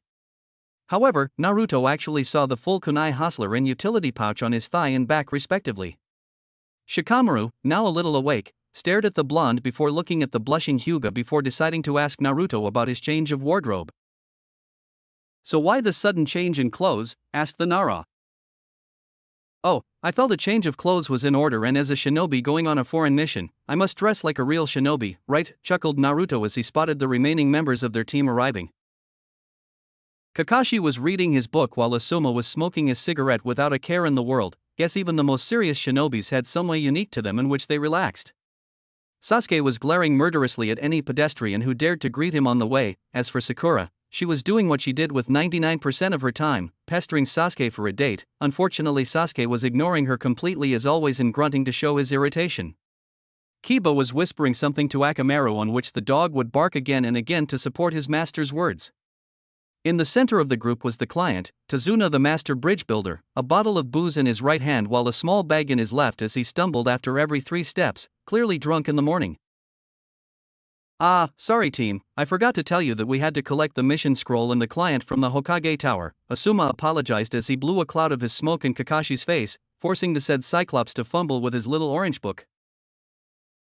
It's alright, sensei, at least you made it in time. Now we can go on this mission without any delay, spoke Naruto while Hinata nodded, followed by a yawn from Shikamaru. Your team sure is a lively one, Asuma. At least they have unity, unlike Team 7 who are still working on bear each other's presence. At least the boys, spoke Kakashi as he pocketed his book to address the assembled genins. Alright, all 6 of you, listen up. I had the privilege of observing each of your fighting style as well as potential yesterday, and based on that I have come up with a guarding pattern.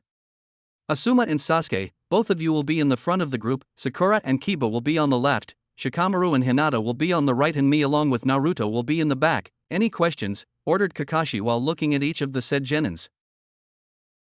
Ah, yes, I have one. Where am I supposed to walk? Asked a confused Tazuna as he swayed from left to right, alcohol having its effect on the old man. You are the package, so you are supposed to be in the middle, screamed Sakura and Kiba at the same time while everyone else cringed at their volume. Once everyone had checked their supply pouches and utilities, everyone headed out of the village, but not before entering the details on the village gate register. Sasuke and Kiba had questioned Naruto about his change of clothes, but all they received was short answer of, because I felt like it, which succeeded in shutting them up. As Kakashi had ordered, everyone started the journey to the wave country in the ordered pattern, with a little complaining from Sakura about why she was paired with dog breath and not with Sasuke. Sasuke on the other hand was quite content with his position because he was traveling alongside Asuma, the son of the Sandaime Hokage.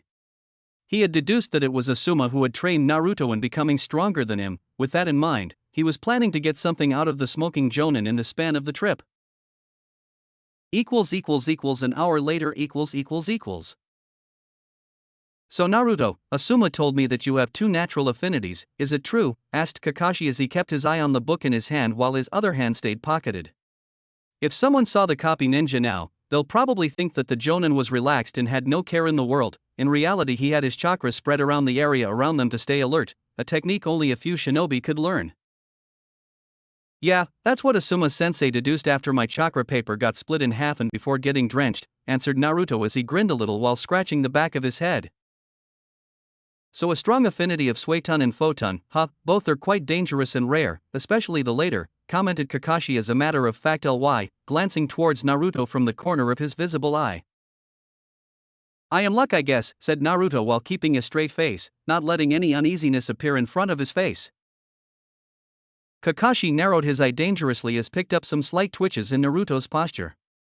There was something Naruto was trying very hard to hide from him and everyone round them, especially him. He was doing a darn good job at hiding his small twitches. If it was an ordinary jonin then he could have succeeded, but not Kakashi. He wasn't an XANBU captain for nothing. Kakashi wanted to call him out on this but decided against it. He will have to approach his sensei's son in a more subtle way. You are more than lucky in my opinion, he said without removing his book from in front of his face. What do you mean? Asked Naruto a more innocent manner. Oh, I am sure we will find out in near future, you can trust me on that, said Kakashi as he sensed 2 foreign chakras right in front of the group. A small smirk appeared on his face under the mask as he sensed the intention of the hostiles.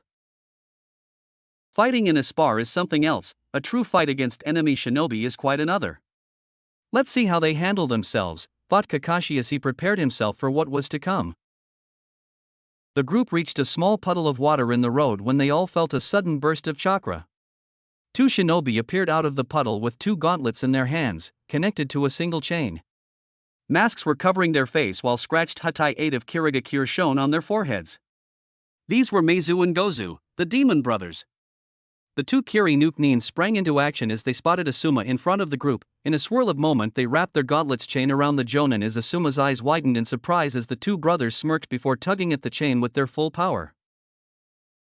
Sklinch.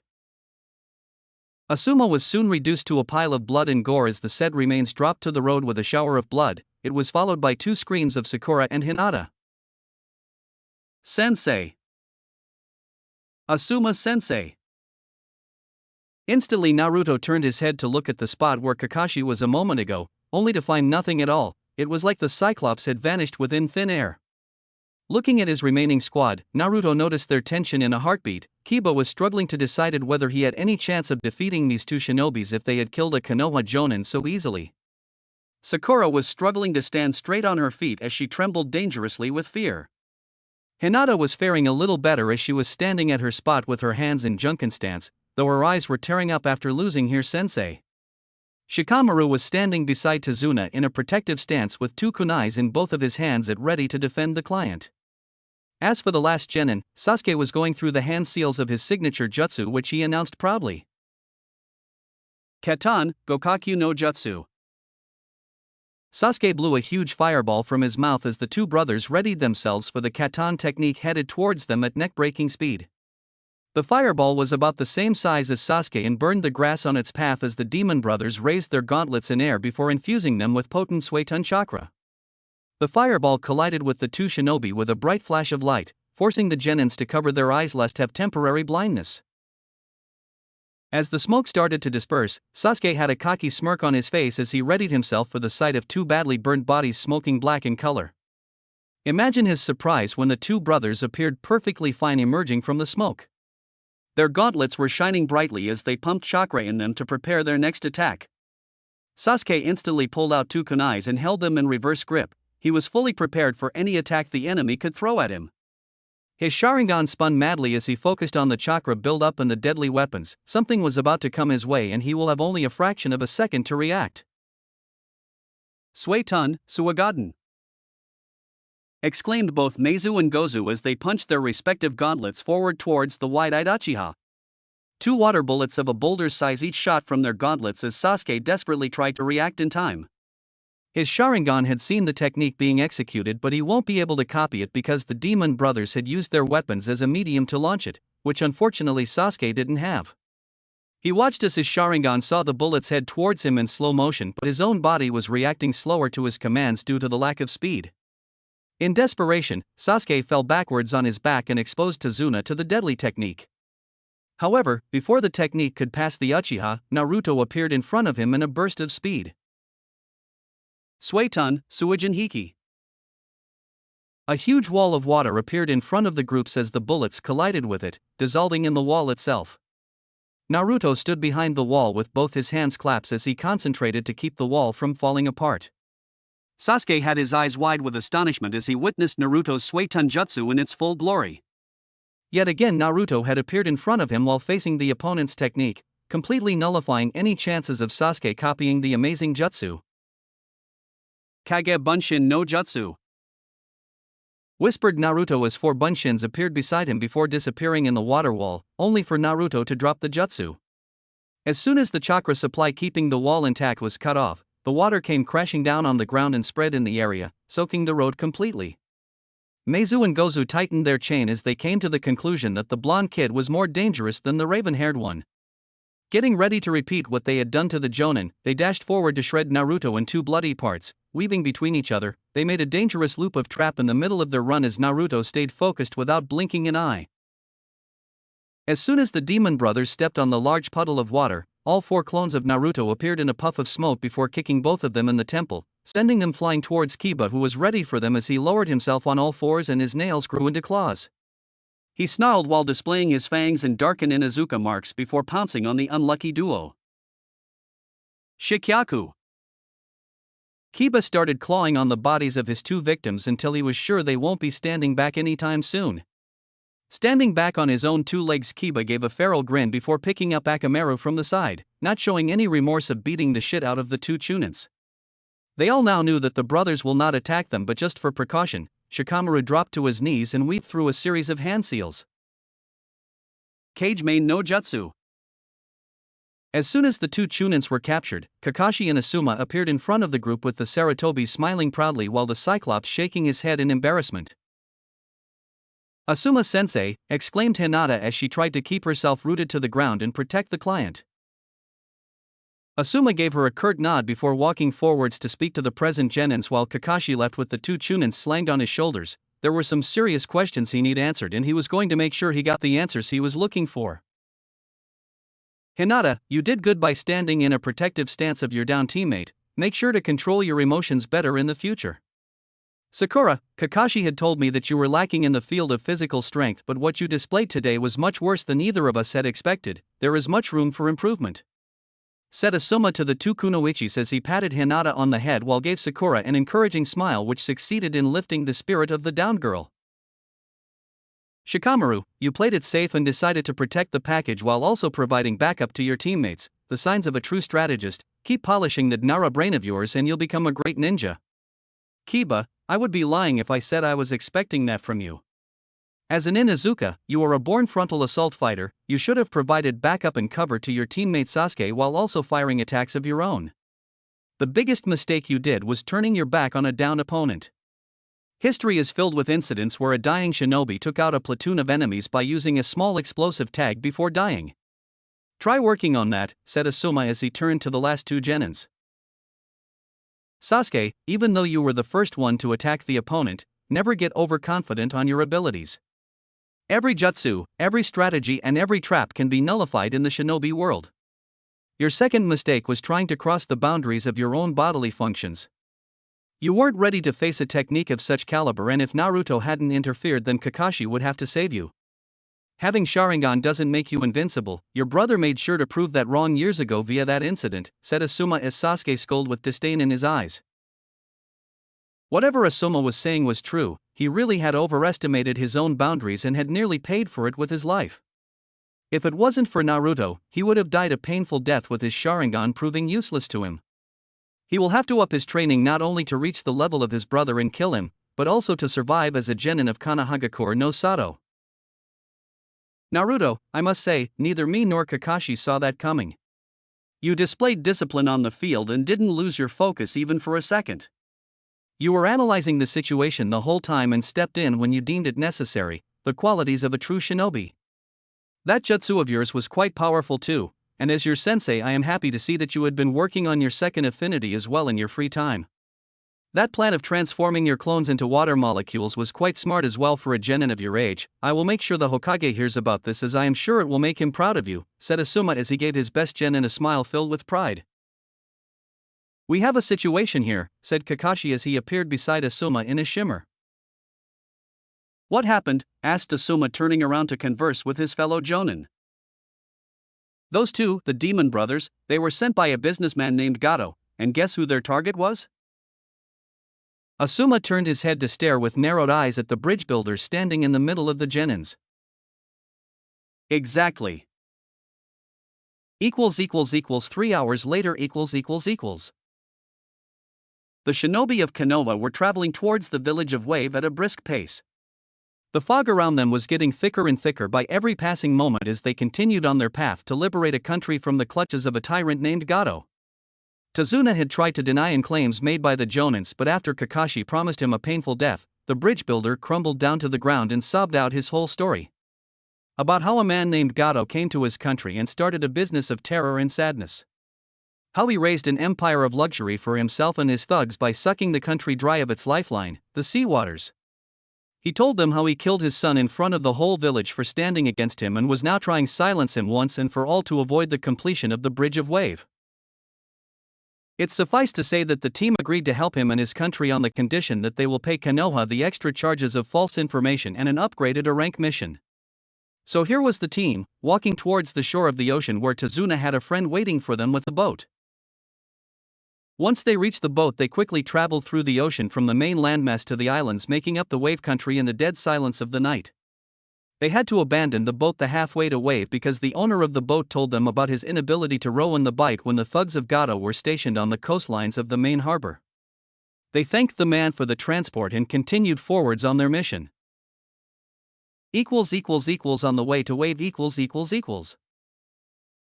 Naruto was walking in his assigned position as he was trying to stay silent under the gaze of one called Hatake Kakashi.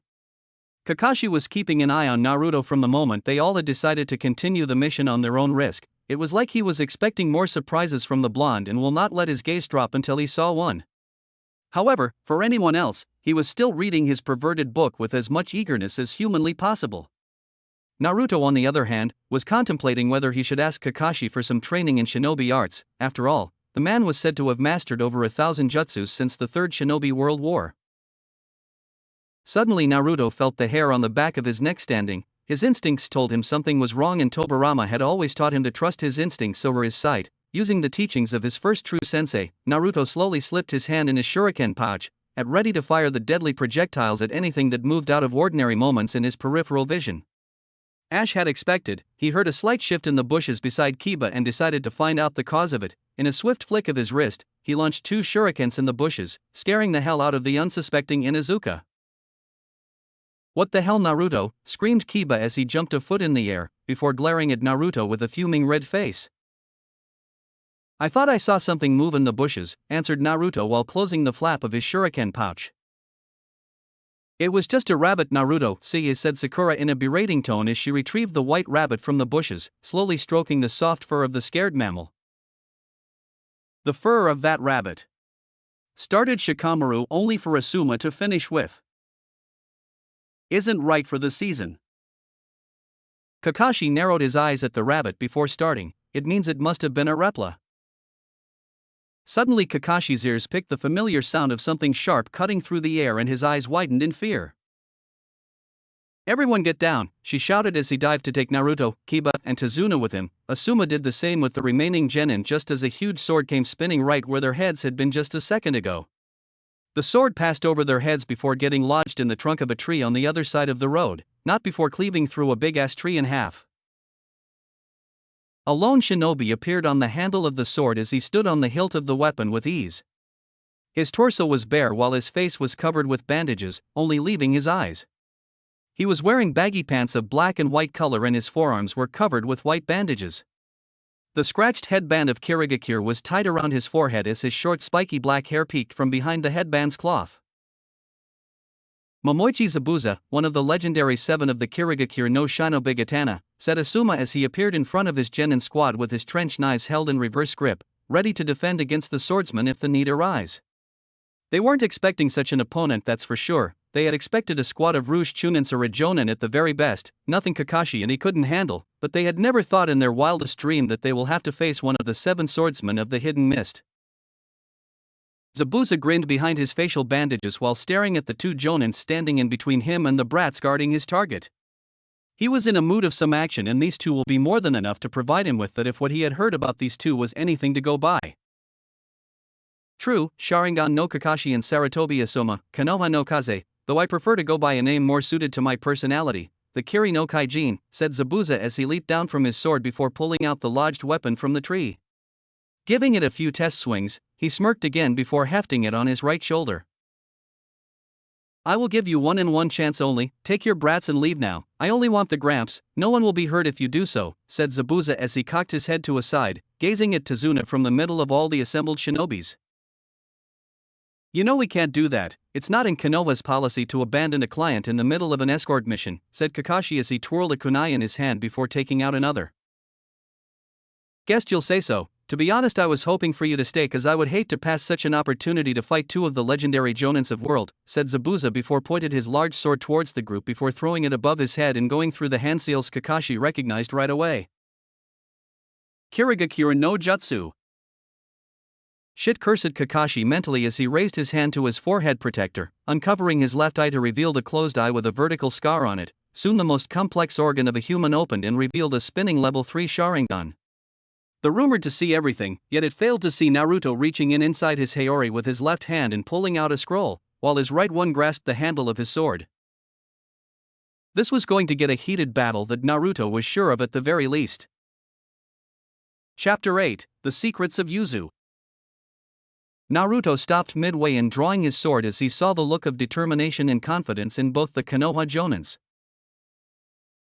Their posture is relaxed while their muscles are stressed at the same time. From what Tobirama sensei told me, these are the signs of a prepared shinobi with a cool mind, thought Naruto before switching his sword with a kunai in each hand, dropping in a protective stance in front of Tazuna and his fellow genin. Naruto wasn't overconfident, but he knew that he was the most powerful genin present and had the highest chance of protecting the client as well as the remaining squad. That didn't mean he couldn't help his sensei. He will keep an eye on how the battle proceeds and will interfere if the need arise. Sasuke on the other hand watched the fight with his Sharingan blazing, trying to copy any technique that might be useful against his brother in the long-awaited fight of the Uchiha brothers. The remaining 4 genin were standing guard on 4 sides of Tazuna. The shinobi instincts that the academy had drilled in their heads kicked in the moment Zabuza unleashed that devastating attack. It was safe to say that they won't go down without a fight, even if it was a fight ending in a few seconds. Asuma, do something about this fog, will you? I can't see a damn thing with my Sharingan in this fog, and to top it off, Zabuza is a master of the silent killing technique of Kiri, said Kakashi with a hint of uneasiness in his voice as he was heavily relying on his sense of hearing and smelling in the dense fog. He may have a great sense of smell and hearing, but he was no Inuzuka to have the reflexes to go with. Even if his senses detected Zabuza before he attacked, it will be too late to defend or dodge the bloody attack altogether. Sorry Kakashi, I may have a great mastery of futon release, but this fog is in a greater quantity. I can sweep it with a couple of futon jutsus of mine, but it will be a waste of chakra in the end because he will cast it again using the already moist air of this dense vegetation of island, answered Asuma as he channeled futon chakra in his trench knives, making them vibrate with the chakra flow. Alright, I will fight him as the main opponent while you protect the client and the genins, said Kakashi as he prepared to dive into the battle. Don't worry, I will provide the needed backup from the sidelines, and if things went out of hand, I will step in. Damn the consequences, said Asuma as he received a nod of appreciation from the Cyclops before jumping backwards to land in front of the genin teams. Genins, Septa Formation, shouted Asuma as all the genins assembled in the Septa Formation around Tazuna as Asuma was standing directly in front of him. Well, it seems I will only get to face Sharingan no Kakashi today. Suits me, but please do tell, out of heart, liver, brain, spine, kidney, jugular, lungs, which one will you prefer, asked Zabuza's voice as he displayed perfect utilization of Kirigakure no Jutsu. Kakashi tried hard to concentrate on the voice of his opponent as his Sharingan darted from side to side, trying to catch any glimpse of movements made by Zabuza. He couldn't rely on his sense of smell because the moisture in the air was mixing the smells up, rendering his smelling sense useless. Suddenly Zabuza appeared in front of Kakashi, Kobikiribocho in mid-swing as he tried to decapitate the famed former ANBU captain. Kakashi reacted pure on instincts as he jumped high in the air, spinning in mid-air as the large sword passed under him harmlessly.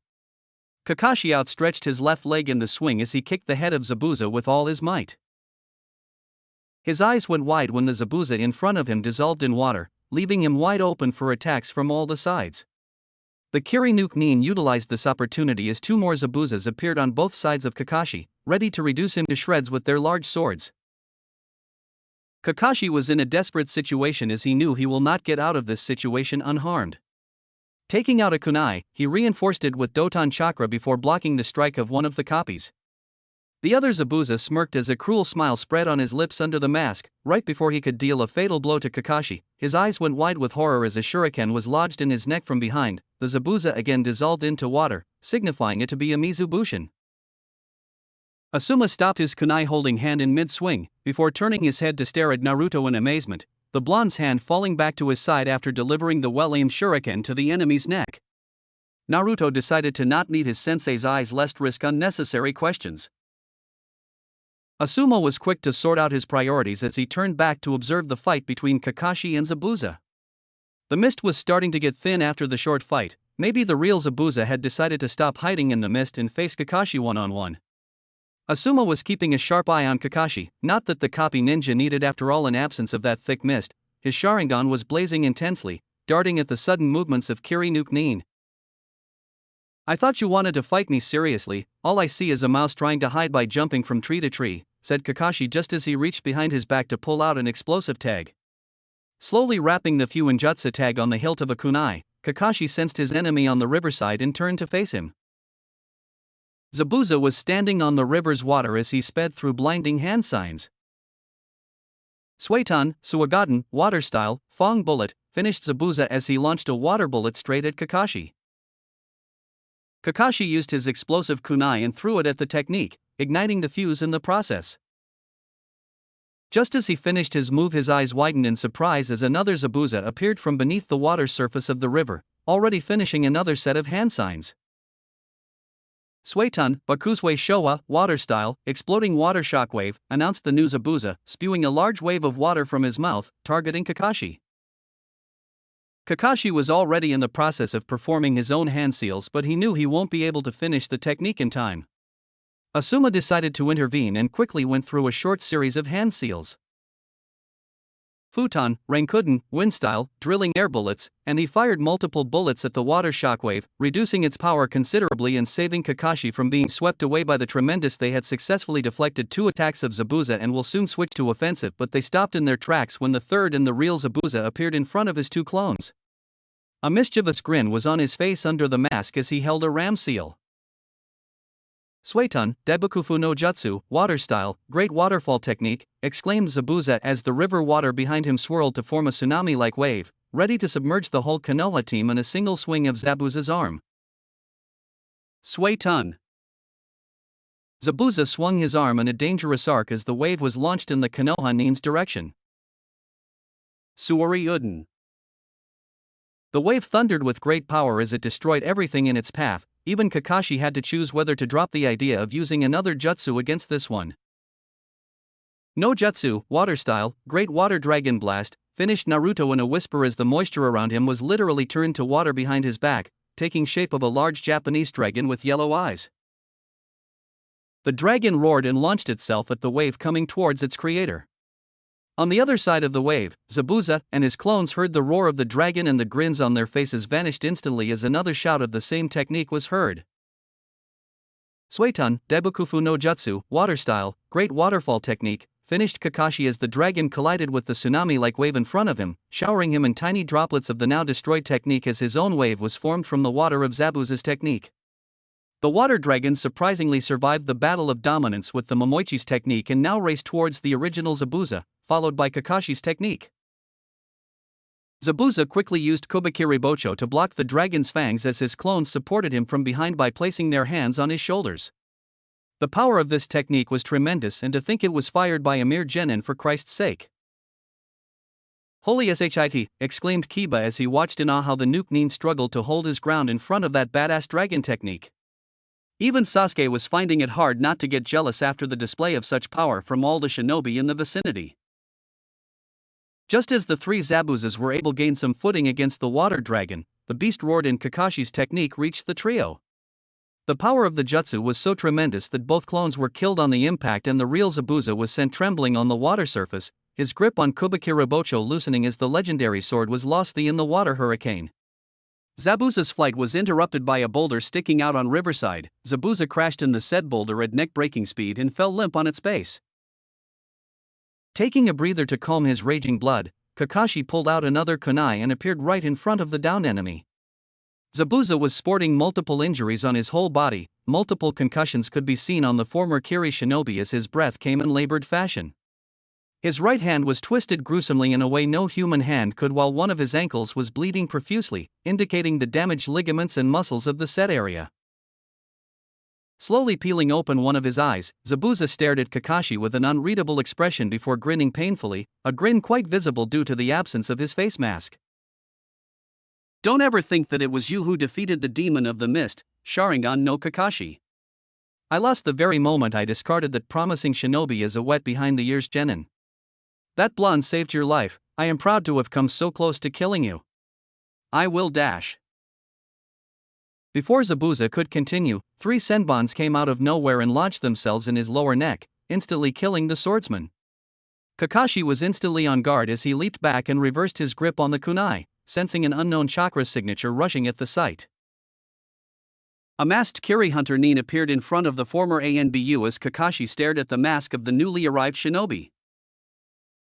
I am sorry to interrupt, but it was my job to take him out. I've been tracking him down for the last 2 years, but he's known to be slippery. Anyways, I would like to extend my gratitude for your help, but now I must take the body to dispose of its secrets, said the hunter in a surprisingly young voice. Kakashi, as a former ANBU captain, knew the procedure well and thus decided to give the hunter what he needed. He lowered his guard and stepped backwards, allowing the hunter to collect the swordsman's lifeless body. The hunter quickly draped Zabuza on his shoulder before vanishing in a water sunshine.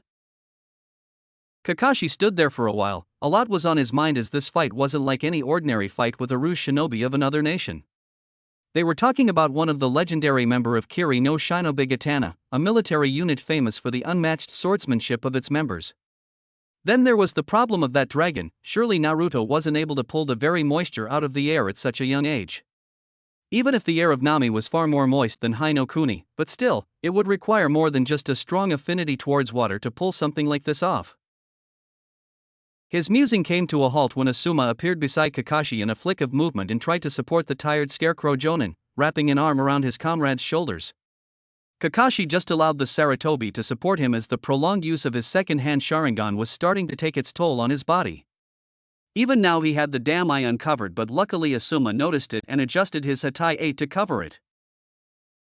"Are you okay, Kakashi?" asked Asuma out of worry for his comrade and friend. "I am alright, just the chakra exhaustion from using it for this long," answered Kakashi in a tired tone, panting a little. "Alright, I understand. The Genins are currently recovering from the shock of experiencing Jonin-level killing intent for the first time, and as for Naruto, he is recovering the weapons that we used in the fight," informed Asuma as both the Jonins started to walk back towards their charges. "That's not a Genin you have there, Asuma. I must say you hit a jackpot with Naruto there," said Kakashi with a light chuckle escaping his lips. Asuma didn't know how to respond to that and settled with only nodding his head a little. "You know that Sandaime-sama will need to hear about this, right?" asked Kakashi. "The Hokage must know everything about the shinobis under his command. I don't see a problem with it," responded Asuma. "I think we must use a different approach with Naruto here. First we shall talk to him ourselves, and if we find something fishy with his explanations, then it would up to the Hokage to take the matters into his own hands," suggested Kakashi. "Alright, but all this ordeal will be going into the mission report, right?" asked Asuma, a little suspicious of his fellow Jonin. "We'll see," was all Kakashi said before blacking out on Asuma's shoulder, surprising the said Jonin with the sudden increase in the weight on his shoulder. "Damn Kakashi, when did you get so heavy?" cursed the Sarutobi with a sigh. The teens, along with a knocked-out Kakashi, reached Tazuna's home after a walk of 2 more hours of completely tiring jog. They were greeted by the bridge builder's daughter named Tsunami and her son Inari. Even though the later of the two was nothing but brooding fuck in the eyes of Kiba, Tsunami's vibrant nature and welcoming smile was more than enough to balance it out. Kakashi was soon deposited in his spare bedroom to allow some rest while Asuma and all the Genins were seated in the main seating area of the house, conversing among them. Sakura, after countless tries of getting Sasuke to go out with her, was sitting with Hinata in a corner. Kiba was blabbering about how awesome the dragon jutsu was while Shikamaru tried to decide whether to tell him that it was Naruto who had fired the said jutsu. Sasuke was brooding in a corner with frown on his face, highly upset about his inability of copying any of the used jutsus. Naruto was helping Tsunami with some cutlery chore when Asuma appeared in the living room. "Naruto, please come inside. Me and Kakashi have something to discuss with you," he said before disappearing inside Kakashi's room once again. Naruto politely excused himself from the kitchen and walked to the door of the room. Just as he was about to open the sliding door, Kiba snickered behind his back. "Someone's in trouble," he commented in a sing-song voice.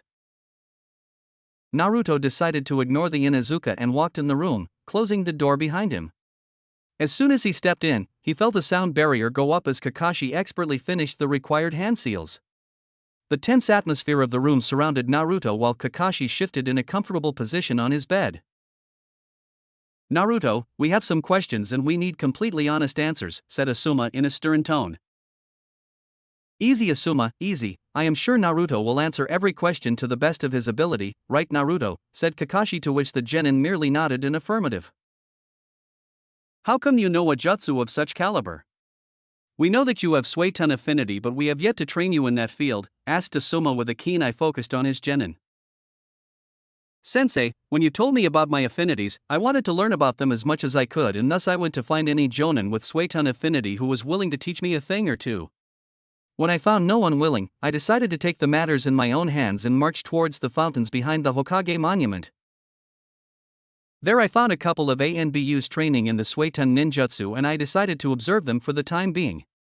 There was a leader of the group who was training with the Suiton jutsu. I think he was trying to increase the chakra input of the dragon or something. Anyways, one of his teammates asked him to explain it to him and he did, unknowingly explaining it to me as well. I practiced the jutsu for about a month, but every time my dragon was as big as a dog, never bigger." "So how come your last one was as big as a house?" asked Asuma with sarcasm evident in his voice. Maybe the thought of Kakashi-sensei getting hit or the danger to the whole squad was the reason, but I unconsciously poured a big load of chakra in my hand seals. The result was what you saw.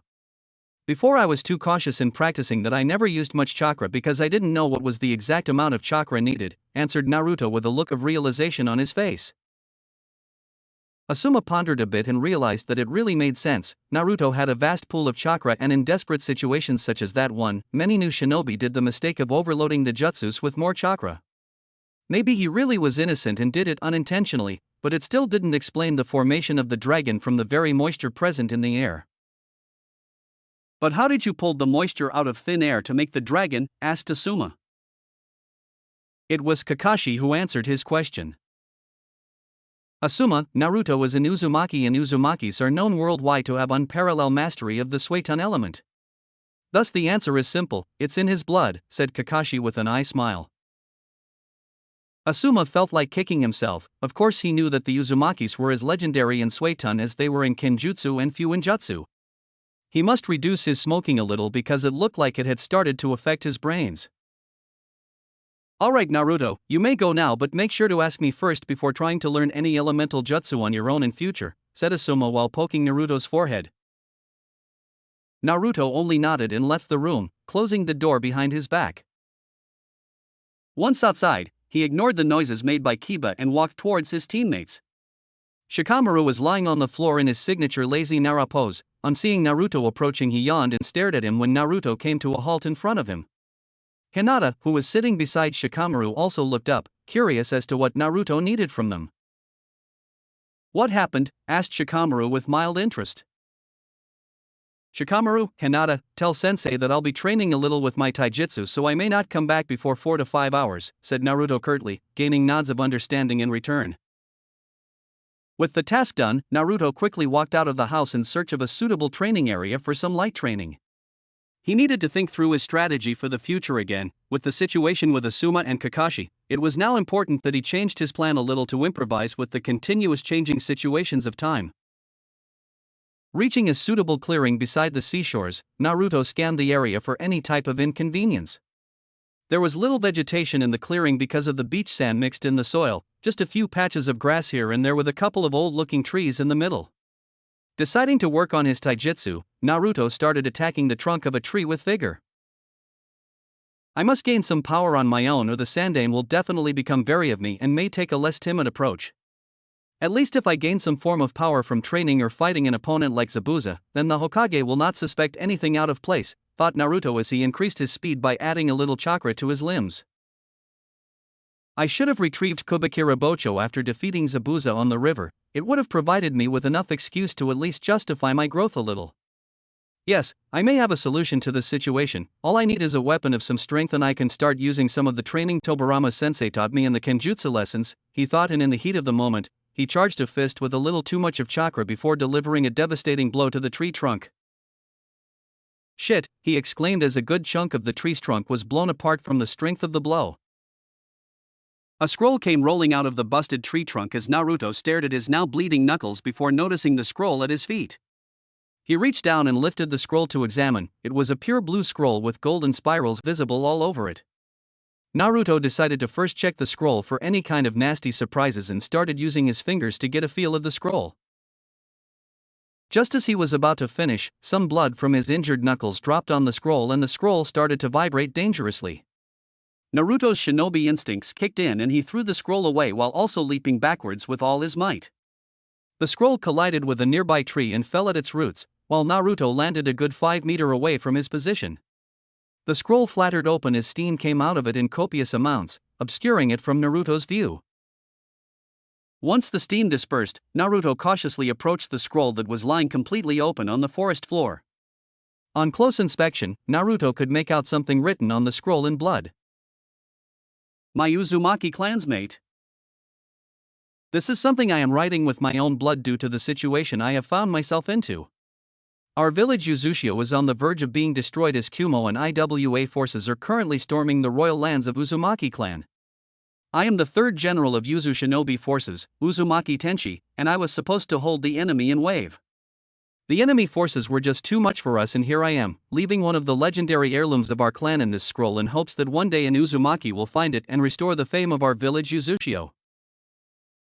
Just push your pure chakra in the seal, and if you really are an Uzumaki, Hiraishin will be yours for the taking. /N, this isn't Hiraishin as in the flying thunder god, it's Hiraishin with an I meaning lightning rod/blade. Blinking a couple of times and coming over the fact that this man really wrote a lot for someone on the verge of death, Naruto shifted his gaze to the seal visible further down the scroll. The general wrote that an Uzumaki will be able to gain something from it. Deciding to give it a go, Naruto placed his palm on the seal and pumped some chakra into it. The seal started to glow and Naruto quickly pulled back his palm for good measure. In a puff of smoke, a blade handle came out of the seal and started to spark with electricity. The handle of the blade was shining like glassware with a dark blue tint to it. Its whole structure was looking like it was forged out of a single piece of glass. The blade was yet to be seen as it was still embedded in the seal. Slowly Naruto decided to approach the blade with caution. Slowly he touched the handle of the blade and instantly felt a tug at his chakra. He would have pulled his hand back if it wasn't for the sudden sparkling of the blade's handle. It mesmerized Naruto long enough to make him grasp the handle of the blade firmly in his hand. As soon as he gripped at the handle, the chakra that was drawn from him a few moments ago came back to him in threefold. His eyes widened in surprise as he felt the sudden return of his chakra from the blade's handle. It wasn't well known, but Naruto was a pretty decent sensor in terms of chakra. He may not be able to distinguish between tens of chakra signatures, but he had a good idea of recognizing his own as well as his comrades' chakra signatures. The chakra that was returned to him had another kind of chakra in it, which was in double the amount of his chakra, a pretty powerful one at that. Even though the amount wasn't much considering Naruto's vast reserves of chakra, its potency was on another level. Blinking away his surprise, he looked down at the half-visible weapon before taking a deep breath and pulling out the weapon. It came out to be a small tanto, almost dagger-like blade with same bluish blade shining in the sunlight. The weapon was looking like an item from the heavens. The beauty of this blade was unrivaled in Naruto's eyes as he inspected it by rotating his arm slowly. The blade was perfectly made without even slightest of error, as the marksmanship of the sword was something he had never seen in his entire life. The weight of the blade was also neither too heavy or too light, just that, perfect.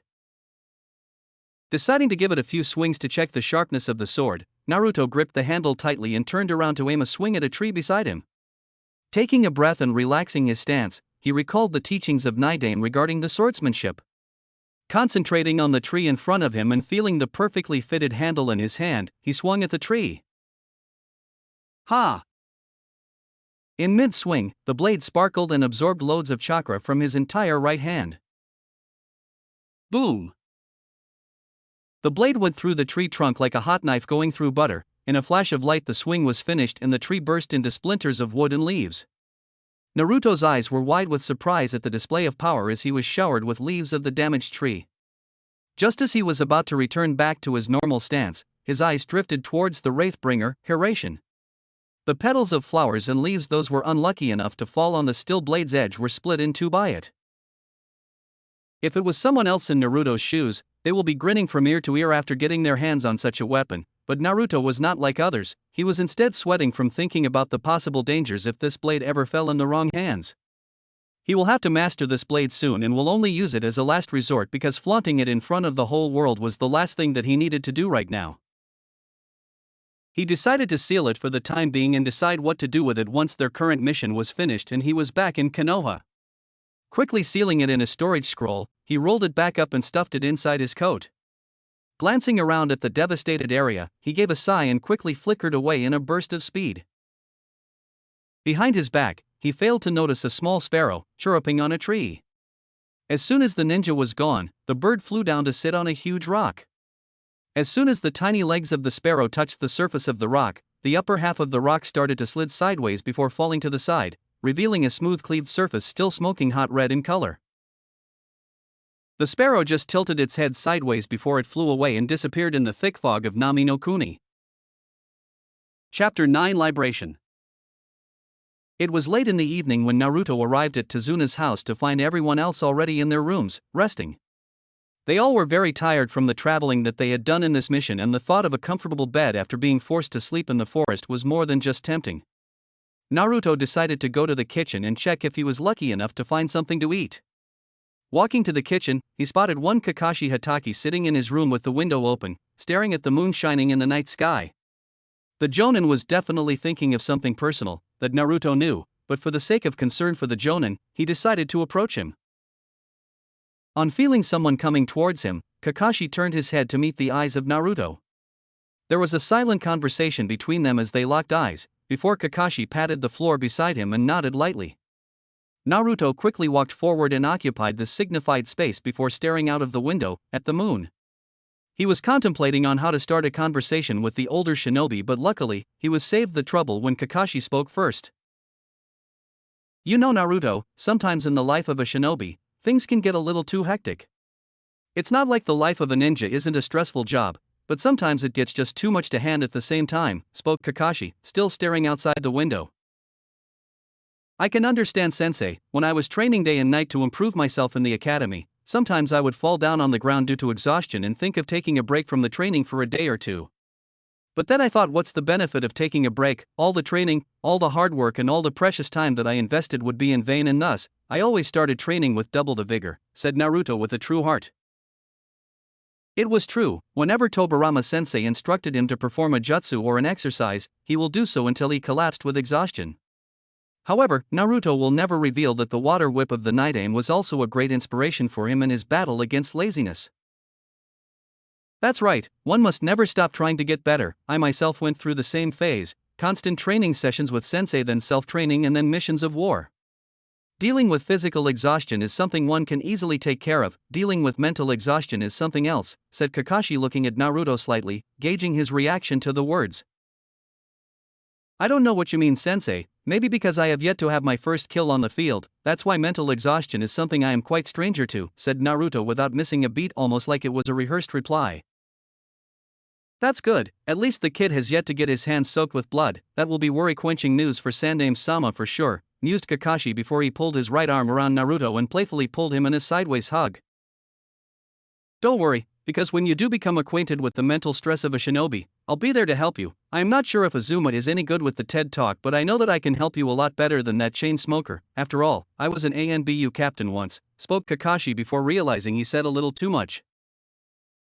I spilled some beans back there. Well, who cares? It's not a village secret or anything. The whole world knows I was one. Naruto may as well get to know too, thought Kakashi before getting relaxed again. Naruto felt a little awkward with the sudden physical contact, but decided that as a shinobi, establishing a trustworthy relationship with the close allies is always a good move. Nay, sensei, how is the life in Konoha ANBU? Asked Naruto, a little excitement leaking in his question. Kakashi raised an eyebrow at that. What's with the sudden interest in the ANBU? If you are planning to apply, sorry to inform you, kid, but being a chunin is a must for the job, informed Kakashi, speaking in an elderly tone for a change. I am just curious, that's all, spoke Naruto, cleverly changing tactics to force Kakashi into telling him more about ANBU. Alright then, Konoha's ANBU was established in the First Shinobi World War by our Naidame, Tobirama Senju. Someone idolize if what Azuma told me was correct? Asked Kakashi, trying to stir the subject. Unfortunately, all he got from the blonde was an affirmative nod in return. So, at that time, the villages of Iwa and Kumo, along with Kiri, were fighting against Konoha for the conflict of Hino Kuni's fertile lands situated east of our village's location. Suna had declared themselves neutral and refused to help Konoha in the time of need, leaving us with only the village of Uzushio as our allies in the war. Even the smaller villages with shinobi forces were afraid of the three great villages and refrained from involving with Konoha in any kind of relation. Konoha was the strongest of the great six of that time, followed closely by Kumo, Uzushio, Iwa, Kiri, and Suna. Naturally, the might of Konoha was enough to force the enemy think twice before attacking the land of Konoha's control. We later came to know that it was Kiri that started the war by convincing both Naidame Tsuchikage and Naidame Reikage. Against these kind of shinobi from three villages, who specialized in Doton, Raiton and Suiton, Konoha needed a force that could not only defend against all these chakra natures but also counterattack while gaining the upper hand in the battlefield. Naidame was already toying with the idea of creating such a force, but the Shodai never agreed. It was only after taking the mantle of the Hokage as the Naidame did he made it a reality, thus the ANBU was born. That time, it only consisted of jonins having efficiency in two or more chakra natures. ANBU was a temporary assembly of shinobi. It means that the members weren't permanent. Whenever there was a need of a powerful force, the chosen shinobi were referred as ANBU. So how did the ANBU we see in the village came to be, asked Naruto.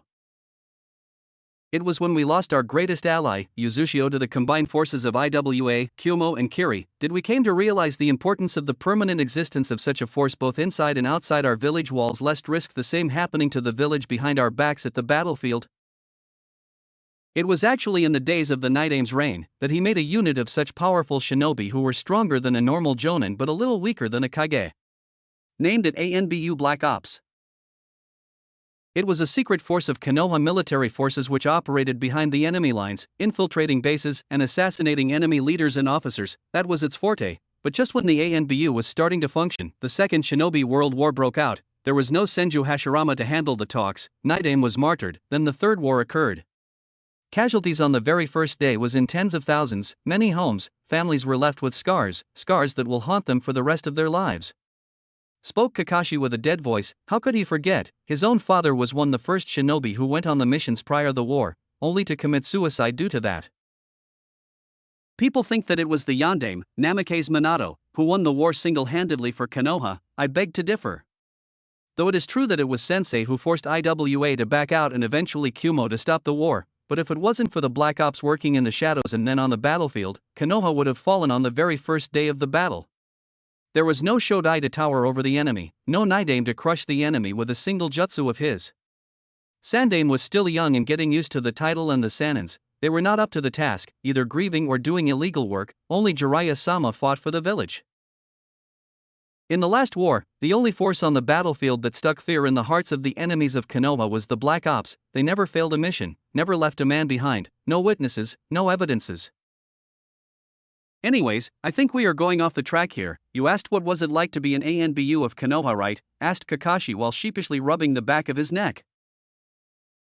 Naruto just gave a nod, amazed to hear such a lesson from Kakashi. He had of course known about the fact that it was the Nidame who established the ANBU, but all this was very intriguing. Well, I'll not sugarcoat it, life of an ANBU is anything but easy. You have to constantly be on alert, stay out of sight of even your friends and family. Go on missions after missions back to back without a day off for months. In short, you have to embrace the darkness completely to become an ANBU. I was an ANBU and I would not trade those memories for anything. It's worth the blood, the stress, the sweat, to protect your home with your life, finished Kakashi with a sigh. Ishum, it seems being an ANBU is both a blessing and a curse, concluded Naruto in a thinking pose. That's a good way of putting it, said Kakashi. A comfortable silence fell between them as they stared at the night sky together. Naruto was thinking about asking Kakashi to train him a little in both Kenjutsu and Suiton, as the guy was a legendary ninja of his village, a prime candidate for the position of the Godame. Having his favor will be a blessing for sure, and learning from him will allow him to reveal some of his abilities in the future. Sensei? Can you train me in Suiton and Kenjutsu? Asked Naruto. Why those two? Asked Kakashi, genuinely curious. Well, first, Azuma-sensei cannot train me in Suiton as he only knows Katan and Futon along with a little Doton. As for Kenjutsu, it's not smart to carry around a sword if you don't know how to properly use one, right? You don't know how to use a sword? Asked a surprised Kakashi. Naruto was carrying that sword with a sense of confidence the whole way to the Nami no Kuni. Kakashi had also noticed him drawing on the said sword in the confrontation against Zabuza. Even if it was for an instance, he had noticed a muscle movement of a swordsman in Naruto, and now the same genin was telling him that he didn't know how to use a damn sword. No, it's not like that. It's just that I have trained on my own with this sword and never had a teacher train me in this. I wasn't all that concerned regarding my swordsmanship until now, but after seeing someone like Zabuza, indicated Naruto. Alright, but I won't be able to train you until we get back to the village. Once we are back in Konoha, I'll start to teach you a little something about those two arts in between the missions. You will still attend the training sessions of your own team as well, no skipping on those, said Kakashi, now a light frank with the blonde enigma. Alright sensei, spoke Naruto with a grin. For the next few days, either one of the Jonin went with Tazuna to protect him while he built the bridge, while the other stayed to train the remaining genin teams. Contrary to Sasuke's belief, Azuma never trained his team in taijutsu, reason being in the form of his team. Hyuga clan members had their own style of taijutsu called the Juken. The Nara clan heavily relied on their long-range shadow abilities while in close combat. A Nara was capable of defending himself/herself, they relied on their teammates to provide backup. That's why some heavy hitters such as the Akimichi clansmen were paired with them. In Shikamaru's case, Naruto was more than capable of doing that task. Tree walking was the curse that Sasuke was still struggling against while even that lazy Nara had finished the damned exercise. In his eyes, walking on a tree only made you look like a clown. A true shinobi was someone who could reduce that tree to ashes with a quick katanjutsu and be done with. Uchihas were better than this, he was better than this, but for the sake of increasing his chakra control, he needed to perform this exercise with the perfection of an Uchiha, and he will be damned if he admitted defeat. Soon it was the last day of work for the bridge workers, as today they will finally complete the lifeline of the people of Nami no Kuni. At Tazuna's house, the bridge builder was about to depart for the last day of work. Escorting him were the two teams of Konoha, as the two Jonins have decided to skip the last day training as the Genins will need to be completely rested for their trip back to Konoha tomorrow. Alright teams, let's head out. Make sure to always keep Tazuna-san in your eyesight and help in the work wherever you can, ordered Azuma before following Tazuna and Kakashi out of the house. As soon as they were in the middle of the trip, Naruto suddenly remembered that he had forgotten to bring his sword with him. He quickly approached Azuma and informed him about the situation. Alright Naruto, you know where the bridge is, right? Go and get your gear, we'll meet you there, spoke Azuma while smoking a cigarette. Naruto merely nodded and dashed back to the house, his only objective being to get the weapon and get back to join the rest of the squad as soon as possible.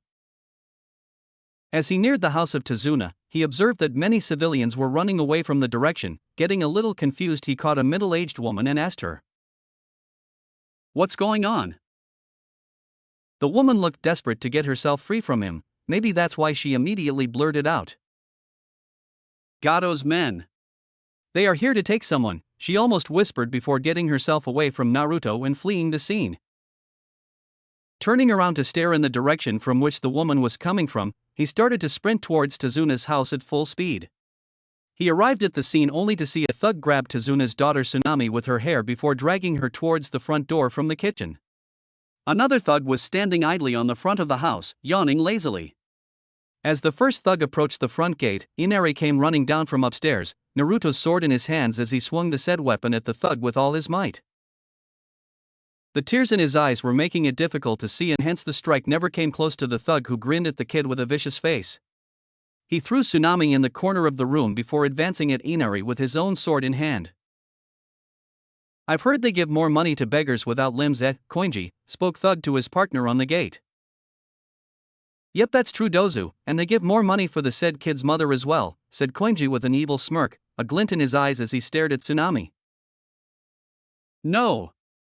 Don't do anything to him, please, I beg you," screamed Tsunami as she crawled on the floor towards Inari with fear in her eyes. She reached her child and clutched onto him protectively, not giving any opening to the thug to strike the boy. "Come on Doza, finish it. We have take care of the woman too, you know," spoke Koinji as he yawned again, appearing bored out of his mind. Hearing his partner, Doza grinned and raised his sword to deliver a downward strike to the boy's head peeking from Tsunami's shoulder. With an evil twinkle in his eye, he slashed downwards. Clank! Raising his eyes, he saw a perfectly polished kunai blocking his sword strike as a boy of 12 or 13 appeared in front of him, holding the kunai in a reverse grip. Blue eyes shining with hatred as the blonde hair of the boy moved with the light wind coming in from the door. The emblem of Konoha shone brightly on the forehead of the boy as he glared at the man in front of him. "Were you going to strike on a woman with her kid? Such a scum like you really exists in this world, huh?" spoke the newcomer. "HN, shut up, or I'll kill you now along with your whole family," screamed Doza in rage while his partner decided to allow him to have some fun. The new boy.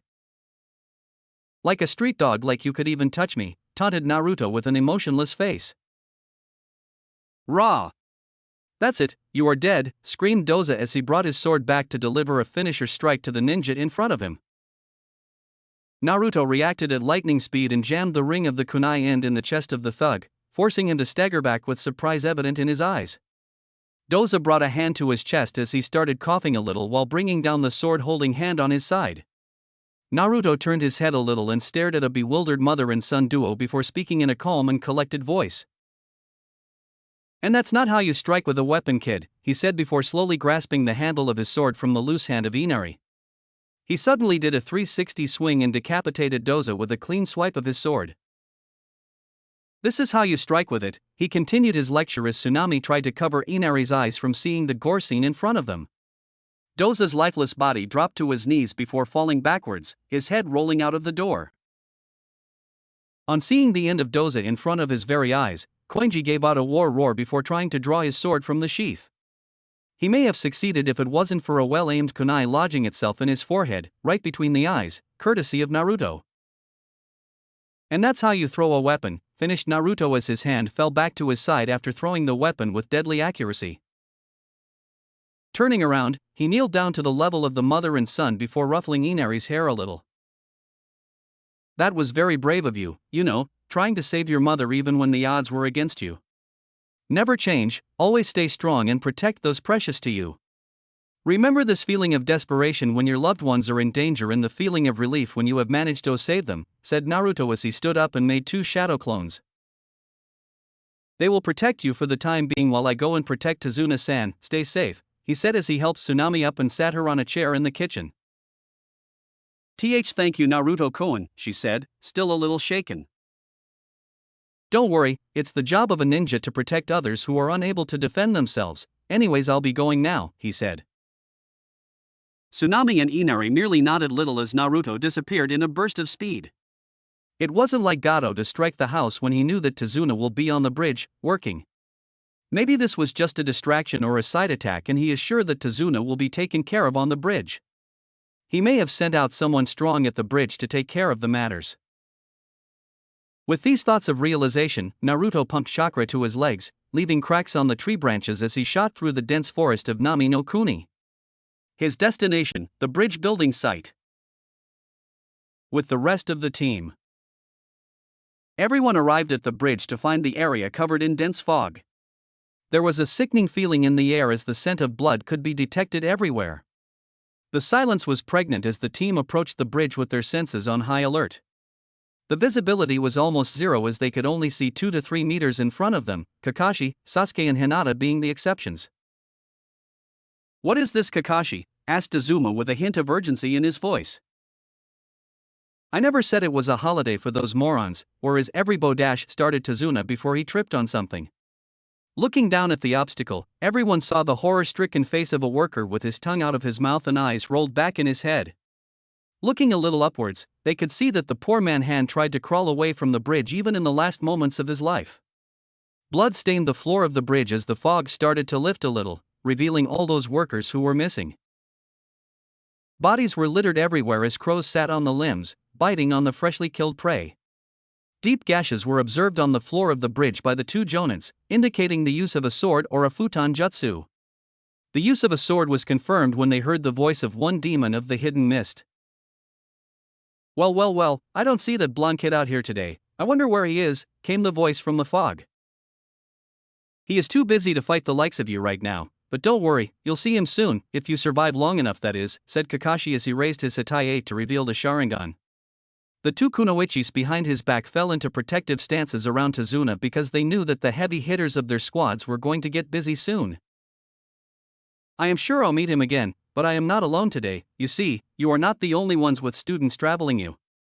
I have a student of my own, Haku," said Zabuza as he appeared in front of the Konoha shinobis with the Kiri hunter Nin beside him. On seeing the ninja beside Zabuza, Kakashi and Azuma quickly recognized the said shinobi in a heartbeat. "Should have finished you myself back there," spoke Kakashi with his signature laziness. "Yes, but what can I say, you missed the opportunity," said Zabuza with a mock grin. "That we have," said Azuma while bringing his trench knives out. "I would have asked you to hand over the gramps, but I know better than that," said Zabuza as he prepared to start the fight. "It's good to hear that we could teach you some manners," said Azuma. "Then let's fight," said Zabuza as he walked backwards before disappearing from the view completely. Kiba, Sasuke, you two come with me. Azuma, you and Shikamaru take care of that hunter Nin, said Kakashi as the genins nodded. Right, said Azuma and dashed towards the hunter Nin, followed closely by Shikamaru. Let's go, said Kakashi as he too dashed towards Zabuza accompanied by Kiba and Sasuke. When Naruto arrived at the bridge, he saw Hinata and Sakura protecting Tazuna while the sounds of fighting could be heard in the fog ahead on the bridge. He decided to approach Hinata before joining the fight to get some information. He landed beside Sakura, nearly scaring her to death before speaking. What's the situation? He asked. Azuma-sensei and Shikamaru-kun are fighting the hunter Nin, Zabuza's ally, in front of us, in that dome of ice. Kakashi-sensei, Sasuke and Kiba are fighting Zabuza further ahead on the bridge, informed Hinata as she stared at the bridge with her Byakugan blazing in the fog. Good, I'll be joining Azuma-sensei and Shikamaru then, said Naruto. Hey, why are you boys getting to fight while we stand guard here? Complained Sakura. Because guarding the client is the most important task, answered Naruto shortly and disappeared in the fog. Ichum, how can you handle being on team with this guy? Asked Sakura with a pout. I wonder how your teammates handles being on a team with you, Sakura-san, said Hinata with indifference. No one spoke ill of her team in front of her, no one. Azuma and Shikamaru were not faring well in the dome of the ice. Even as a Jonin, Azuma's power was proving to be wasteful in front of the strong Kikei Genkai of the Yuki clan as Haku jumped from crystal to crystal while firing ice needles with deadly precision. Shikamaru had received quite an acupuncture therapy as multiple needles were sticking out of his body. Luckily none had hit any vital points, though he was having some problems in using his chakra properly. As for Azuma, apart from a couple of needles hitting him in the back and a few grazing his clothes, none had dealt any significant damage to the Jonin. Naruto appeared inside the dome by kicking down a crystal easily. Unfortunately, that crystal got repaired on its own instantly. He landed in the middle of the structure and stared at the surrounding ice crystals with a hint of amazement. This was the Huton release, a Kikei Genkai of Kiri which combined the Suiton and Futon chakra together in the perfect balance to create ice. Entering the dome is an easy task, leaving it is quite another, said Haku from an ice crystal before jumping to another crystal, all the way firing ice needles at the three shinobis. Great, now you joined us as well, spoke Shikamaru. Show it not the time to be sarcastic, Shikamaru. Focus on the situation here and think of a way to get us out of here, scolded Azuma while still looking at Zabuza's protege. That's what I was saying, sensei. I have a plan, and now that Naruto is here we can implement it, whispered Shikamaru as he rolled towards his teammates to avoid getting hit by more of those ice crittles. What is your plan, Shika? Asked Naruto in a low voice. Did you guys notice how he jumps from one crystal to another almost instantly? He asked, gaining slight, almost unnoticeable nods from his teammates. Well, I saw that he converts the freezing hard ice into water droplets just before entering via the newly made space, and once inside, he turns it back to ice crystals, freezing the crystal back to its strength, spoke Shikamaru. So what's your plan? Don't tell me it was to lecture us on the topic of ice and water, asked Naruto. Only you can say that, Naruto. Anyways, I want you to mix your chakra in the water exactly when he turns it into water and keep it open for a little longer, instructed Shikamaru. While you, sensei, you channel your Futon and Keton chakra to make the inside of the crystal hot via hot air, he said again. When water freezes, it expands, which will compress the hot air inside the crystals. When something is compressed, it gets hotter, meaning more water. It will not only reduce his speed of traveling but also reduce the strength of his crystals drastically, he explained further. Alright, Naruto, we are doing this, get ready, said Azuma as he started to make an invisible globe of hot air beside him while Naruto started to channel chakra to the crystals. As they started to do what Shikamaru had explained to them, they noticed suddenly fall in the enemy's speed, which meant they were succeeding. Haku frowned a little when he realized that his ice crystal were proving to be taking a lot of chakra to get back in shape after every time he jumped from one crystal to another. He stared at the three shinobis before spotting a smirk on Naruto's face. What are you smirking at? You are already doomed to die in this dome, said Haku with smug voice. Oh, I was thinking of doing something regarding this monkey who was jumping from crystal to crystal over our heads, said Naruto in a taunting voice. What can you do, ninja? Even Zabuza-sama cannot break this technique of mine, How can you hope to do so? Spoke Haku as he forgot to jump to another crystal. Oh, I don't know, maybe I can do this, said Naruto as he jumped high in air and punched the crystal right where Haku's face was with a chakra-infused fist. Haku stared at the fist smugly before his eyes widened when the crystal started to crack before breaking completely, allowing the fist to collide with his mask-covered face with neck-breaking speed. Haku was sent flying on the bridge as Naruto landed on the shards of the now-destroyed crystal, soon joined by his sensei and teammate. Good thinking, Shikamaru. I knew having you as a teammate will pay off someday, said Naruto jokingly. You're welcome, Naruto, said Shikamaru in a bored tone. Azuma was quick enough to go forward and take the injured shinobi in his custody by knocking him out and tying him up. Chidori, came Kakashi's shout as he drove his fist right through Zabuza's chest, killing the man instantly. Slowly withdrawing his hand from the chest of the now legendary man's dead corpse, he wiped his hand clean of blood before turning to look at Naruto, who was staring at his summoned ninhounds with amazement. About time you returned, huh? He spoke tiredly before staring at Azuma. You got yours alive, lucky you, he said as he sat on the bridge side, leaning on the edge as he grasped at his side to see fingers coated in blood. Damn, he got me, he spoke before falling down on the floor. Last thing he saw was Pakin and the others surrounding him with worried looks on their face. Yep, he definitely got me, he said before his sight went black.